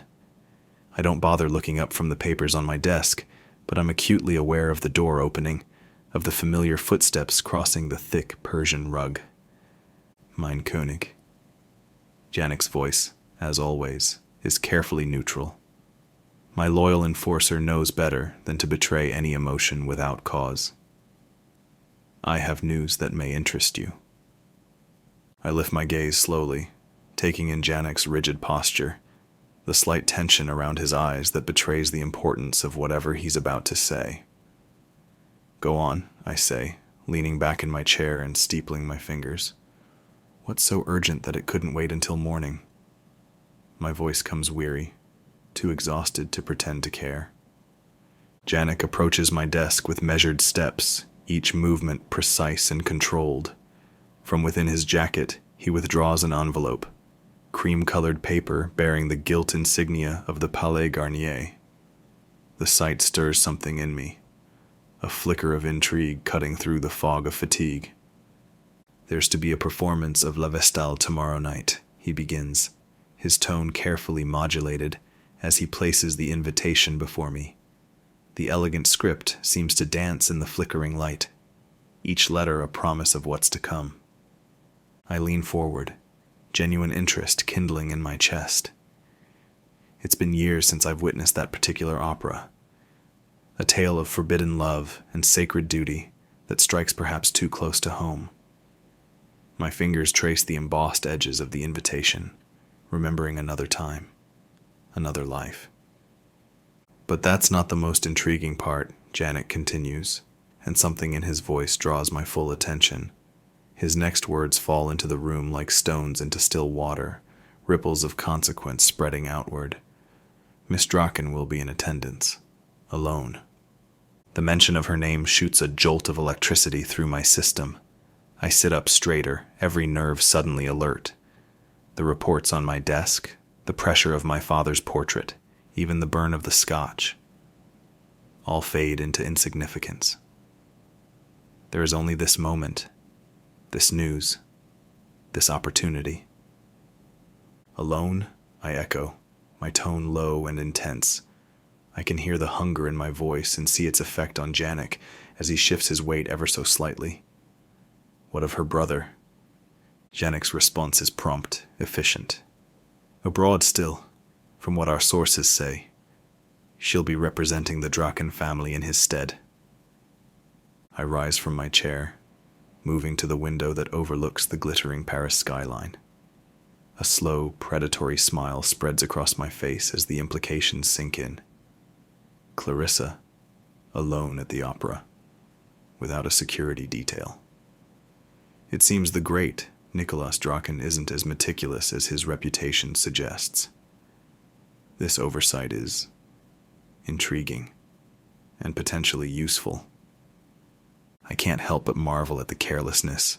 For all his grand plans of unification, Nicholas has left his most valuable asset, his gifted sister, completely exposed. It's a mistake I would never make. One that I will never make. Where Clarissa is concerned. Interesting, I murmur, more to myself than to Janik. Very interesting indeed. I whirl around to face my enforcer, noting the barely concealed curiosity in his eyes. He knows me well enough to recognize when something has caught my attention, when the gears of strategy have begun to turn. Tell me, Janik, I say, my voice deceptively casual. What do you make of this oversight on Nicholas Draken's part? Sending his sister, unprotected, to such a public event. Janik considers for a moment before responding. It seems uncharacteristically careless, mein König. Perhaps he trusts in the neutrality of the venue, or in his sister's abilities. I nod, a slow smile spreading across my face. Perhaps, or perhaps, the great unifier is not as infallible as he'd have us believe. I move back to my desk, fingers trailing over the jeweled hilt of my dagger. After all, in our world, even a moment's inattention can have significant consequences. A low growl escapes my throat, my fist tightening of its own accord. I bet every shifter in town will be flocking toward this opportunity, I mutter, the thought of others vying for Clarissa's attention igniting a possessive fury within me. I take a deep breath, willing my dragon's wrath to calm. When I speak again, my voice is cool and controlled, belying the storm of emotions beneath. Secure me a private box, I order, my mind already racing with plans. And make sure my presence isn't widely known. I want the element of surprise. Janik nods, a glimmer of understanding in his eyes. Of course, mein König. Anything else? I pause, considering. The next move needs to be perfect, a delicate balance of intrigue and allure. Have flowers sent to her box, white roses with a note, sign it with just an initial, K. My enforcer bows swiftly, but as he turns to leave, a new idea strikes me. Wait, I command, reaching for a card on my desk. Pen in hand, I hastily scribble further instructions. This also. Janik retrieves the card and exits silently, leaving me alone. I turn to the window, my thoughts consumed by Clarissa Draken. Her sapphire eyes, the soft curve of her smile, the way she tilts her head when she's deep in thought. Every detail is etched into my memory. For too long, I've watched her from afar, biding my time, waiting for the perfect moment to make my move. And now, fate has handed me that chance on a silver platter. She has to be mine, I murmur, my voice barely audible even in the silence of my study. My fingers clench into fists at my sides, the need to possess her, to claim her, overwhelming in its intensity. And soon, The thought of her in my arms, of claiming her as my own, sends a surge of heat through my body. It's not just desire, though there's plenty of that, but something deeper, less primal. A need that goes beyond the physical, that touches my very soul. I shake my head, trying to clear these dangerous thoughts. I can't afford to be distracted by emotion. This is about power, about securing the Draken blood for my own purposes. Nothing more. But even as I tell myself this, I know it's a lie. Clarissa Draken has awakened something in me, something I thought long dead. And tomorrow night, at the opera, I intend to explore that feeling to its fullest. As I turn to my desk, my phone buzzes insistently. A text message flashes on the screen from Scarlett, my occasional lover and one of my most skilled spies. Her message is direct, as usual. Free tonight. Your place or mine. A month ago, I would have responded immediately, eager for the distraction and release that Scarlett offers. Her skills extend far beyond espionage, and our encounters have always been mutually satisfying. But now, I find myself hesitating, my thumb hovering over the keyboard. The thought of Scarlett's touch, once so enticing, now leaves me cold. Instead, unbidden, an image of Clarissa Draken rises in my mind. A surge of longing, so intense it's almost painful, courses through me. I shut my eyes, trying to dislodge these unwelcome feelings. What the hell is happening to me? Since when did I become a man swayed by such sentimentality? With a frustrated growl, I type out a quick response to Scarlett. Not tonight. Busy. I hit send before I can second-guess myself, then toss the phone aside. The rejection of Scarlett's offer only serves to underscore the depth of my fixation on Clarissa. Even the prospect of a night of passion with a woman I once found irresistible pales in comparison to the mere thought of her. My mind is filled with images of the Draken heiress, of the look on her face when she sees me at the opera, of the way her body will feel pressed against mine. Tomorrow can't come soon enough. The trap is set. Now, all that remains is for my beautiful prey to walk into it. And when she does, I'll be waiting. Chapter 20. Clarissa. The grand façade of the Palais Garnier rises before me, a temple of art and power etched against the Parisian night. Golden statues flank the entrance, their rapt expressions frozen in eternal devotion beneath the shimmer of crystal chandeliers. The bronze doors gleam with carvings of myth and melody, poised to admit me into a world where reality blurs with spectacle. The doormen, clad in crimson and gold livery, bow as they open the gilded entryway. The Lady Clarissa Draken, heiress to the ancient House of Draken and director of the Galerie Lumière. The announcement rings out, echoing through the marble vestibule where mirrored walls multiply the grandeur. I suppress a shiver. The title feels distant, ceremonial. We rarely use it, except at events like this, where the vestiges of human nobility mingle with supernatural power. Our family's strength has never rested in names or honors, but in the legacy of dragon blood. Still, tonight, both carry weight. As I step inside, the noise of the street fades behind me, replaced by the low hum of elegant conversation and the orchestra's faint tuning. The foyer is a sea of silk and sparkle, jewels flashing like stars against the swell of brocade and lace. It could be overwhelming, if I let it. But I am a Draken. The blood of dragons flows through my veins. I will not be cowed. My gown, rich golden silk embroidered with intricate patterns that shimmer like dragon scales, whispers over marble as I ascend the grand staircase. The bodice clings to my figure before flaring into a skirt that flows like liquid gold. Every step is deliberate, a statement, a signal.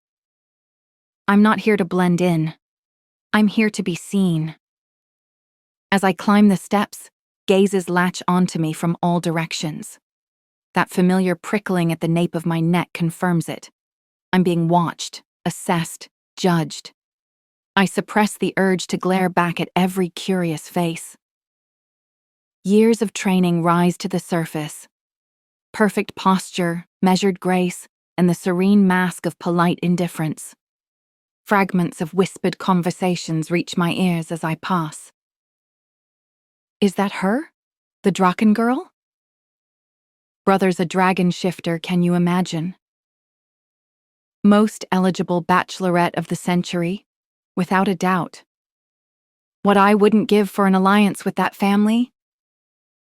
The words swirl around me like smoke, at once flattering and suffocating. I am not just Clarissa tonight. I am a symbol, a potential chess piece in the great game of supernatural politics. The thought sends a shiver down my spine, but I don't let it show. Instead, I allow a small, enigmatic smile to play at my lips, giving nothing away. When I reach the top of the stairs, I pause for a moment, ostensibly to adjust the fall of my skirt, but really to gather myself. I can see the Draken family box from here, draped in rich burgundy velvet with our crest embroidered in gold thread. It stands empty, waiting for me to take my place as the sole representative of our lineage. The absence of Nicholas is a physical ache, a hollow space beside me that seems to cry out for attention. But I push the emotion aside, steeling myself for the evening ahead. Tonight, I cannot be the little sister, the one who leans on her brother's strength. Tonight, I must be the Draken heiress, poised and powerful in my own right. A flicker of guilt stirs as I remember my last call with Nick. I didn't tell him about the opera invitation, about stepping in to represent our family in his absence. He already has enough to worry about, and I didn't see the point in adding to the burden he's shouldering. Besides, this is my chance to prove I can handle it.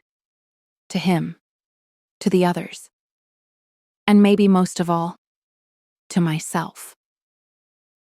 I can do this, I whisper to my reflection, smoothing down the shimmering fabric of my gown. I will do this. I make my way to the box, acutely aware of the eyes that follow my every move. As I settle into my seat, I allow my gaze to sweep across the opera house, taking in the glittering assemblage of supernatural society. In the box to my left, I recognize the Morozov clan, fierce stares gleaming with wolfish interest. To my right, the Regalis family lounges with innate feline grace. But my stare doesn't linger on them for long, because there, in a box draped in shadows, I glimpse something that makes my heart stutter. A pair of dark eyes, burning with an intensity that I recognize all too well. Kaisner Drachentstein. I force myself to look away, my cheeks flushing with heat. As I turn, my gaze falls on a present I hadn't noticed before. A stunning bouquet of white roses, their petals practically glowing in the subdued light. With trembling fingers, I reach for the card nestled among the blooms. As I pluck it from its resting place, an object falls from within, landing on my lap with a soft tinkle. My breath catches as I lift the item. A white gold necklace with a diamond-encrusted dragon pendant. The craftsmanship is exquisite, the dragon's scales catching the light and throwing miniature rainbows across my skin. I open the card, my heart pounding so loudly I'm sure the entire opera house must hear it. The message inside is simple, yet it sends a thrill through my body. For the most captivating dragon of all. K. My eyes dart back to Kaisner's box, finding his stare still fixed upon me. The intensity in those dark depths makes me feel as though I'm falling, drowning in a sea of hidden longings. A smile tugs at the corners of my mouth, unbidden and impossible to suppress. My fingers close around the dragon pendant, its cool metal a stark contrast to the heat flooding my body. Every instinct screams at me to maintain decorum, to remember my place in the eyes that are surely upon me. But in this moment, with Kaisner's gift in my hand and his gaze burning into me from across the theater, I find it increasingly difficult to care about propriety or expectations. My breath comes in short, excited gasps, and I have to consciously remind myself to unclench my other hand, which is balled into a fist in my lap. I want to run to him. I want to flee. I want to put on the necklace and never take it off. I want to throw it into the Seine's depths. Conflicting desires battle within me, leaving me dizzy and intensely alive. With a supreme effort of will, I school my features into a facade of courteous curiosity, as if the bouquet and the gift are nothing more than a pleasant surprise. But inside, I'm a maelstrom of emotion, my heart singing an aria of its own, one of longing, excitement, and the thrill of forbidden attraction. As the lights begin to dim and the curtain prepares to rise, I chance one last glance at Kaisner. The smile he gives me, small and secret and full of promise, tells me this is only the beginning. And despite the voice of reason screaming in the back of my mind, I can't wait to see what comes next. I close my eyes, drawing in a deep breath and reaching for the well of strength within me. It's there, a burning coal at my core, the legacy of generations of Draken witches and warlocks. Their power flows through me, a river of fire in my veins.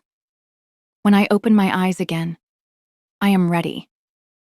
Ready to face the music, the politics, the delicate dance of power and alliances that will play out around me this evening. Ready to be the face of the Draken clan, to make my family proud. The curtain rises, and with it, the game begins. The opera unfolds before me, pulling me into Julia's world, a Vestal virgin torn between sacred vows and forbidden love. Her torment weaves through the music, each note heavy with anguish, each breath laced with longing. But it's Aria Leone's voice that truly mesmerizes, impossibly pure, impossibly powerful. No mortal throat should be capable of such perfection. Each note she sings seems to bypass the ears entirely, resonating deep within the soul. As her voice ascends beyond the limits of human ability, something cold settles in my stomach. I've heard whispers about the Leone bloodline, stories passed down through generations of opera patrons, tales of Letizia Leone, Aria's ancestor, who was said to have struck a bargain centuries ago, her soul traded for a voice that could make angels weep and demons bow, a voice that could entrance kings, topple empires, and seduce the heavens themselves. Watching Aria now, I wonder if those whispers are more than myth. Her voice breaks on a final aching refrain, and something inside me tightens. Julia's pain isn't mine, yet I feel it as if it were, as if Aria's otherworldly gift is drawing out emotions from places I didn't know existed. What price, I wonder, did Letizia truly pay? And what price does Aria pay now, burdened with that cursed legacy in her throat? Relief comes with the first intermission. I resist the impulse to sag into my seat or press a hand to my heart. Instead, I rise with quiet control, posture poised. I long to stretch, to breathe away from the stifling scrutiny of the crowd. Though I don't dare look, I am aware of them. Eyes on me, whispers behind fans, speculation humming like static against my skin. Perhaps I'll linger just out of sight, concealed by the velvet drape of the private box. I take a breath, willing stillness into my limbs, when a hush falls. It starts in the neighboring boxes and ripples outward, as if something unseen has shifted the air. I turn just slightly and see him. A man has risen from the private box adjacent to mine, now stepping through the low velvet partition that separates our spaces. He moves with the smooth, deliberate grace of a predator, each step unhurried, precise. Even in a room filled with supernatural elite, he draws attention like gravity. His tuxedo fits as if it were sewn onto his frame, black silk over a lean, muscular build.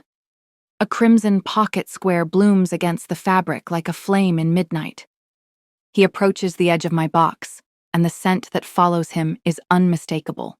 Cedarwood, musk, and something colder, wilder. Not dangerous, exactly, but ancient, alive. In his hand he carries an enchanted rose. The petals shimmer with glamour, subtly shifting hue, deep scarlet, soft blush, golden flame. A silent performance of wealth, magic, and taste. Then his gaze finds mine. Amber eyes threaded with gold, piercing yet unreadable, like honey struck by lightning. "Miss Draken," he says, a low growl that resonates in my chest and sends shivers down my spine, though whether from attraction or unease, I'm not entirely sure. Allow me to introduce myself. Andrei Morozov, Alpha of the Siberian Pack. The Morozovs, one of the most formidable wolf-shifter families in the supernatural world. I straighten imperceptibly, mindful of the importance of this interaction. He inclines his head, voice smooth as dark velvet. I couldn't help but notice how deeply the music moved you. Perhaps you'd care to explore the primal undertones over a private supper? I accept the rose with a measured smile, careful to let neither warmth nor offense slip through. "Thank you, Mr. Morozov. The performance is indeed stirring," I reply evenly. "But I must decline. My responsibilities to the Draken family require my full attention tonight. I'm sure you understand." A flicker of disappointment passes across his face, quickly replaced by a knowing smirk. "Of course," he murmurs, the words threaded with amusement and promise. "Another time, perhaps." He steps back with quiet confidence, retreating to his box like a man who rarely hears no and never minds waiting. I exhale slowly, turning toward the balustrade in search of a moment's reprieve.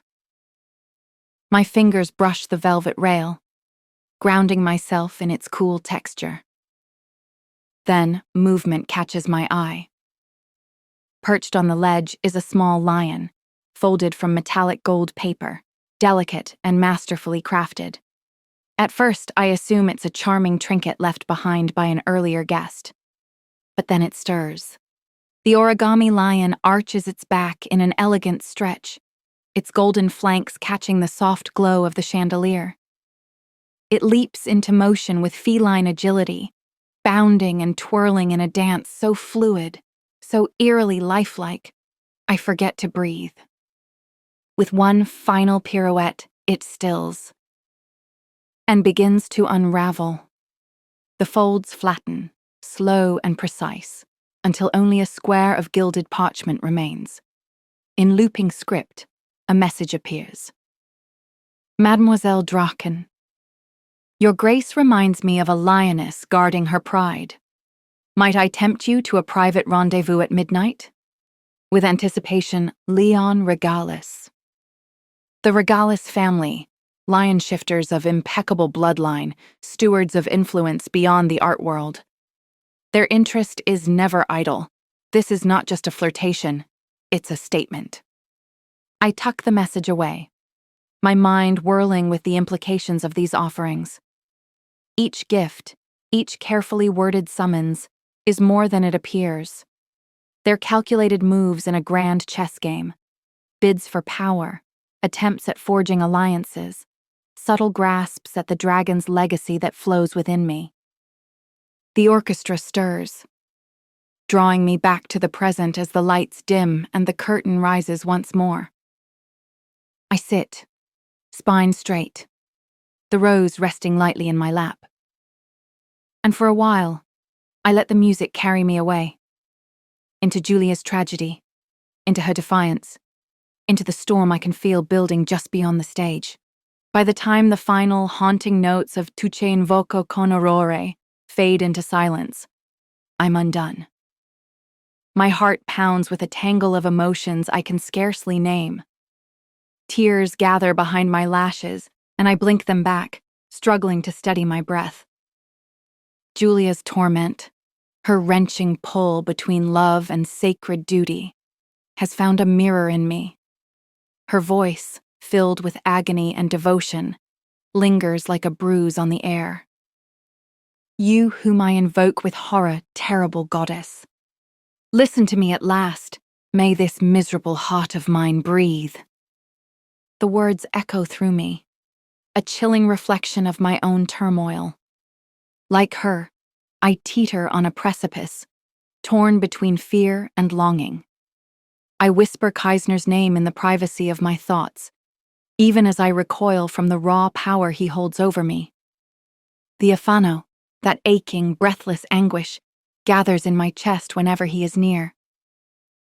A torment so exquisite it's almost holy.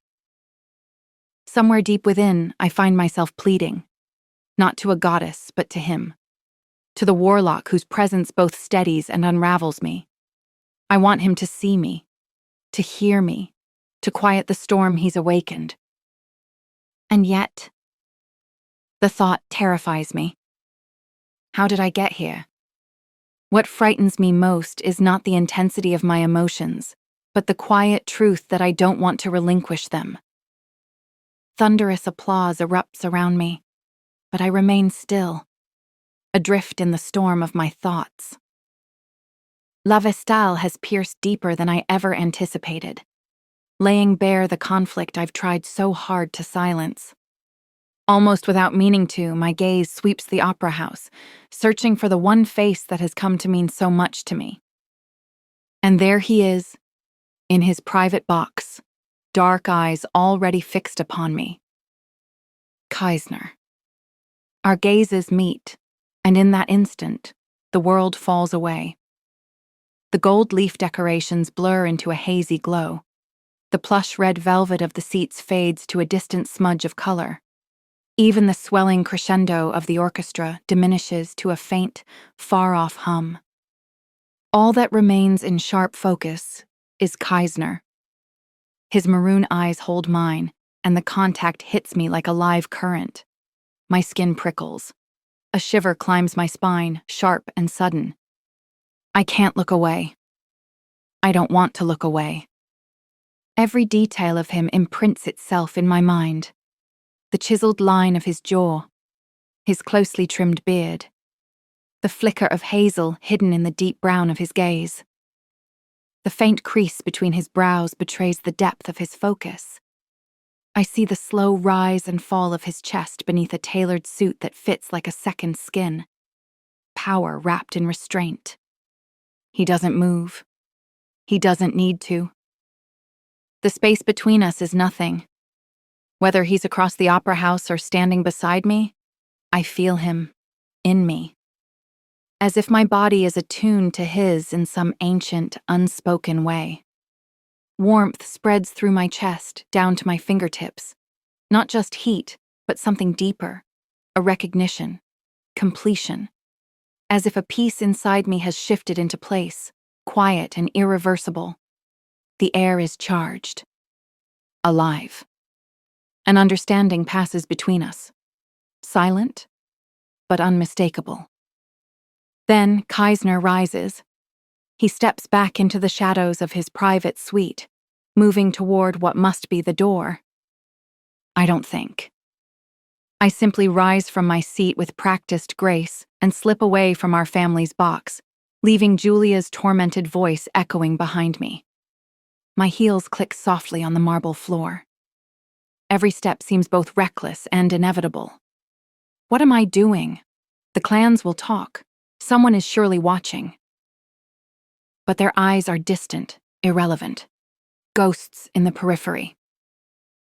The only thing I feel is the pulse of magic, thick in the air, and the fire that draws me to him.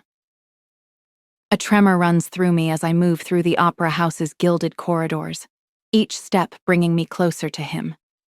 The plush carpet hushes my footsteps, but the blood pounding in my ears is deafening. My hands tremble. I curl them into fists, willing my composure to hold. Rounding the final corner, I spot Kaisner's men, stationed like statues outside a private balcony. Sharp-eyed, expressionless, watchful. For a breathless second, I brace for resistance. But then, with the smallest nod, they step aside. The gesture is subtle, but the anticipation it sparks inside me is not. One of them catches my eye. Marcus, tall, with dark eyes and a scar along his jaw.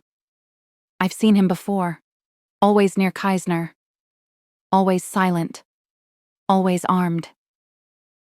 "Enjoy your evening, Miss Draken," he says, his voice cold and precise, smooth on the surface but chilling beneath.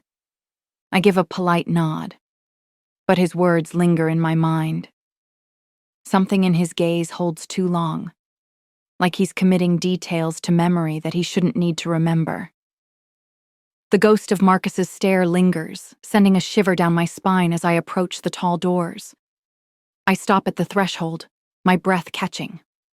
Beyond waits Kaisner, and with him a precipice, power, danger, seduction, the unknown. The doors swing open without a sound.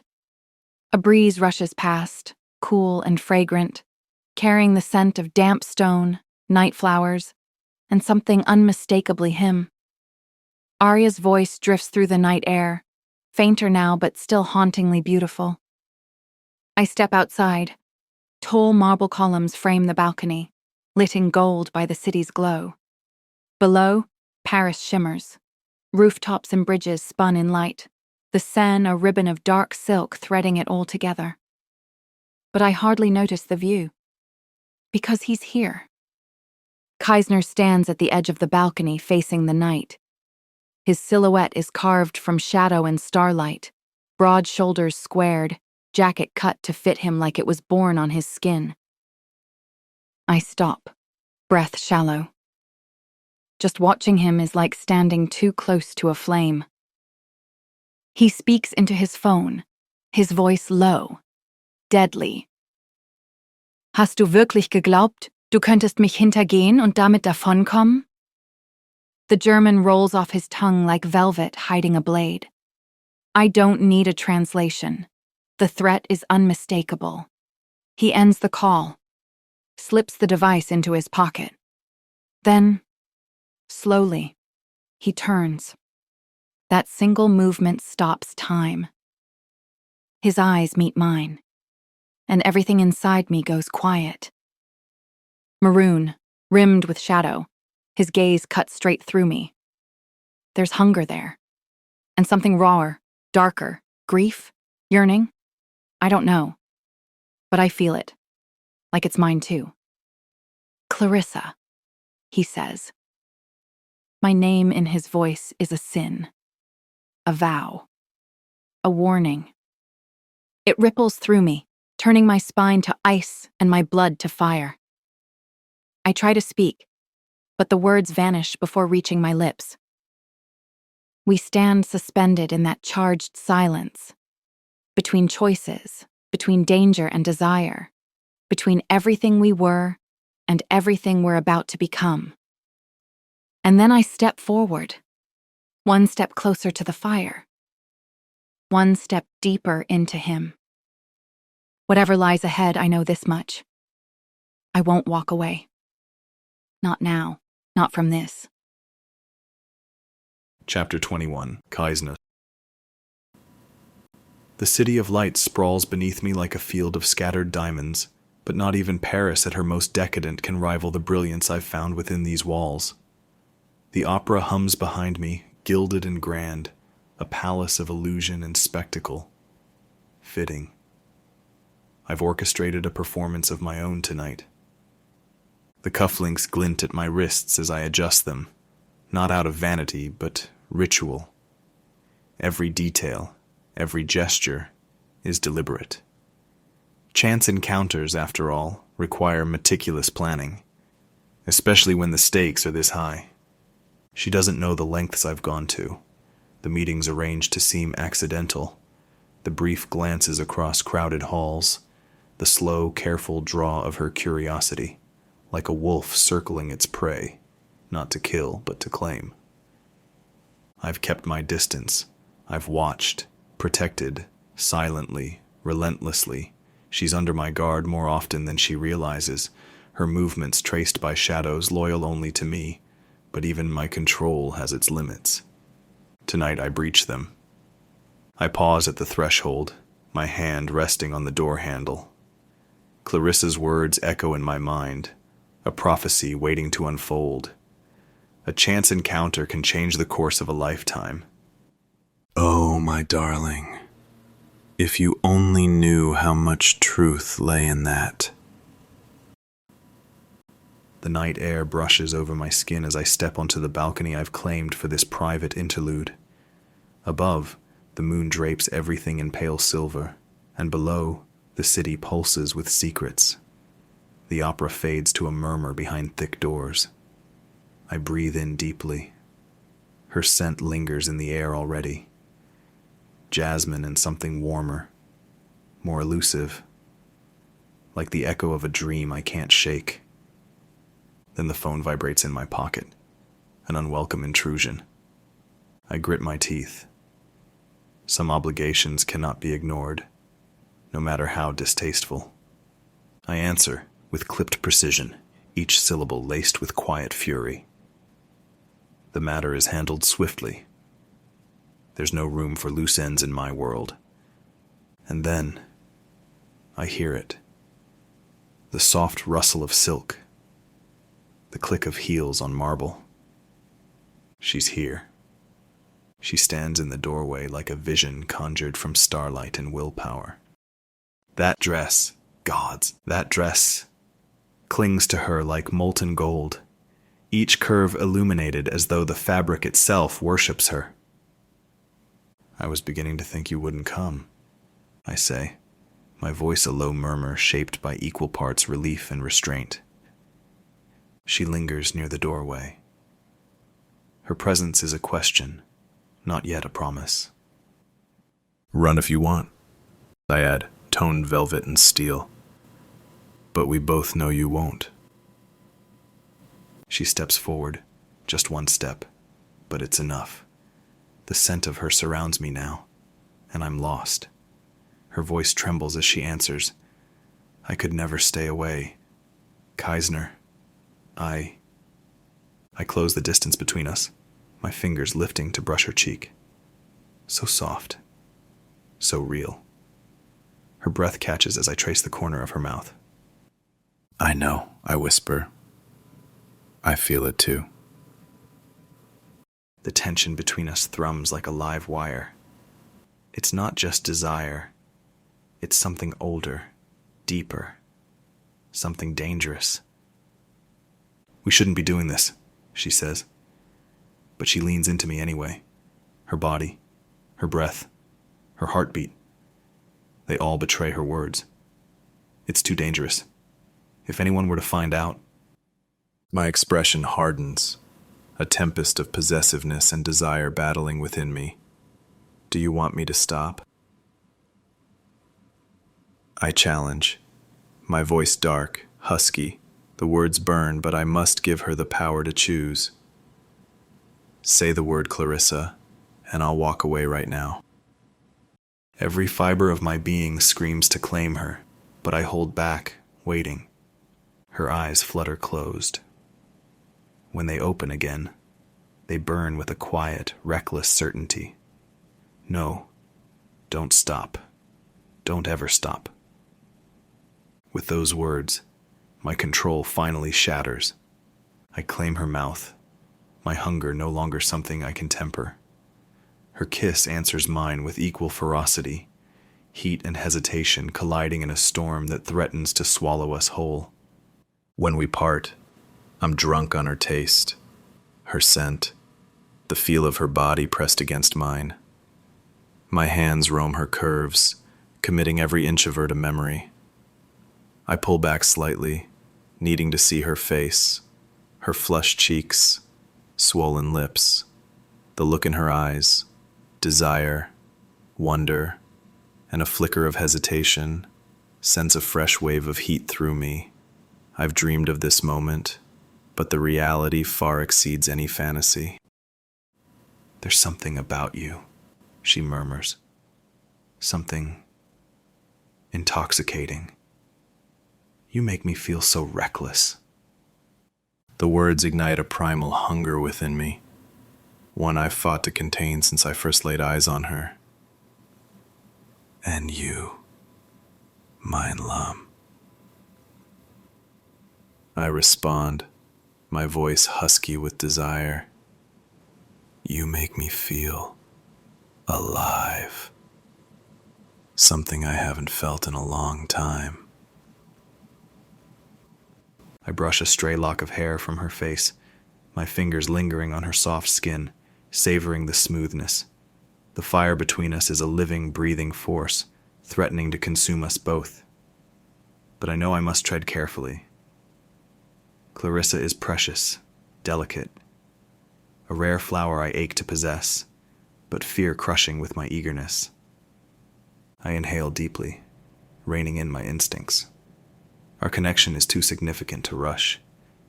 Instead, I decide to leave her with a memory, one that will haunt her dreams and call her back to me. I lock my gaze onto hers, my voice low, rough with heat. "When you're alone tonight, I want you to remember this moment, every breath, every look." I let the pause hang, just long enough to make her ache for more. "Think of me, and how good it'll feel when I finally take you apart." A shiver courses through her, and I see her nipples harden beneath the silk of her gown. She shudders. I don't think we should talk about this." "Oh, baby girl, I insist." I murmur, voice dark with intent. "Close your eyes. Let your mind wander.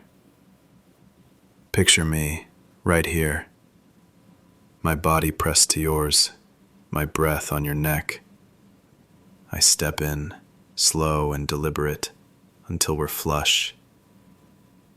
Take in my scent. Feel what it does to you. That ache? That's mine now." Her breath catches as she inhales deeply, drawing in my musky essence, a heady blend of aged leather and exotic spices. Kaisner. I shouldn't. But you want to," I murmur, tracing a fingertip down her collarbone. Her eyelids flutter closed, and a soft moan escapes her lips as she surrenders to the desire growing between us. "Yes." She exhales, her voice ragged. "And I do think about those forbidden things." Her admission is like a flame to tinder, igniting the inferno within me. I growl low in my throat. Overcome with longing, I tilt her chin upward, our lips mere inches apart. "Tell me, what do you fantasize about when you're alone in your room? Do you think about me? Touching you? Worshipping every curve of your exquisite body?" A blush rises to her cheeks, but she summons the courage to bear her most intimate desires. "I think about your hands," she whispers, her voice trembling yet resolute. "They're strong, skilled, knowing." I'm aroused by the vivid scenes that her words conjure. My hands roam freely, tracing the gentle curves that drive me wild. "Like this," I whisper, my fingers gliding, tantalizing. She nods, her breath hitching as my touch grows bolder. "Yes, Just like that. I lean in, with slow intention, until my lips graze the shell of her ear. Not a kiss, just a claim waiting to be made. Tell me, Liebes, I whisper, voice thick with hunger, smoke and command entwined. When you imagine my touch, what do you see? I pause, sense the breath catch in her throat.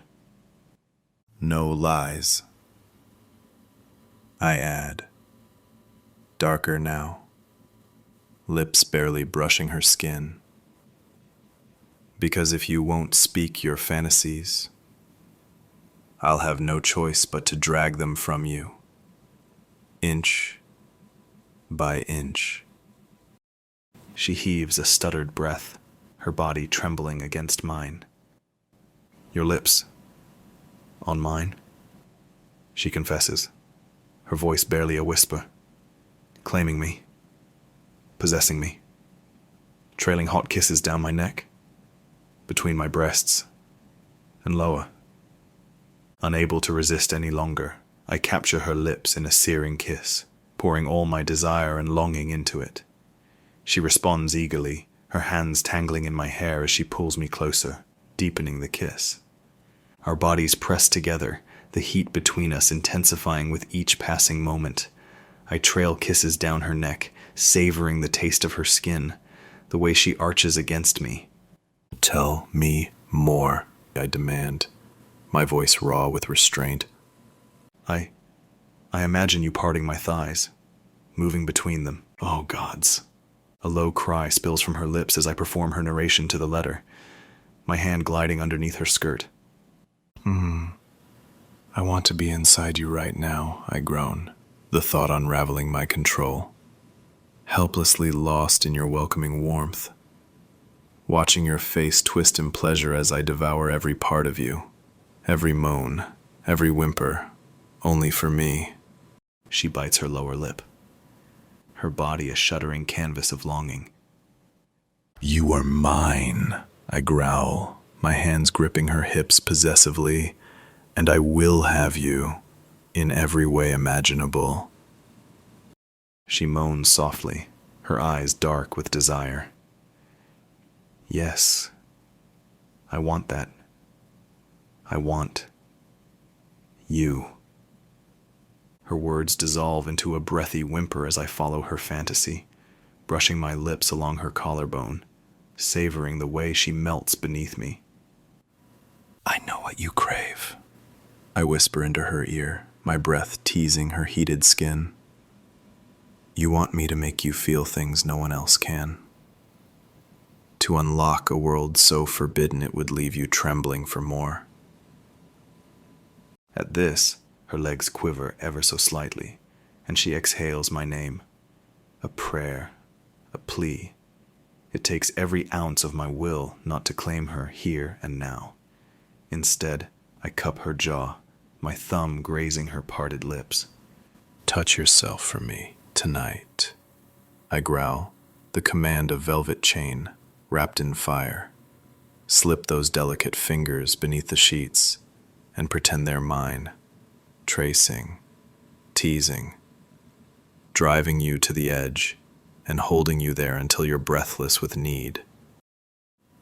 Es würde mir so viel bedeuten. It would mean so much to me, I purr in my mother tongue. My voice softens, a rasp against her pulse. Let me own your pleasure, even when I'm not there to taste it. With agonizing reluctance, I drag my hand away. As much as I ache to fulfill each of her fantasies, not here, not like this. She deserves more than a fleeting indulgence. Du Schöne, dir gehört nur das Beste. Only the best for my beautiful treasure. Kaisner. She gasps, breathless. Go on, I encourage, my voice a low growl. Think of how those fingertips would dance over your heated flesh, just like mine would, when I claim you with a hunger that knows no limits. Let your thoughts drown in my touch as I tease and worship your body, Her breathing quickens, her eyes fluttering shut as she surrenders to my words. I can almost perceive the heat radiating from her, the dampness her desire would leave behind. My entire being aches to be there with her, to savor the proof of her longing. Think of me, I growl, my voice thick with need. As you slip inside your sweet folds, how wet you'd be for me alone. Imagine it's my tongue, lapping at your nectar like the finest ambrosia. Her chest rises and falls, the rhythm of her breath betraying the fire building inside her. I can envision her hand moving beneath the duvet, pressing her body with mounting urgency. The thought ignites something primal within me, my suit pants straining against my aching length. She unravels before me, beautiful, uncontainable, more exquisite than any gilded ornament adorning the opera's grand halls. Faster. I command. The words a raw growl that slips past my lips without control. Picture my fingers plunging deep inside you, stretching you open for what's to come. She whimpers at the thought, and I can barely hold myself together. The image of her forefinger disappearing into her wetness threatens to undo me. That's it. I groan, my voice rough as gravel. Moan for me, meine Liebe. Let me hear how much you crave your Kaisner. I tighten my grip on the balcony's railing, bracing myself in our precarious reality, both in this moment and the danger that looms. One wrong move, and everything could come crashing down around us, like dominoes toppling in a chaos of our own making. We stand at the edge of the unimaginable, not just a fleeting encounter, but a spark that could ignite a fire so fierce it would leave our world in ashes if anyone found out. The union of a Drachentstein and a Draken? It would be unprecedented, an earth-shattering disruption in the fragile power dynamics of our supernatural society. For centuries, our families have been rivals, each vying for supremacy in the shadowed realm we both inhabit. Her response is a soft, desperate moan, and my knees nearly buckle at the sound. I shut my eyes, my breath ragged as I fight to hold on to the last remnants of restraint. Every inch of me aches to lose myself in her warmth, to claim her under the cold, unyielding gaze of the stars. But I know we cannot risk it. Not yet. Not when everything is at stake. I can't take much more without you. She finally pants out. The thought of her hand working herself into a frenzy is my undoing. I clutch the balcony railing harder, my fingers pressing into the stone until it seems the only thing grounding me. Kaisner. I open my eyes, our gazes meeting like two celestial bodies destined for collision. The fire in her stare mirrors the one raging in me, and in that instant, I'm lost, completely undone. Our lips crash together with an intensity that shatters all our attempts at restraint. We devour each other's mouths, tongues twisting in a fevered, forbidden dance. Gasping for air, we break apart just long enough to catch our breath before our lips meet again, this time with a desperate hunger. My tongue slides into the slit of her mouth, and as we surrender to the flames of passion, we teeter on the edge of reason itself.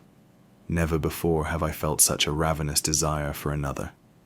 This is a fire that consumes me from within, one that can only be extinguished by her. I stand here, trapped in a devastating realization. This devouring blaze sparked by her presence, it's burning through my carefully laid plans, threatening to turn my ambitions to ash. But can I allow myself to fail now, when I'm so close? For so long, I've walked the path of shadows, my every move calculated, each piece positioned with meticulous care.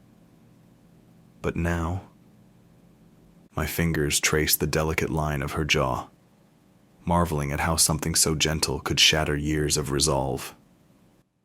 As we part, my forehead brushes against hers and my hands glide up her neck, gently cupping her face. Clarissa, I manage, my voice barely above a rasp. The burden of my dark secrets presses against my chest, demanding release, and the next words spill from my lips without hesitation. There's something you must know. The balcony doors burst open with a sharp crack, the sound jarring us both from our embrace.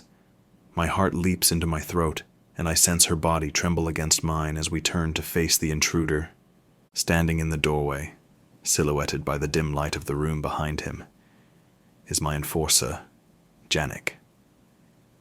"My apologies for the intrusion," he says stiffly, his eyes darting between us before locking onto me. "But my king, it's urgent." Chapter 22, Kaisner. I pull myself away from her warmth and straighten my clothes as I compose my features into the impassive mask of a sovereign. "What is it?" I ask, forcing my voice to remain even. Janek takes in our disheveled state, the flushed cheeks, the lingering heat in the air, but doesn't comment. "We've received word from our spies within rival territory," he begins, his voice clipped and professional as always. "They've uncovered plans for an imminent attack on your position, tonight." Lust burns away in an instant, replaced by the cold rush of adrenaline. My mind shifts gears, already calculating contingencies and counter-strategies. I turn to Clarissa. My hands frame her face, thumbs brushing her cheekbones like a farewell in a brand. "Go," I tell her, the command a knife to my chest. Her eyes widen, confusion and hurt flickering across her features. I memorize every detail, the way her lashes cast shadows on her pale cheeks, the tremor in her lower lip, the trust that still shines in her gaze despite everything. My voice drops, rough and guttural. "I won't let this world drag you into its filth, not mine, not theirs. I'd rather tear it apart than let it touch you."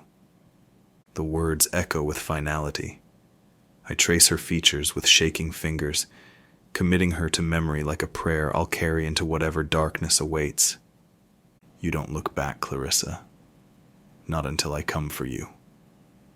And I will come for you." She stiffens, her sapphire gaze searching mine. But there's no time for explanations. "Which faction?" I demand, my voice sharp with urgency. Janek's usual stoicism cracks, just slightly. It tells me all I need to know. Intelligence suggests a joint operation, Mein König. The Silver Claw Pack is leading the charge, but they've enlisted the Shadowcat Syndicate. Scheisse, brute force, and dark magic. A dangerous combination. A clever one. I have to admire their strategy, even as I plan their downfall. Clarissa is still here, her presence both an anchor and a complication. I catch the shadow of worry in her expression as she glances between us. "Kaisner, what's happening?" Her voice is steady, but fear lingers beneath it, and that hurts like hell. "Who are these people?" I meet her gaze, torn between the instinct to shield her and the knowledge that ignorance could get her killed. "Remember when I told you there were things about me you didn't know?" My voice softens. "This is one of them. I have powerful enemies." "But why? What do they want?" The innocence in her question is almost painful to hear. "To destroy me," I say simply, "to take what's mine." The words carry a significance she may not fully grasp, but I see the realization dawn in her eyes. She is mine now, too. The thought of these factions even setting their sights on her ignites a feral rage within me. I turn back to Janek.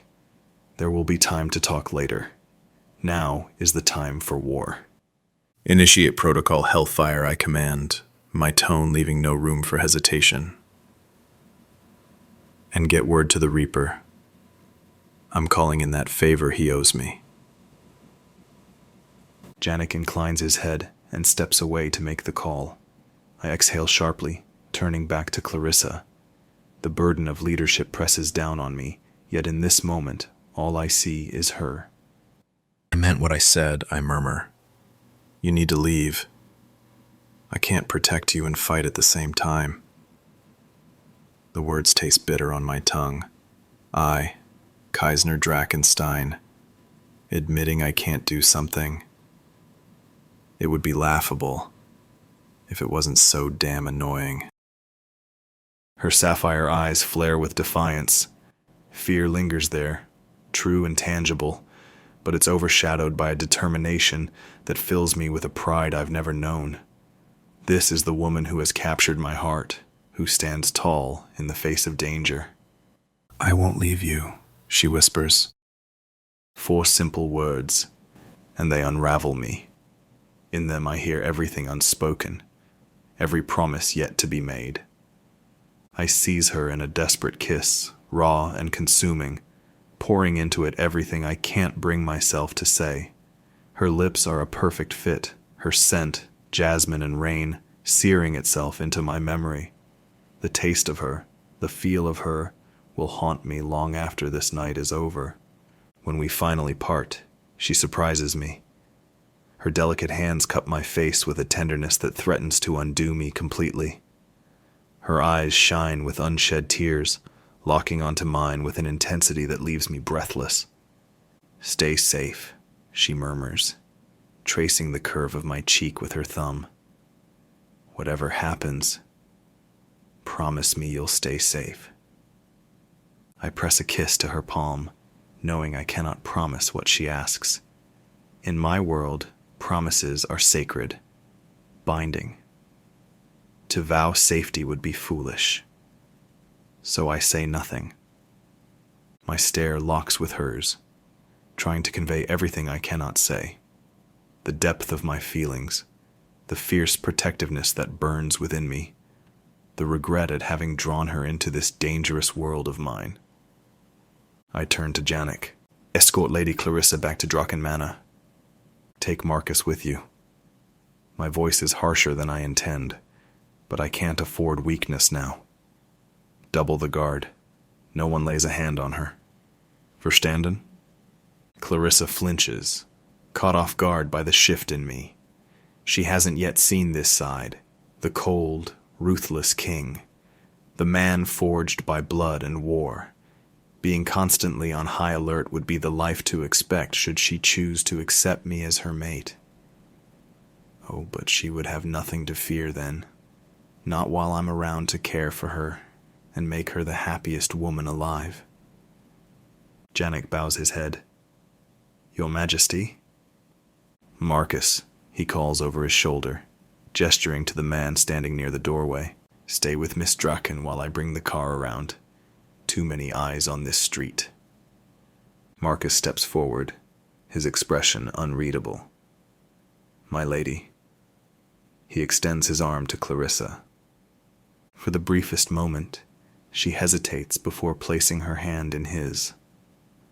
I watch as she walks away, her midnight blue gown shimmering under the chandeliers, burning the image into my memory. My jaw tightens as possessiveness surges through me. Another man escorts her from my sight, but it is my name that lingers on her lips. I force myself to remain still, to resist the urge to rush after her, to take her in my arms one last time. Instead, I linger, my eyes never leaving her. Only when she's gone do I move, turning to face the storm that's brewing. Chapter 23. Clarissa. Dawn bleeds through the curtains like a wound, painting my bedroom in shades of amber and regret. Another sleepless night. Another 8 hours spent haunted by the ghost of his touch, the echo of promises whispered against my skin. The city wakes below my window, just another Saturday morning. But I remain trapped in the liminal space between dreams and nightmares. I drag myself to the mirror. wincing at the shadows under my eyes. Sophie noticed them yesterday, her voice laced with concern as she blamed the upcoming gala. If only she knew. The meetings, the deadlines, the meticulous seating charts. They've been my escape. Structure and schedules are easier to face than the thoughts that keep me awake. The woman in the mirror looks distant, pale, eyes too bright, too tired. My fingers drift to the diamond pendant resting in the hollow of my throat. Kaisner's gift. Its cool weight against my skin sends a shiver through me. A silent echo of that night at the opera. 3 weeks. 3 long, tormenting weeks of silence, of questioning whether that night was real, whether I meant anything at all. Was I just another conquest? Another notch in Kaisner Drachentstein's belt? A sudden buzz shatters the stillness. My phone. My body tenses on instinct. For a single, breathless moment, I think it's him. But no. Nick's name flashes across the screen. Relief and disappointment collide, leaving a hollow ache in their wake. Hey. I answer, forcing a brightness I don't feel. Clarissa. His voice is tight, controlled. Why am I hearing about you attending a gala in our family's name, alone, and leaving the opera early? There it is. My stomach drops. Of course the rumor mill would churn this out. Truthfully, I'm surprised the call didn't come sooner. I close my eyes, already picturing his expression. The furrowed brow, the clenched jaw, the impatient pacing in whatever hotel room he's holed up in this time. It's not what you think, I say, trying to keep my voice steady. I wasn't feeling well, and I wasn't alone. Some of our people were there. Not what I think? Nick's voice rises. Clarissa, do you have any idea what this looks like? The whispers it started? Anger flares through my veins, hot and sudden.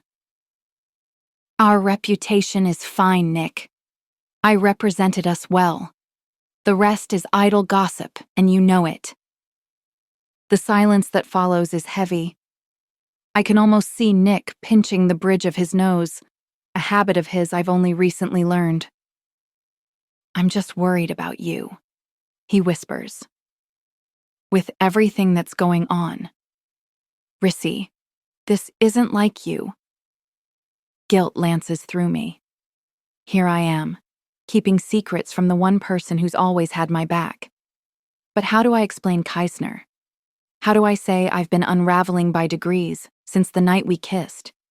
And since he vanished without a trace? I'm okay, I say instead. The gallery's doing well. I've got everything under control. Please focus on the tour. We speak for a few more minutes, exchanging the kind of everyday details that mask everything left unsaid.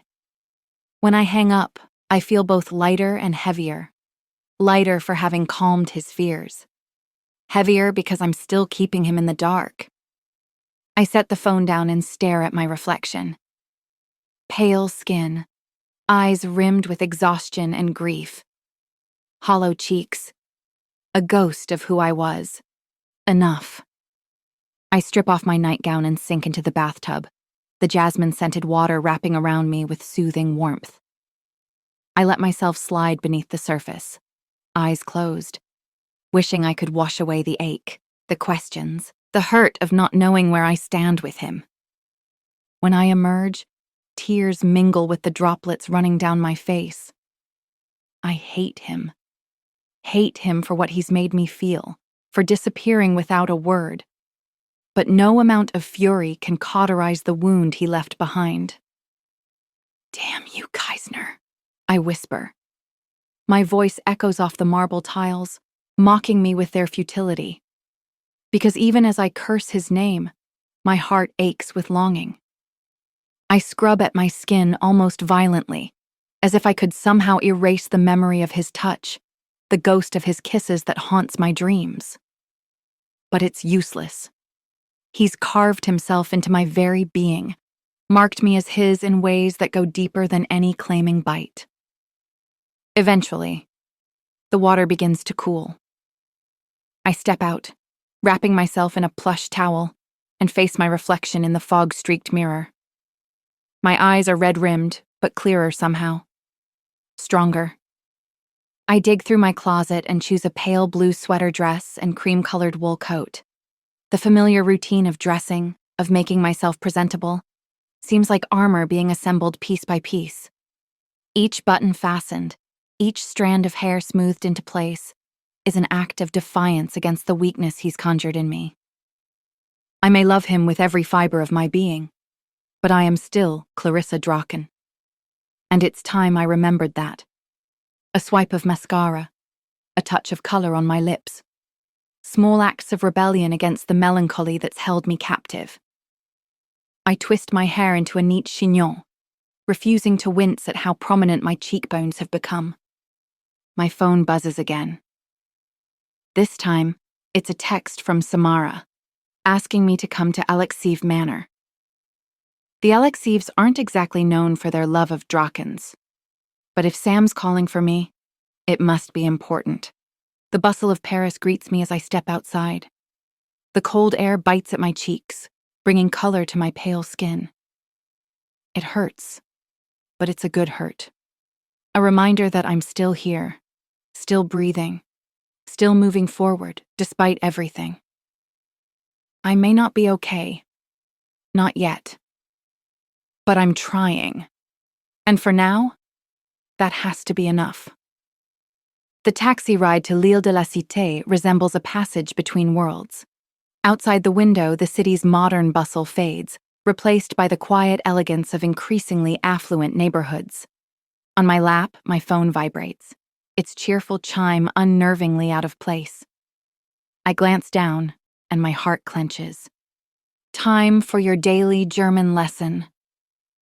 I stare at the screen, remembering my excitement when I first downloaded the app, how eager I'd been to learn.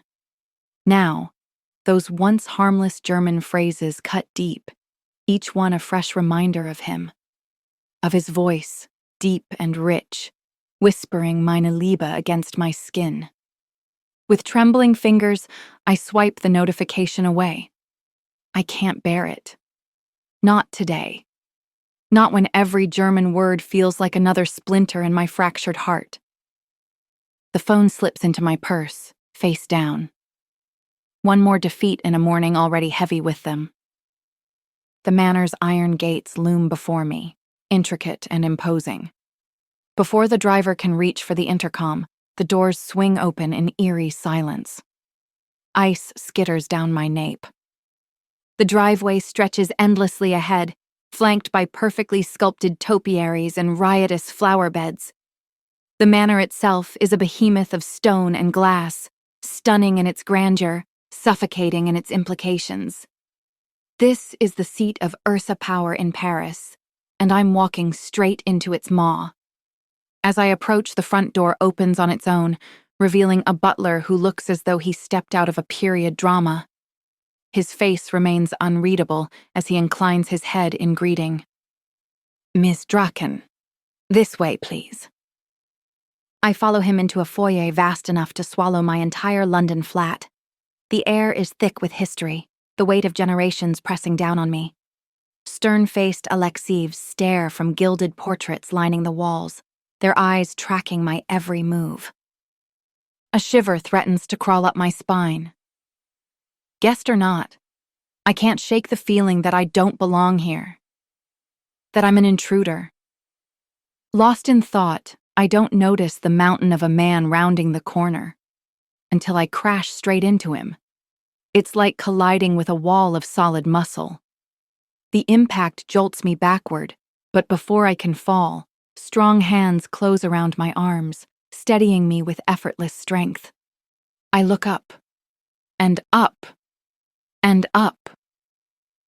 The man before me towers well over 6 feet, his shoulders broad enough to fill a doorway. His face, framed by a thick, dark beard, is all hard angles and sharp planes. Formidable, unreadable, carved from stone. But it's his eyes that seize me. Maroon orbs, burning with an inner fire, uncannily familiar, eerily reminiscent of another pair I can't seem to forget. Gavril Alexiev, he rumbles, his voice so deep it seems to resonate in my very bones. You must be Clarissa Draken. I swallow hard, resisting the instinct to step back. Yes, I manage, willing myself to remain composed. It's a pleasure to be here, Mr. Alexiev. To my surprise, his stern expression eases, just slightly. Gavril, he corrects. Any friend of Samara is welcome. Even if they are a Draken, the last part is more of a mutter, accompanied by the faintest curve of his lips. Wry, amused, but not unkind. The unexpected warmth in his otherwise gruff demeanor catches me off guard. I've heard plenty about Gavril Alexiev, and none of it suggested friendliness, especially not toward a Draken. I appreciate your hospitality, I say, offering a brief but genuine smile. Gavril nods, then gestures down the hallway. Samara's in the parlor. I'll take you to her. As we walk, I can't help but steal glances at my imposing guide. Despite his sheer size and the fearsome reputation that precedes him, there's something almost gentle about him. It's nothing like the ruthless Ursa King I've heard murmured about in supernatural circles. An enigma I can't quite figure out. We reach a set of grand double doors. Gavril pushes them open with ease, revealing a parlor that redefines opulence. Samara is there, engrossed in conversation with a man I recognize immediately. Alexei Morozov. Sam looks up as we enter, her face breaking into a wide smile. Clarissa, she exclaims, rising to her feet with a warmth that instantly calms me. I hope my brother didn't scare you, she adds, shooting Gavril a playful yet reproachful glance. I'm so glad you could make it. As I step forward to embrace my friend, an unsettling sensation settles in my chest. I've walked into something more than a casual social call. The air in the room hums with an energy I can't quite place, and the presence of both Gavril and Alexei only deepens my sense that a much bigger story is unfolding before me. Whatever reason Samara has for bringing me here, I have a feeling that it's about to shift the ground beneath me. And as I think of Kaisner, of the secrets I'm keeping, and the questions burning inside me, I wonder if I'm ready for any more changes at all. Make yourself at home, Gavril says, a rare warmth lingering under his usual gruffness. Without another word, he turns and leaves the parlor. Alexei Morozov rises from his seat, his movements fluid and predatory, carrying an air of danger that sends a chill through me. He approaches with a smile that doesn't quite reach his eyes, extending a hand in greeting. Lady Clarissa, he says, his voice a rich baritone that fills the room like smoke. It's a pleasure to see you again. Before I can respond, he takes my hand with a grip that is firm and lingering. In one smooth motion, he draws me closer, leaning in for the customary air kiss on both cheeks. His cologne, a heady blend of sandalwood and something darker, surrounds me. His beard scratches my skin, and a shiver skitters down my spine. Whether it's discomfort or something else, I can't quite tell. Alexei is a dear friend of the family, Sam interjects warmly as he releases me. Our alliance with the Morozovs goes way back, to the dawn of the Imperial era. She speaks the words playfully, but they're fully intended. I step back slightly, gathering my composure. Alexei's gaze is cool, calculating, and I can't help but think he's sizing me up, his eyes sharp with determination. The pleasure is mine, Mr. Morozov, I manage, my voice betraying the dryness in my throat. I smooth my sweater nervously, a habit I can't seem to shake. Call me Alexei, he insists, his tone detached. May I call you Clarissa? Please do, I reply, offering a warm but cautious smile, still keeping my guard up. We were just discussing our shared passion for the arts and the upcoming gala at the Galerie Lumière, he continues. Samara mentioned her friend runs the place. Imagine my delight when I learned that such a friend was you. He flashes me a charming smile. Perhaps you might be able to help us secure invitations. A surge of pride swells inside me at the mention of the gallery, but I force myself to remain composed. Oh, I wouldn't say I run the place. I demur, smiling modestly. But I'd be happy to arrange invitations for you both. Alexei's smile widens, a calculated glint in his eyes. That's very kind of you. He glances at his wristwatch with a barely concealed air of impatience. My dear ladies, I'm afraid I've got to run. I'm expected at the Greniers. Not the Greniers. Oh, I pity you, Sam teases with a playful smile. Alexei cracks a handsome grin, but as he turns to me, his expression shifts, his lips curling into a smile that lacks any warmth. I do hope we'll be seeing more of each other, Clarissa. A few of us are planning to check out that new club, Eclipse, tonight. Would you care to join us? Something flickers in Alexei's eyes. Interest? Calculation? I can't tell. We'd be delighted, Sam says, her voice light with enthusiasm.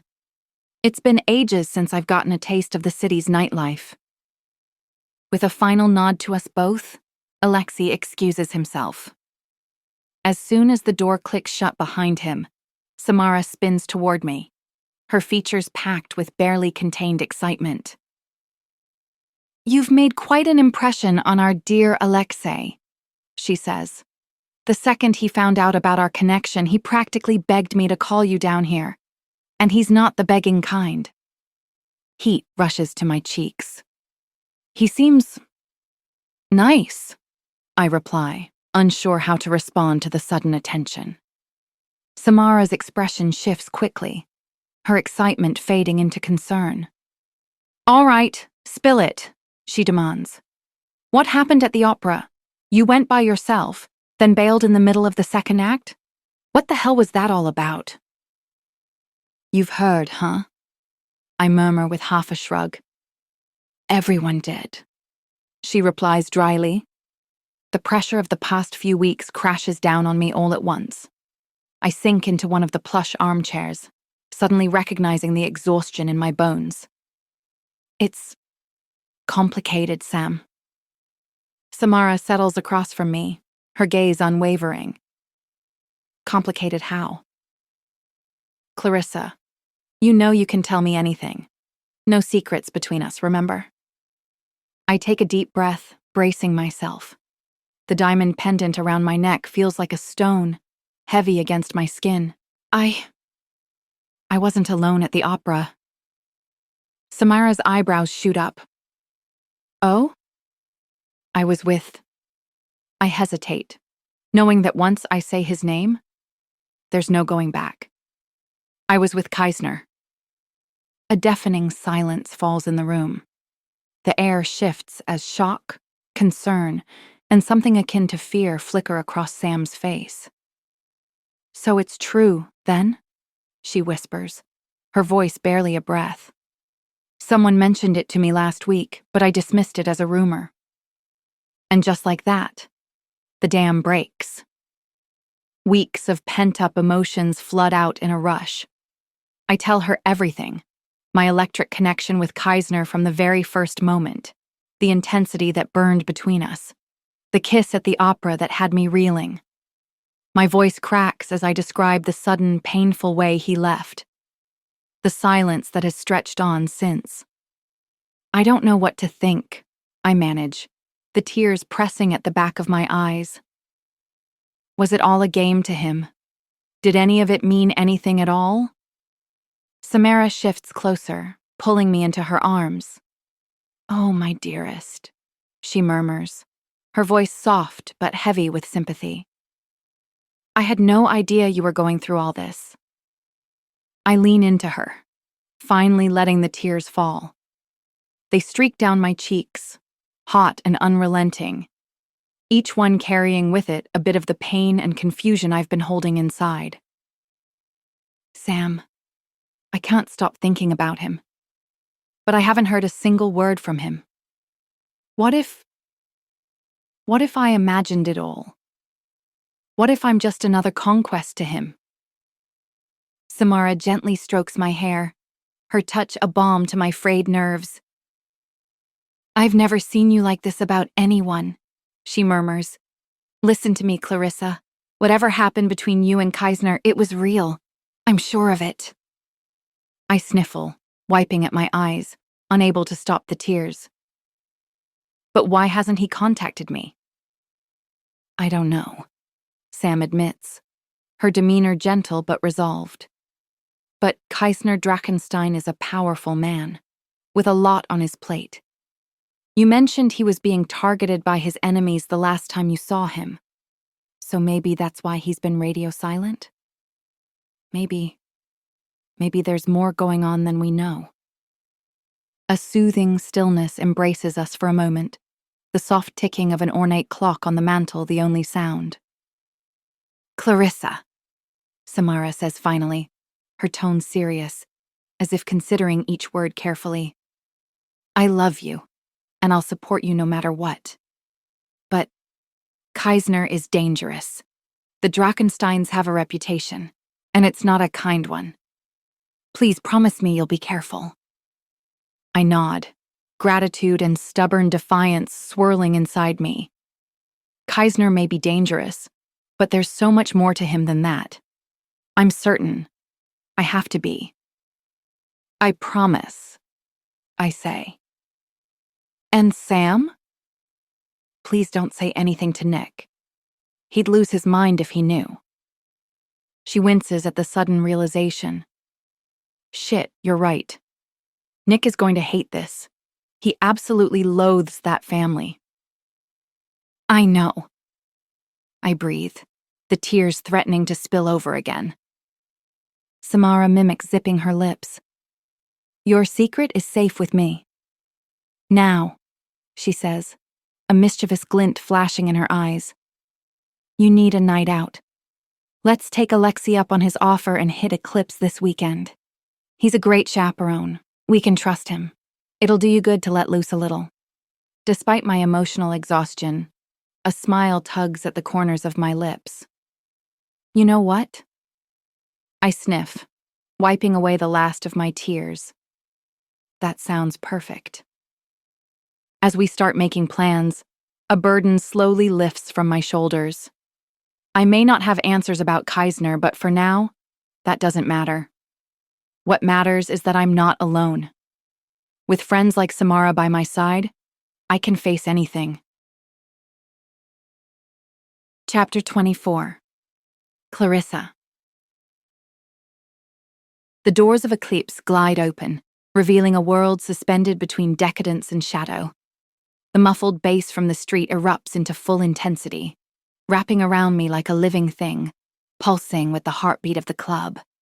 The air is thick with perfume, cigars, sweat, and something older, darker. Power dressed in velvet. It takes a moment for my eyes to adjust to the dim illumination. Candles flicker in gilded sconces. Chandeliers drip with crystals, their glow casting fractured light across the crowd. Burgundy velvet drapes frame intimate alcoves, and black Chesterfield sofas sprawl like thrones for the elite. Ivy curls down marble columns, softening the opulence, giving the space a strange, dreamlike quality. The dance floor pulses, bodies swaying in rhythm, lost in the music. But it's the second tier that draws my eye. The VIP balconies perch above like watchtowers, each one a fortress for power brokers cloaked in shadow. The bar glows at the far end, bottles of top-shelf liquor gleaming like stained glass. Bartenders move like clockwork, pouring more than just drinks, liquid masks, fuel for seduction and sabotage. Even from here, I can sense them, supernaturals mingled among the horde of humans. Their energy hums beneath the surface, barely contained, a storm waiting to break. Predators in designer suits, queens masked in silk, eyes that gleam too brightly, movements too smooth. This isn't just a nightclub. It's an open arena, and only the strong survive. As we enter, a ripple cuts through the crowd. Heads turn. Whispers rise.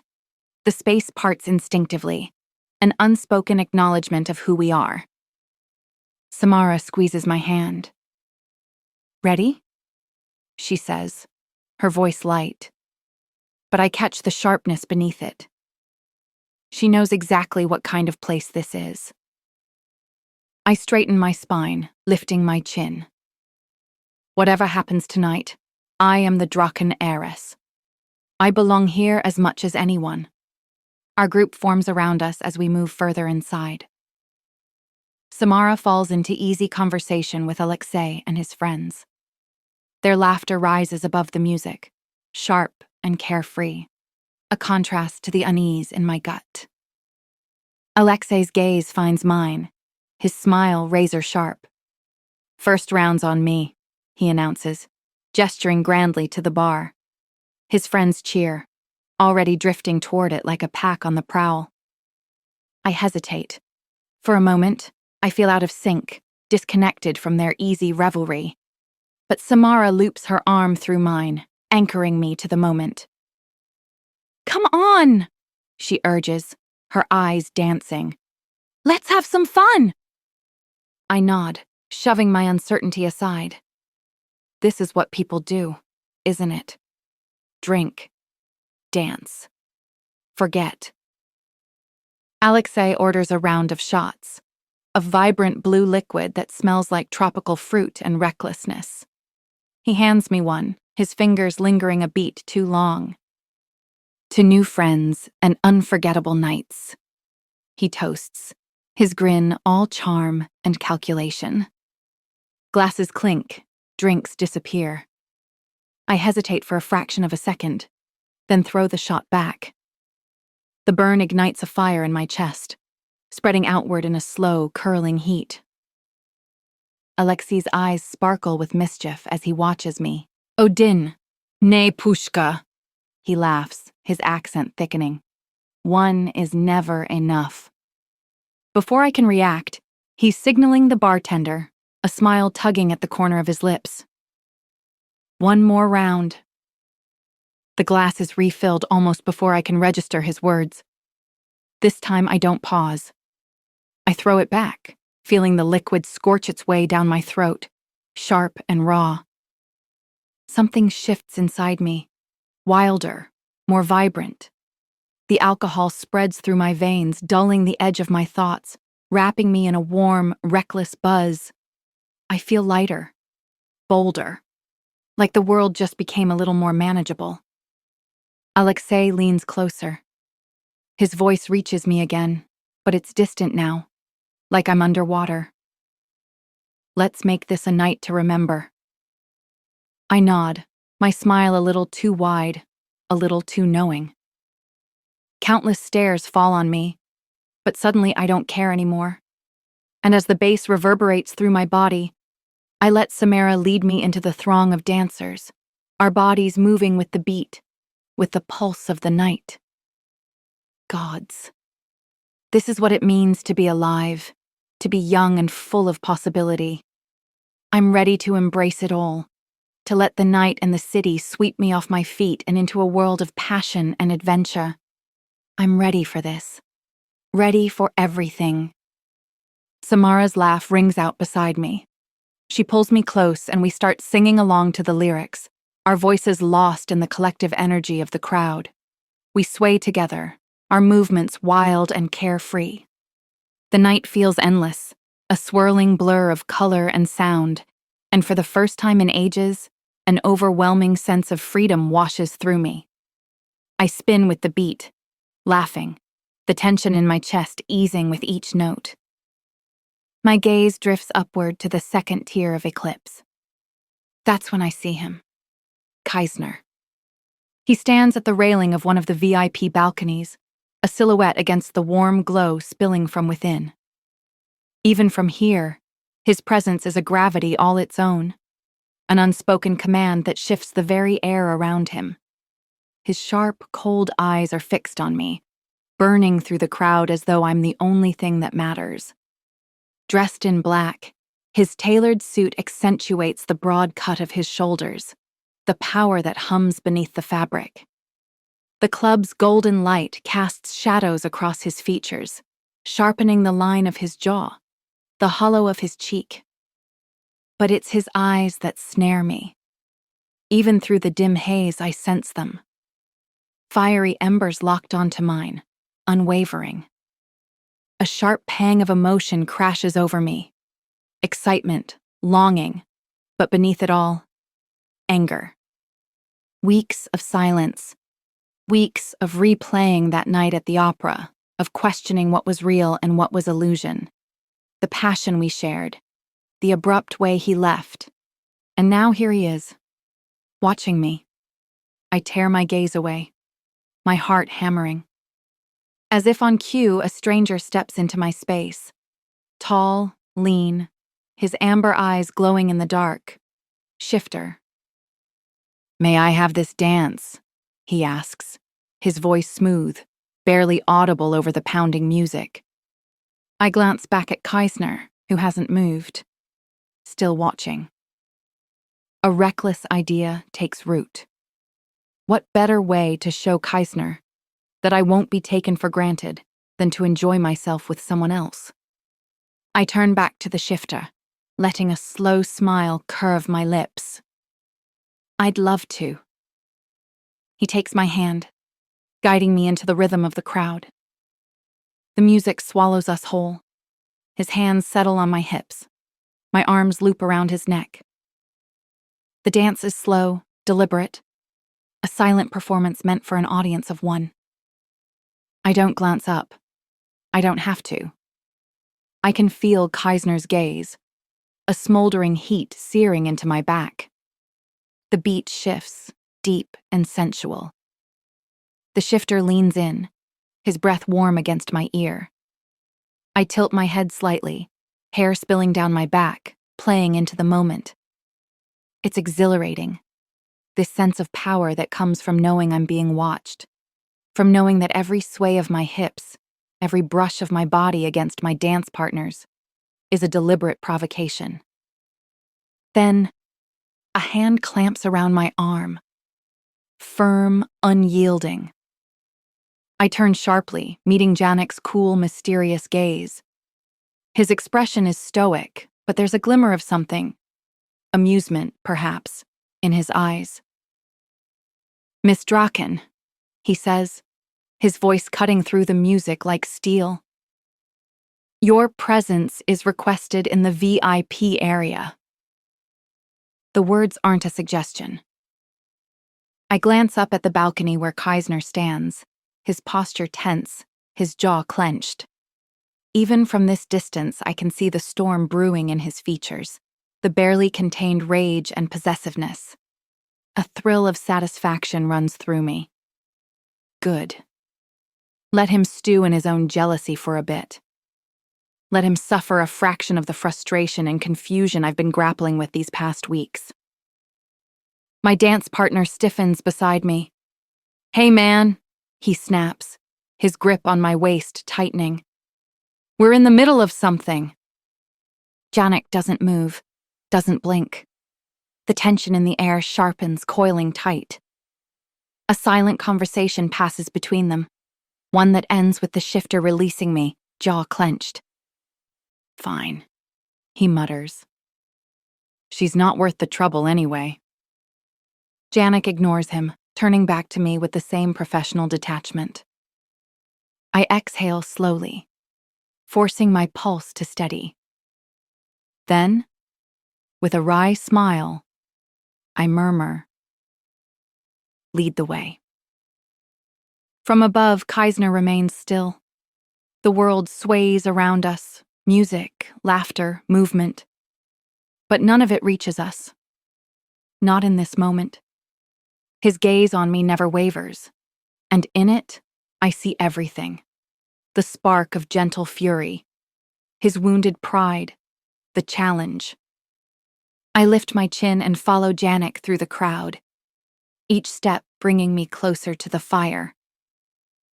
Janek leads me through the throng, the heat of 100 bodies brushing against mine as we carve a path toward the VIP stairs.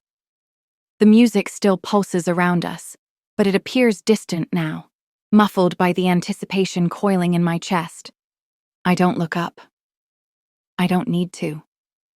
I'm fully aware of Kaisner's presence, his gaze still locked onto me like an anchor pulling me to him. Each step up the stairs is deliberate, measured, but my pulse betrays me. Racing, wild, a trapped beast inside my chest. The VIP section unfolds before me, a stark contrast to the chaos below. Here, power and wealth mingle in the air like expensive perfume. Beautiful women in designer dresses drape themselves across leather couches, while men in tailored suits conduct business over crystal tumblers of aged whiskey. The music thrums through the floor, but it feels distant, muted. Janek leads me past private booths where deals are struck in shadows, past knowing smirks and calculating stares. We stop before Kaisner's domain, where he stands at the railing overlooking the dance floor below, commanding the space like a king. And there he is. I hesitate, the tension pressing down on me. Kaisner doesn't move, doesn't speak, but the air between us hums, charged with something unspoken, a wire ready to snap. His hands are still clasped behind his back, his posture rigid, but there's a crack in the composure he wears like armor, dark rage simmering beneath his calm exterior. Then he turns. His gaze locks onto mine, blazing with barely restrained fury, a slow-burning storm, coiled and waiting to strike. I stand there, frozen, as he remains still, his presence suffocating. The distance between us feels like an eternity, and yet I know it's only a matter of seconds before he moves. Chapter 25, Kaisner. I feast my eyes on Clarissa as she ascends the winding steps to the VIP rooms. She's a vision in that white skin-tight dress, the fabric clinging to her sinful curves. The sight sends molten heat coursing through me, my fingers itching to trace every dip and swell, to map her with hands and mouth, until she trembles with need. Seeing her here, in one of my nightclubs, is more than a pleasant surprise. It's a wild card thrown by fate. As I watch her navigate the crowd, her gaze scanning the space with curiosity and trepidation, a slow, predatory smile curves my lips, anticipation tightening in my gut. I'm perched in my booth, holding court over the dance floor below, a king surveying his kingdom. The party rages on, my business partners indulging in the finest liquor and the most beautiful women money can buy. The air is thick with alcohol, perfume, and the pulsing beat of music that thrums through my bones. But when Clarissa stands in the room's threshold, her presence beams through the dull sea of bodies. Everything else fades away. The world narrows to the space between us, crackling with tension. She moves through the crowd like an avenging angel, her gaze locked on me with an intensity that thrills and terrifies. I've faced enemies beyond mortal comprehension, but nothing prepares me for the storm her presence stirs. As she draws nearer, I see the change within her. The desire in her eyes deepens, becoming something fiercer. Her posture stiffens. The air around her sizzles with energy, and for a moment, I swear I glimpse the shadow of wings unfurling behind her. A jolt of astonishment runs through me, I know that shifting is mostly a male trait, yet watching her now I realize she's as close to a true shifter as I've ever seen in a woman. The dragon inside her is not a fated bloodline. It's a living, breathing thing, as real and powerful as any male shifter I've encountered. This is no longer just Clarissa Draken. This is a dragon in human form, her ancient power about to burst free. Her energy is so strong that those nearby instinctively step back, widening the space between us. Her eyes, usually soft blue, now burn with an inner fire that would make lesser men cower. But not me. I am Kaisner Drachentstein, and I hold her gaze unflinchingly, even as a thrill of something alarmingly akin to fear runs down my spine. At last, she stops inches away. The heat radiating from her is tangible, an expression of barely contained fury. Her scent, usually jasmine and rain, now carries the tang of smoke and brimstone. Yes, she may be furious, but rage coils just as hot in me at the memory of that worthless wolf's hands on her, the way she laughed, danced in his arms. It makes my dragon pace beneath my flesh, restless and ready to burn. "Enjoying yourself down there?" I ask, my voice deliberately controlled, though every instinct screams at me to claim her, to erase any trace of another man's touch from her skin. She lifts her chin, sapphire eyes flashing with challenge. "Actually, yes. Is that a problem?" I close the distance between us, unable to resist. My fingers brush against her arm where he touched her, marking my territory. "You know damn well it's a problem." The words come out as a growl. His hands were all over you. "You lost the right to care when you disappeared," she snaps. But I sense the shiver that runs through her at my touch. The knowledge that she's still affected by me soothes some of my fury, but not enough. Never enough when it comes to her. The beast in me demands more, demands everything. And by all the gods, I intend to take it. "Where have you been?" she demands, her voice cutting through the music, carrying the force of a roar. "Weeks, Kaisner. Not a word for weeks." Her inner dragon is so close to the surface now that I half expect to see scales ripple across her skin. This is Clarissa as I've never seen her. Raw, strong, magnificent in her anger. I realize I've underestimated not only her feelings, but the true extent of her power. In her eyes, I meet the fury of centuries. She's more than a warlock descendant. She's extraordinary, a woman with the heart of a dragon, defying the very laws of our kind. The realization thrills and terrifies me. Her anger is justified. But how can I explain? How do I tell her every moment of silence was torture? That I stayed away to protect her from the shadows that cling to me? "Clarissa, I start. But she cuts me off. Hurt pouring out of her. I can't bear it. Swept in despair, I grab her arm, pulling her toward a quieter corner. But she isn't having it. She twists in my grip, her free hand coming up to push against my chest. "Let go of me," she hisses, her eyes flashing with anger and something deeper, untamed. I loosen my grip, but don't release her entirely. "Clarissa, let me explain." "No." She struggles, her movements fierce. In our tussle, her nails rake across my chest, catching on the fabric of my shirt. There's a ripping sound, and suddenly cool air hits my skin as the garment partly tears open. Clarissa freezes, her eyes widening as they fall on the markings visible on my flesh. She catches only a glimpse of the vast dragon tattoo stretching across my chest, back, and shoulders. But it's the section beneath the scales, the demonic script scrawled in angry red, that truly catches her attention. The symbols burn brightly against my tanned skin, as if they're alive, marking me with something darker than mere ink. I watch as shock, then concern, and finally fear cross her face. Her hand, still pressed to my sternum, trembles slightly. "Kaisner," she breathes, anger giving way to worry. "What happened to you?"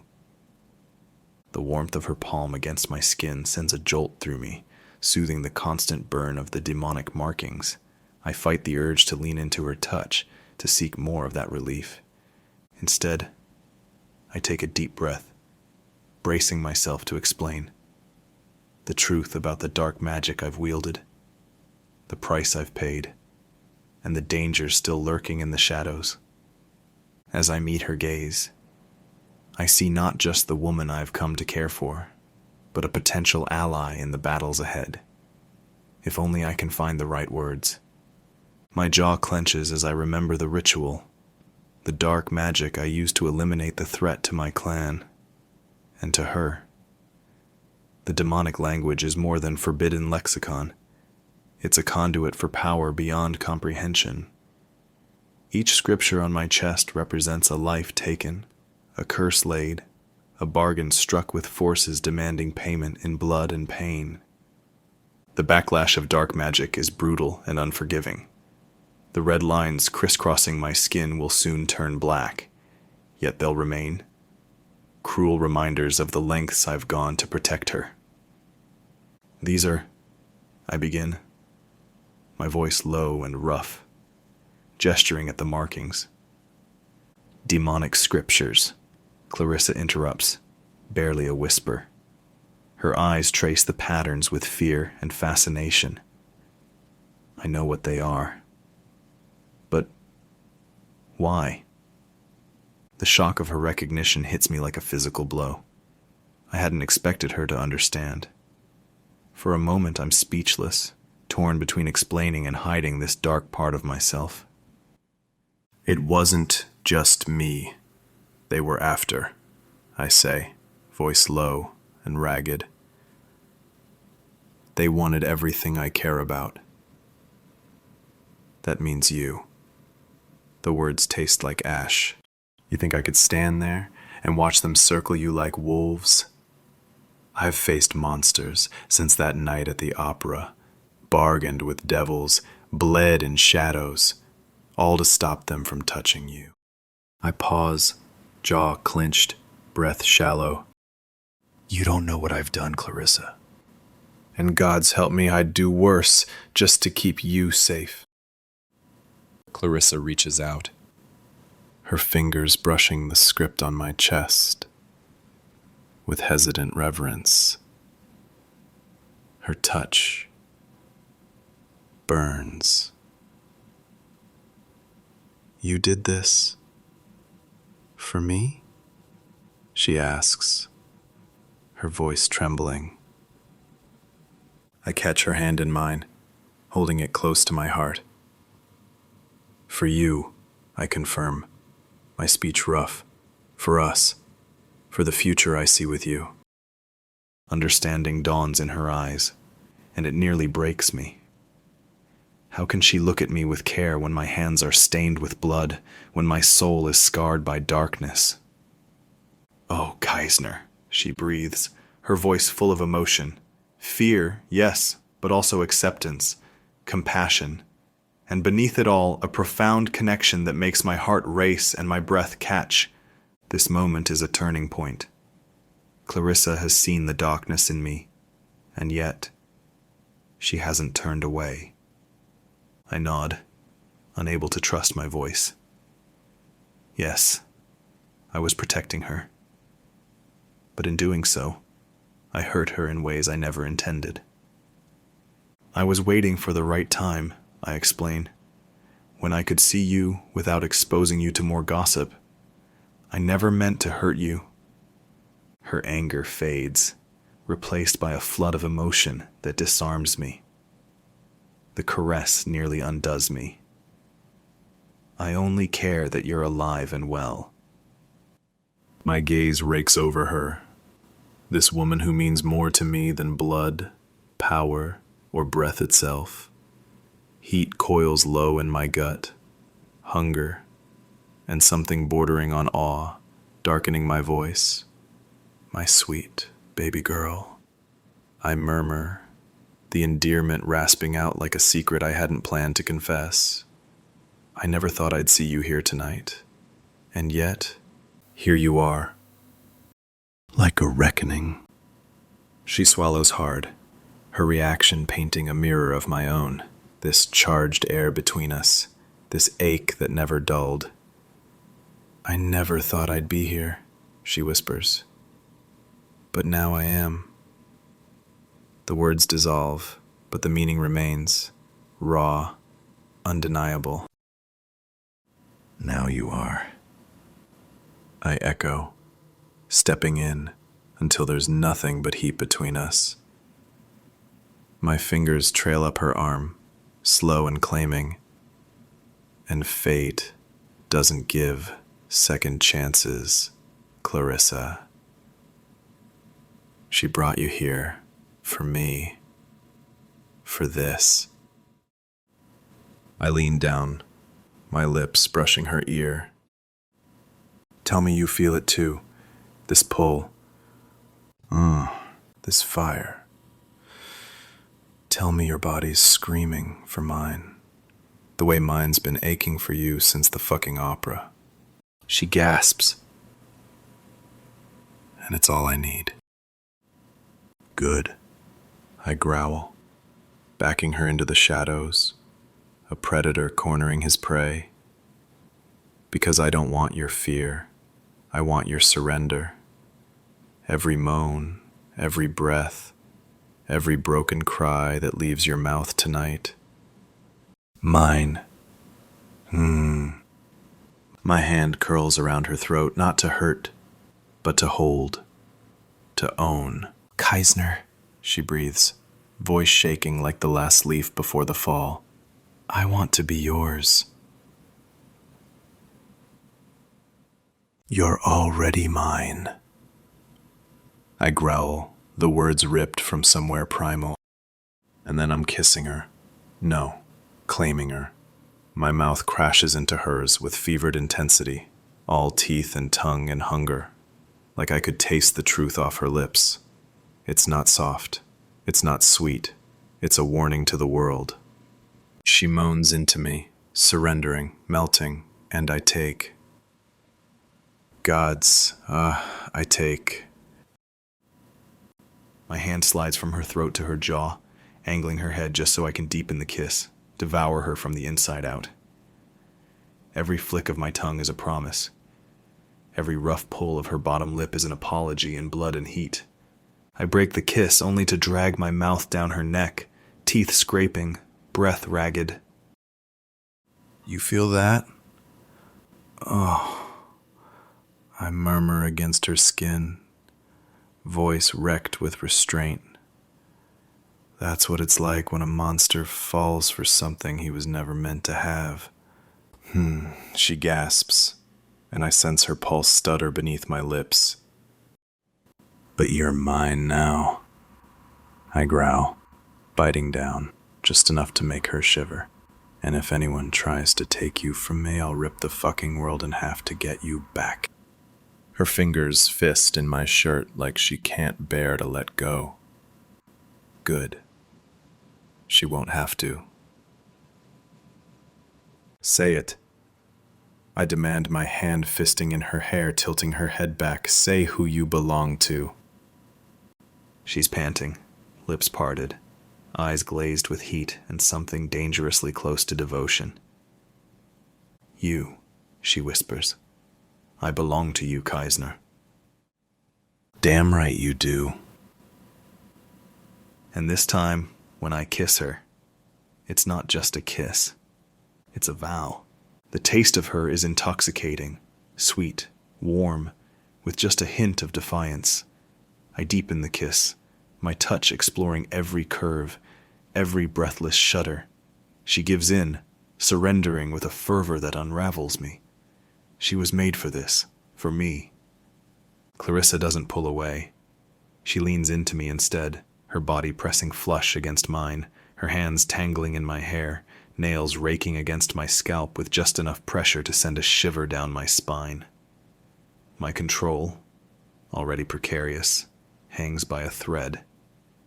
I break the kiss before I forget myself entirely, before I forget where we are and who might be watching.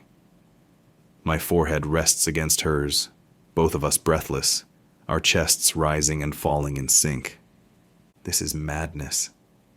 The thought cuts through the haze of desire like a blade. She's the key to everything I've worked for.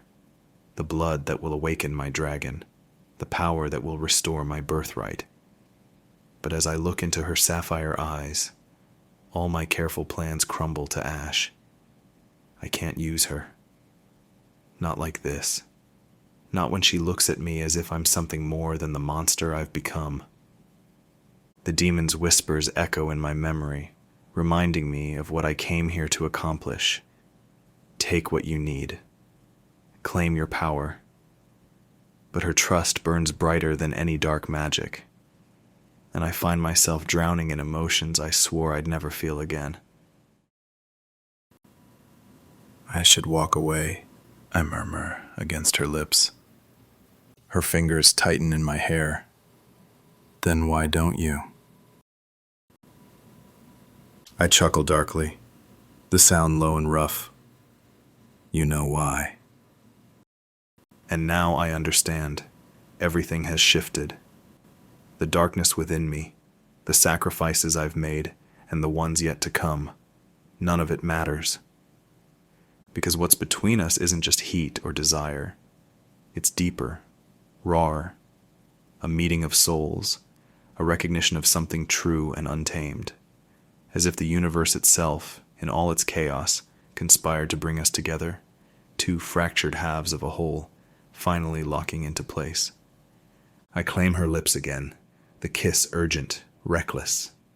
My hands explore her, memorizing all her curves, every tremor of delight, worship woven into every touch.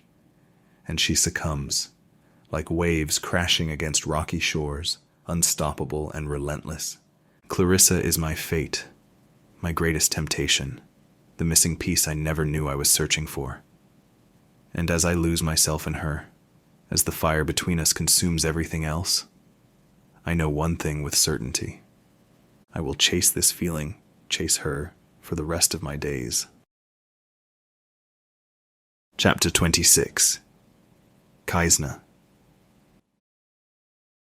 Our lips collide in a fevered dance, tongues tangling, breaths coming in sharp, desperate gasps. Clarissa's hands roam my chest, shoulders, back, each touch branding me, leaving trails of fire. I grip her waist, pulling her flesh against me, reveling in the intoxicating blend of silk and softness, the way she fits against me as if made for this. But as much as I want to lose myself in her, I know I can't. Not yet. With a groan of restraint, I tear my lips from her, resting my forehead against hers as we struggle to catch our breath. My pulse thunders in my ears, my control hanging by a thread. Kaisner, she murmurs, voice husky with need. Please, I want this. I want you. Her words slam into me, a lightning strike straight to my core. And for a moment I falter. My fingers tighten on her hips, possessiveness and hunger warring with restraint. I close my eyes, exhaling sharply. Liebes, I whisper, my voice raw. You have no idea how much I want that. How much I want to claim you, to make you mine. I trail my fingers along the curve of her face, my touch reverent. I'll teach you pleasure and pain. I murmur against her ear, feeling her shudder. But you're not ready for me. Not yet. It's the truth, agonizing as it is. Clarissa is light, pure, and untainted by the darkness that haunts my world. to give herself to me fully. It would change her irrevocably. And though I long to possess her body and soul, I can't bear to dim her radiance.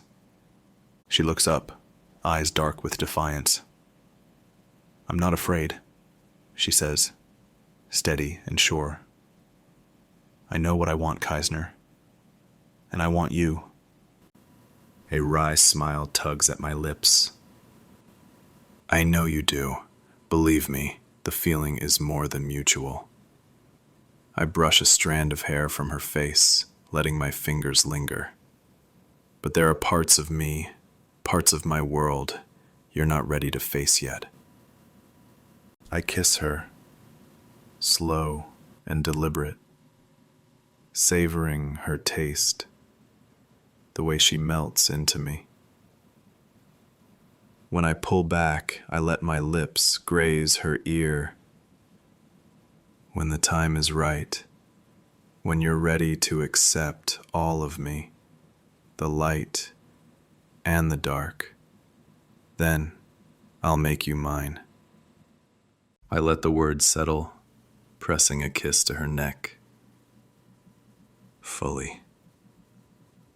Another to her brow. Completely. My lips brush her mouth, a vow sealed in fire. Irrevocably. She shivers, eyes fluttering closed as she leans into me. "Why wait?" she whispers. I cup her chin, tilting her face to mine, my expression grave with meaning. "Because, baby girl," I murmur, my thumb brushing over her parted lips. My desires run deep, dark. I pause, watching the flicker of intrigue in her gaze. And once you step into my world, there's no going back. She doesn't flinch, doesn't waver.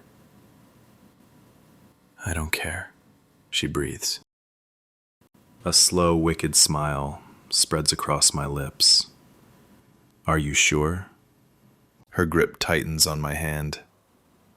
"I am."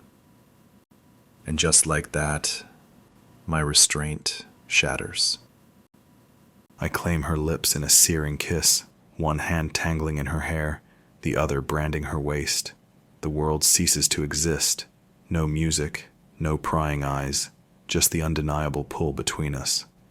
But in the distance, I hear the hush of the VIP room.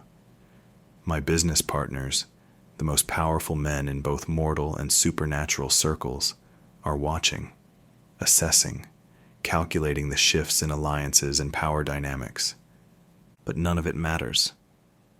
Yes, they're savvy enough to recognize Clarissa as the Draken heiress, to understand the significance of this moment. But they're also wise enough to know that whatever transpires in this room stays here, sealed by unspoken agreements and the fear of retribution. With a growl, I break the kiss, my breathing ragged. Clarissa stares up at me, lips swollen, pupils blown wide with desire. And I know. She feels it too. The need for more. Wordlessly, I take her hand, our fingers interlocking. Then, without a backward glance, I lead her away from the booth, away from the flashing lights and deafening bass, toward the hidden staircase leading to the most secret part of the club. The journey to my office becomes a trail of barely restrained hunger. We stumble through dimly lit corridors, my mouth claiming hers against every wall, every doorframe. Her dress rides higher with each stolen kiss, my hands mapping territory I'm desperate to conquer. Behind us, I hear the distant crash of something falling, a painting knocked askew by her reaching hands, a decorative vase toppled by my elbow. The staff will find chaos in our wake, evidence of desire that couldn't wait for privacy.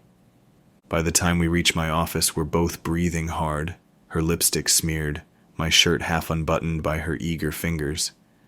Her body arches under my touch, and I press her harder against the wall, one arm locking around her waist like a vice. My grip tightens on her hips, dragging her flesh against me, and she gasps, a sound so sweet, so desperate. It goes straight to my core. Touch me. I growl, voice low and lethal, each word scraping across the air like claws. Feel what you do to me. Her fingers fumble, trembling as they drag down my chest, over the ridges of muscle, down to the brutal truth of my desire. She exhales sharply, pupils blown wide. Heat blooms in her cheeks. You feel that? I whisper darkly, leaning in until my mouth brushes her ear. That ache, that hunger, it's all yours, Clarissa. My fingers find the hem of her dress, jerking it up without finesse, without permission. She gasps, and it thrills me. My touch slips beneath the silk and finds heat, wet, wild, waiting for me. Meine Güte, you're already trembling for me, so needy you can't hide it. She nods, barely able to breathe. Say it, I demand, gaze burning into hers. Say who you're trembling for. You, she whimpers. Only you. A savage grin splits across my face. Good girl. I lift her with a growl, her thighs wrapping around my waist, and slam her back against the wall. She moans, nails raking down my spine as I drag my mouth over her throat, tasting the pulse that races just for me. You said you wanted everything. Aroused, I murmur darkly. You're about to find out what that really means. I carry her to the desk. Don't clear it. Don't ask. I take.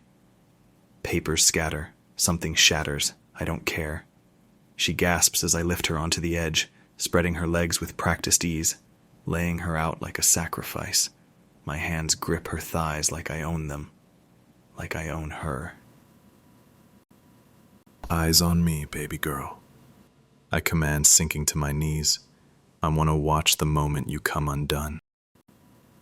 Her breath hitches, a soft whimper escaping her lips. My gaze rises to meet hers, lips brushing the inside of her trembling thigh. That's it. I murmur, voice low, reverent, wicked. Tonight isn't about me. Tonight's about you falling apart on my mouth, again and again, until the only name you remember is mine. I nudge her thighs wider, pressing heated kisses up the inside, slow and possessive. She moans, hands shaking as they reach for me. I slap one gently away. No touching. Not yet. Be good, and I'll give you everything. Then I bury my face between her legs, like a man starved for centuries. When my tongue finally meets her, she cries out, sharp, raw, perfect. I worship her like I've been starved for years. And maybe I have. I smile against her as I savor her. Filthy, reverent, insatiable. Verdammt, you taste like sin. I growl into her heat. She bucks, fingers tangling in my hair, but I grab her wrists and pin them at her sides, holding her still. You don't break, I say, my voice velvet dragged across a blade. Until I say. She whimpers, begs, pleads, and I devour, again, and again, and again. Her taste is sin and surrender, delightful and intoxicating. So damned sweet. I rasp between strokes. She writhes, pleading now, body strung tight with need. But I don't let her fall over the edge, not yet. I draw it out, build her up, tear her down, and build her back again, over and over. And when she finally begs, really begs, voice broken, form shattered, I let her have it. I pull her to the edge and keep her there, tongue relentless, fingers cruel and tender at once, until she shatters on my tongue like a prayer. Her thighs quake. Her moans echo off the walls of my office. She collapses back onto the desk, dazed and ruined. I rise slowly, mouth glistening, pupils dark with satisfaction as I watch her chest rise and fall in the aftermath. She's beautiful like this, wrecked, trembling, completely undone by my touch. "Kaisner," she breathes, voice broken and raw. Her eyes flutter open, finding mine, and what I see there steals my breath. Vulnerability, need, something that threatens to destroy us both. "I need you more than I should," she whispers, the words tumbling out like a confession torn from her very soul. More than is safe, more than is smart, but I can't help it. Her admission scorches through me. No spell, no demon pact, no birthright has ever had this kind of power. It cracks through the armor I've spent a lifetime forging, and I welcome the ruin. I lift her, effortlessly, one hand still tangled in her hair, the other gripping her thigh as I carry her across the room. She clings to me, breathless, her nails scraping my shoulders like she wants to carve her name into me. "Good. Let her." I set her down on the nearest surface, a marble-topped table, cool against her skin. She gasps at the contact, but I don't give her a second to adjust. I push her thighs apart with my knee and step between them, my hands possessive on her hips. "Look at you," I rasp, gaze devouring every inch of her, trembling open for me, like you were made to be mine. She moans, and it lights something feral in me. I dip my head, kissing down her collarbone, biting the delicate skin where her pulse pounds the hardest. I want to mark her there, want the world to see who she belongs to. My tongue soothes the sting before I sink lower, dragging my mouth across her chest, her ribs, the sensitive skin just above her hip bones. "Kaisner," she pleads, breath hitching, hips lifting in silent demand. "No, no, baby girl," I purr against her stomach. "You don't beg for release until I say you can." My tone turns to velvet and steel. "Tonight, I decide when you fall apart." She writhes beneath my mouth as I trail my tongue down her inner thigh, then up again, deliberately avoiding where she aches for me most. Cruel? Maybe. Necessary? Absolutely. I look up at her, eyes locked on mine, voice a wicked promise. "I'm going to ruin you, Liebes. Slow enough to ache for it. Deep enough to haunt you. Fierce enough that you'll never belong to anyone else." She's trembling now, body, breath, soul. And when I finally give her what she craves, when my mouth finds her, hot and relentless, her cry is shattered, sacred, and mine. She arches off the table as my tongue finally meets the place she needs me most. She cries out, head tipping back, fingers weaving through my hair like she'll lose herself if she doesn't hold on. Good, let her lose herself. My grasp strengthens on her thighs, keeping her pinned open for me as I lap at her with slow, devastating precision. Each stroke is measured, intentional, like I'm learning her by heart, mapping every gasp, every twitch, every broken plea. "Gods, Kai!"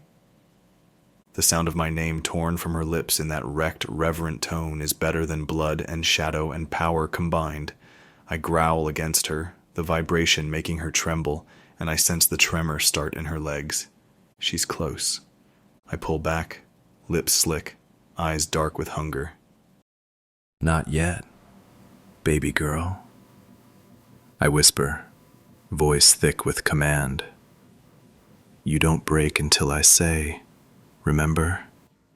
Her whimper is a desperate, delicious thing. Kaisner, please. I love that sound, I murmur, dragging my knuckles down her trembling body. But I'm not done tasting you. And I'm not. I drop to my knees again, mouth returning to her like worship, like sin, tongue relentless now, merciless. She's crying out, begging, writhing under the weight of sensation, and still I don't let her fall. Not until I make her break. Her thighs clamp around my head, a choked sob of my name escaping her, and that's when I finally let her have it. Now, I growl. Let go for me, Clarissa. I've got you. And she does. She shatters like glass in my arms. Beautiful, fierce, undone. Her cries echo through the room, her body convulsing in wave after wave of pleasure as I hold her through the storm, mouth still tasting, claiming, owning. When I rise, she's breathless and glowing, her form slack against the marble, her chest heaving. I lean over her, lips brushing her ear. That was just the beginning, I whisper. I'm not finished until you can't close your eyes without feeling me there. Her dazed smile is all the encouragement I need. I claim her mouth in a searing kiss, my tongue sweeping deep, drinking her in like it's the only thing keeping me alive. She's intoxicating, softness and fire melting against me. My hand pins firmly her wrists above her head. The other roams over her, tracing the dips and curves through the delicate silk of her dress, relishing in the way her breath hitches. She's trembling, her body an instrument finely tuned to me, every gasp, every moan, a note in the symphony of her unraveling. Please, she begs, tugging at my grip. I need to touch you. A slow smile curls my lips against her throat. That's it, Liebes, I murmur. Feel it. The ache. The longing. Hold on to it. Savor it. I trail lower, fingers skimming the juncture of her thighs, pressing just enough to make her writhe in sweet agony. Kaisner. I push her to the edge, pull her back again. Each touch designed to drive her wild. She thrashes, whimpers, pleads, her body trembling beneath mine. My lips find her ear, my words a sinful whisper against fevered skin. When the time is right, I promise. When you're ready for all of me, I'll ruin you beautifully, make you mine in every way that matters. She shudders, taut as a bowstring, her need a tangible force in the air. I gather her close, holding her in my arms as if I could shield her from everything beyond this moment. Soon, baby girl, I murmur, soon you'll be all mine, and nothing will stand between us. But even as I speak, a shadow lingers in the back of my mind. The spite of my enemies is only the beginning. A storm is coming, and I won't let it touch her. With a slow exhale, I release her. She lies there, lips swollen, breath unsteady, eyes glazed with pleasant exhaustion. I take in every detail, committing it to memory. Then I offer my hand. Come, let's get you cleaned up.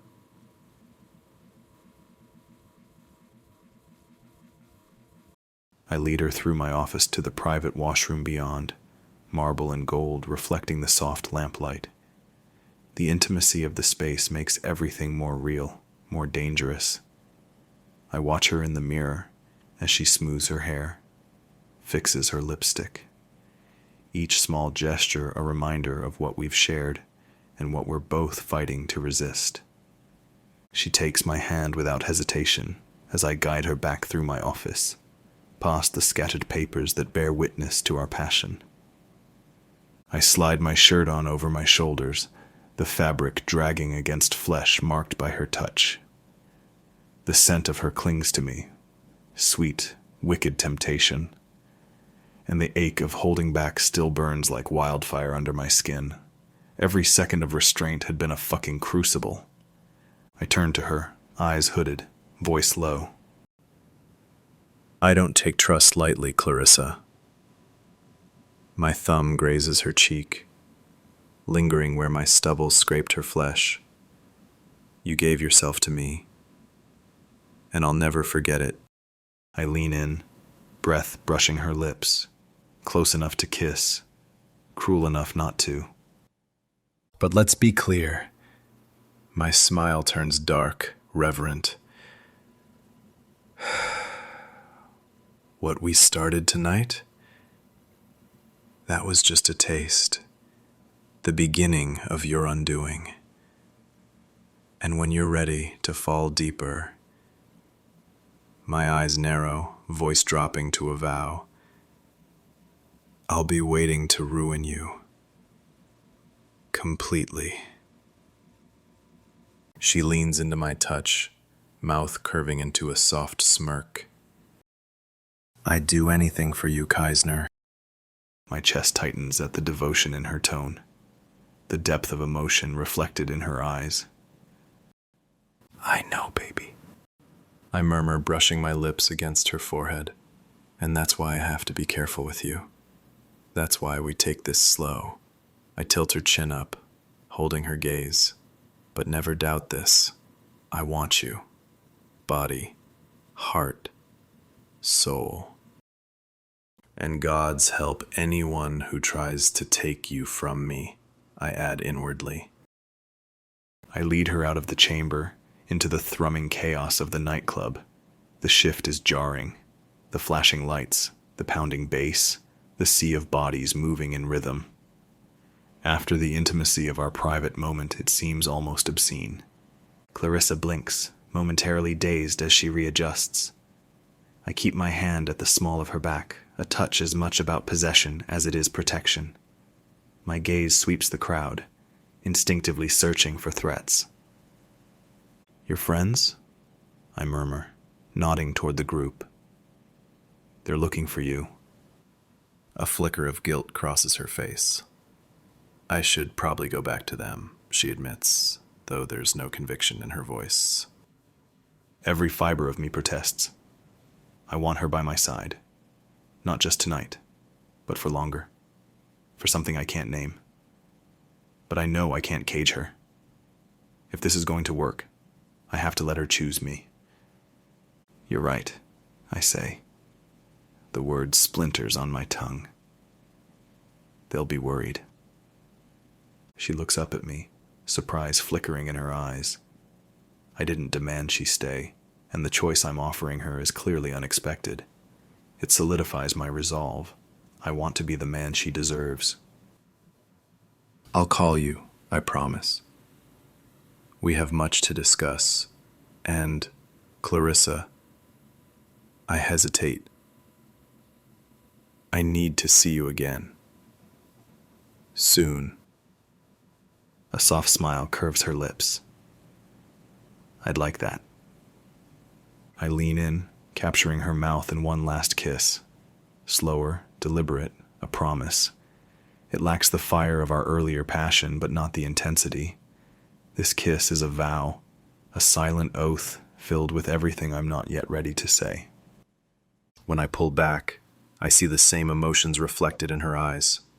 And before I can stop myself, the words slip free. Words I hadn't planned. Words that betray me. In this world of shadows and secrets, You're my only light. Clarissa stills, breath hitching. Go, I say softly before I change my mind. Be safe, Liebes. And remember, you're mine now. No matter what happens out there, no matter who you're with, you belong to me. A shiver runs through her. When she speaks, her voice is quiet, but unshakable. And you're mine. The fierceness of her conviction is enough to shoot wildfire through my veins. She lingers a moment longer, then turns and slips into the crowd. I don't move. I don't look away. Not until she's gone. Chapter 27. Clarissa. My heart still races as I make my way back to the main area of the club, my skin tingling with the ghost of Kaisner's touch. The encounter in the office left me reeling, my mind spinning with questions and emotions I can barely untangle. The pulsing beat of the music thrums through me as I step onto the dance floor, the flashing lights casting eerie shadows over the writhing bodies. My gaze sweeps over the crowd until it lands on Sam and Alexei near the bar. Sam's worried expression eases when she sees me, but Alexei's posture is taut, his easy confidence sharpened to a keen edge. Sam closes the distance in a flash, her voice cutting through the music. Where the hell were you? Her relief is edged with irritation.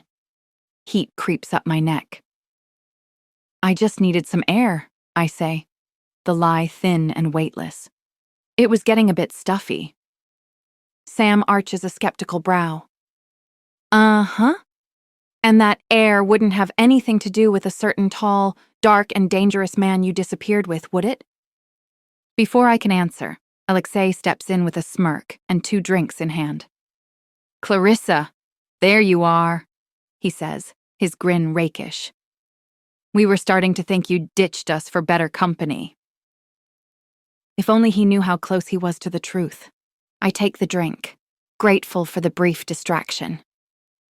Never, I say, forcing a bright smile as Sam and Alexei exchange a glance.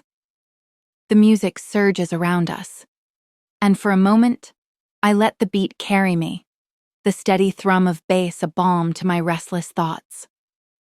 My mind remains half-trapped in that private room, replaying every touch, every word, every charged glance exchanged with Kaisner.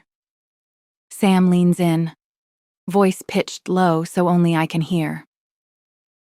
We'll talk about this later, she mouths. I nod, knowing there's no escaping it. For now, I let the music wash over me as I dance with my friends, laughter spilling from my lips even as Kaisner's parting words echo in my mind. No matter what happens out there, no matter who you're with, you belong to me. We lose ourselves in the music, bodies pressed close, moving in time with the relentless beat. For a fleeting instant, I almost feel normal, just another woman in a club, cloaked in flickering lights and fleeting glances. Then Sam's voice breaks the spell, laced with worry. Shit. I have to go. Gavriel's in one of his moods. Apparently, he'll send the entire elite team if I don't head back home. A protest rises to my lips, but her apologetic smile stops me. It's okay, I say softly. Go. I'll be fine. She pulls me into a tight hug. Call me if you need anything, she murmurs, before melting into the crowd. The club closes in around me, the air thick with heat and sweat and the electric promise of the night. Bodies sway to the music, laughter rings out, and yet, beneath it all, something cold coils at the base of my spine. A gaze, hungry, intent, lands on me. Not Kaisner's. His is a possessive heat, one that claims and protects. This is different, colder, hungrier. I keep dancing, pretending not to notice, though every nerve in my body is on edge. Human guys watch me with lust, curiosity, admiration. mundane desires with no real danger behind them. Something darker lurks in the shadows, predatory, calculated, waiting. The hairs on the back of my neck rise. My skin prickles. I'm not only being watched, I realize. I'm being hunted. I sharpen my senses, my gaze scanning the edges of the dance floor. And then, I see them. A bear shifter reclines in a secluded booth, amber eyes gleaming with feral interest. Near the bar, a warlock tracks my every move, the flicker of magic playing at his fingertips. And a vampire, utterly still, watches me with ancient predatory calm. They aren't drawn to beauty, they're drawn to influence. To me. The truth of it crashes over me.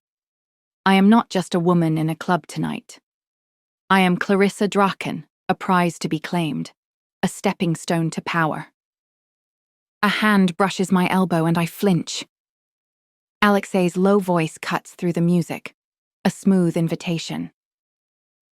Shall we dance?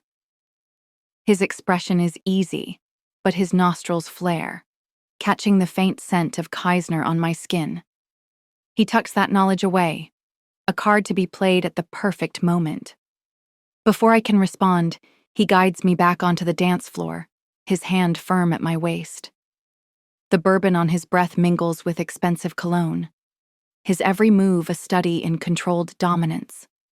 The music thrums through my veins as we dance, a push and pull, a performance for the eyes that watch.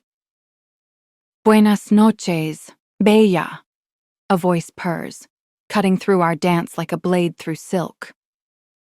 The words roll off his tongue with a lazy sort of charm, though somewhat slurred. I turn to find Leon Regalis, the lion shifter alpha, disheveled and reeking of whiskey. His smile is arrogant, but there's a wild edge to it. Mind if I cut in? He says, reaching for my hand. And when he speaks, he does it with the entitled ease of a man who's never been denied anything in his life. Alexei's hold on my waist tightens like a vice. I mind. He growls, his voice a low rumble. Leon's smirk widens. Come on, Clarissa, he says, ignoring Alexei. Ditch this mutt and dance with a real man. Tension sparks between them, electrifying the charged air. Leon, don't, I start, but the crack of a fist cuts me off. Leon stumbles back, blood trickling from his split lip, fury burning in his eyes. You'll pay for that, wolf, he snarls, snapping his fingers. Suddenly we're surrounded. Leon's men step from the shadows, bodies tensed, eyes hard. Alexei shoves me behind him. Stay back, he snarls. In a flash, chaos erupts around us. Fists fly, glass shatters, screams pierce the air.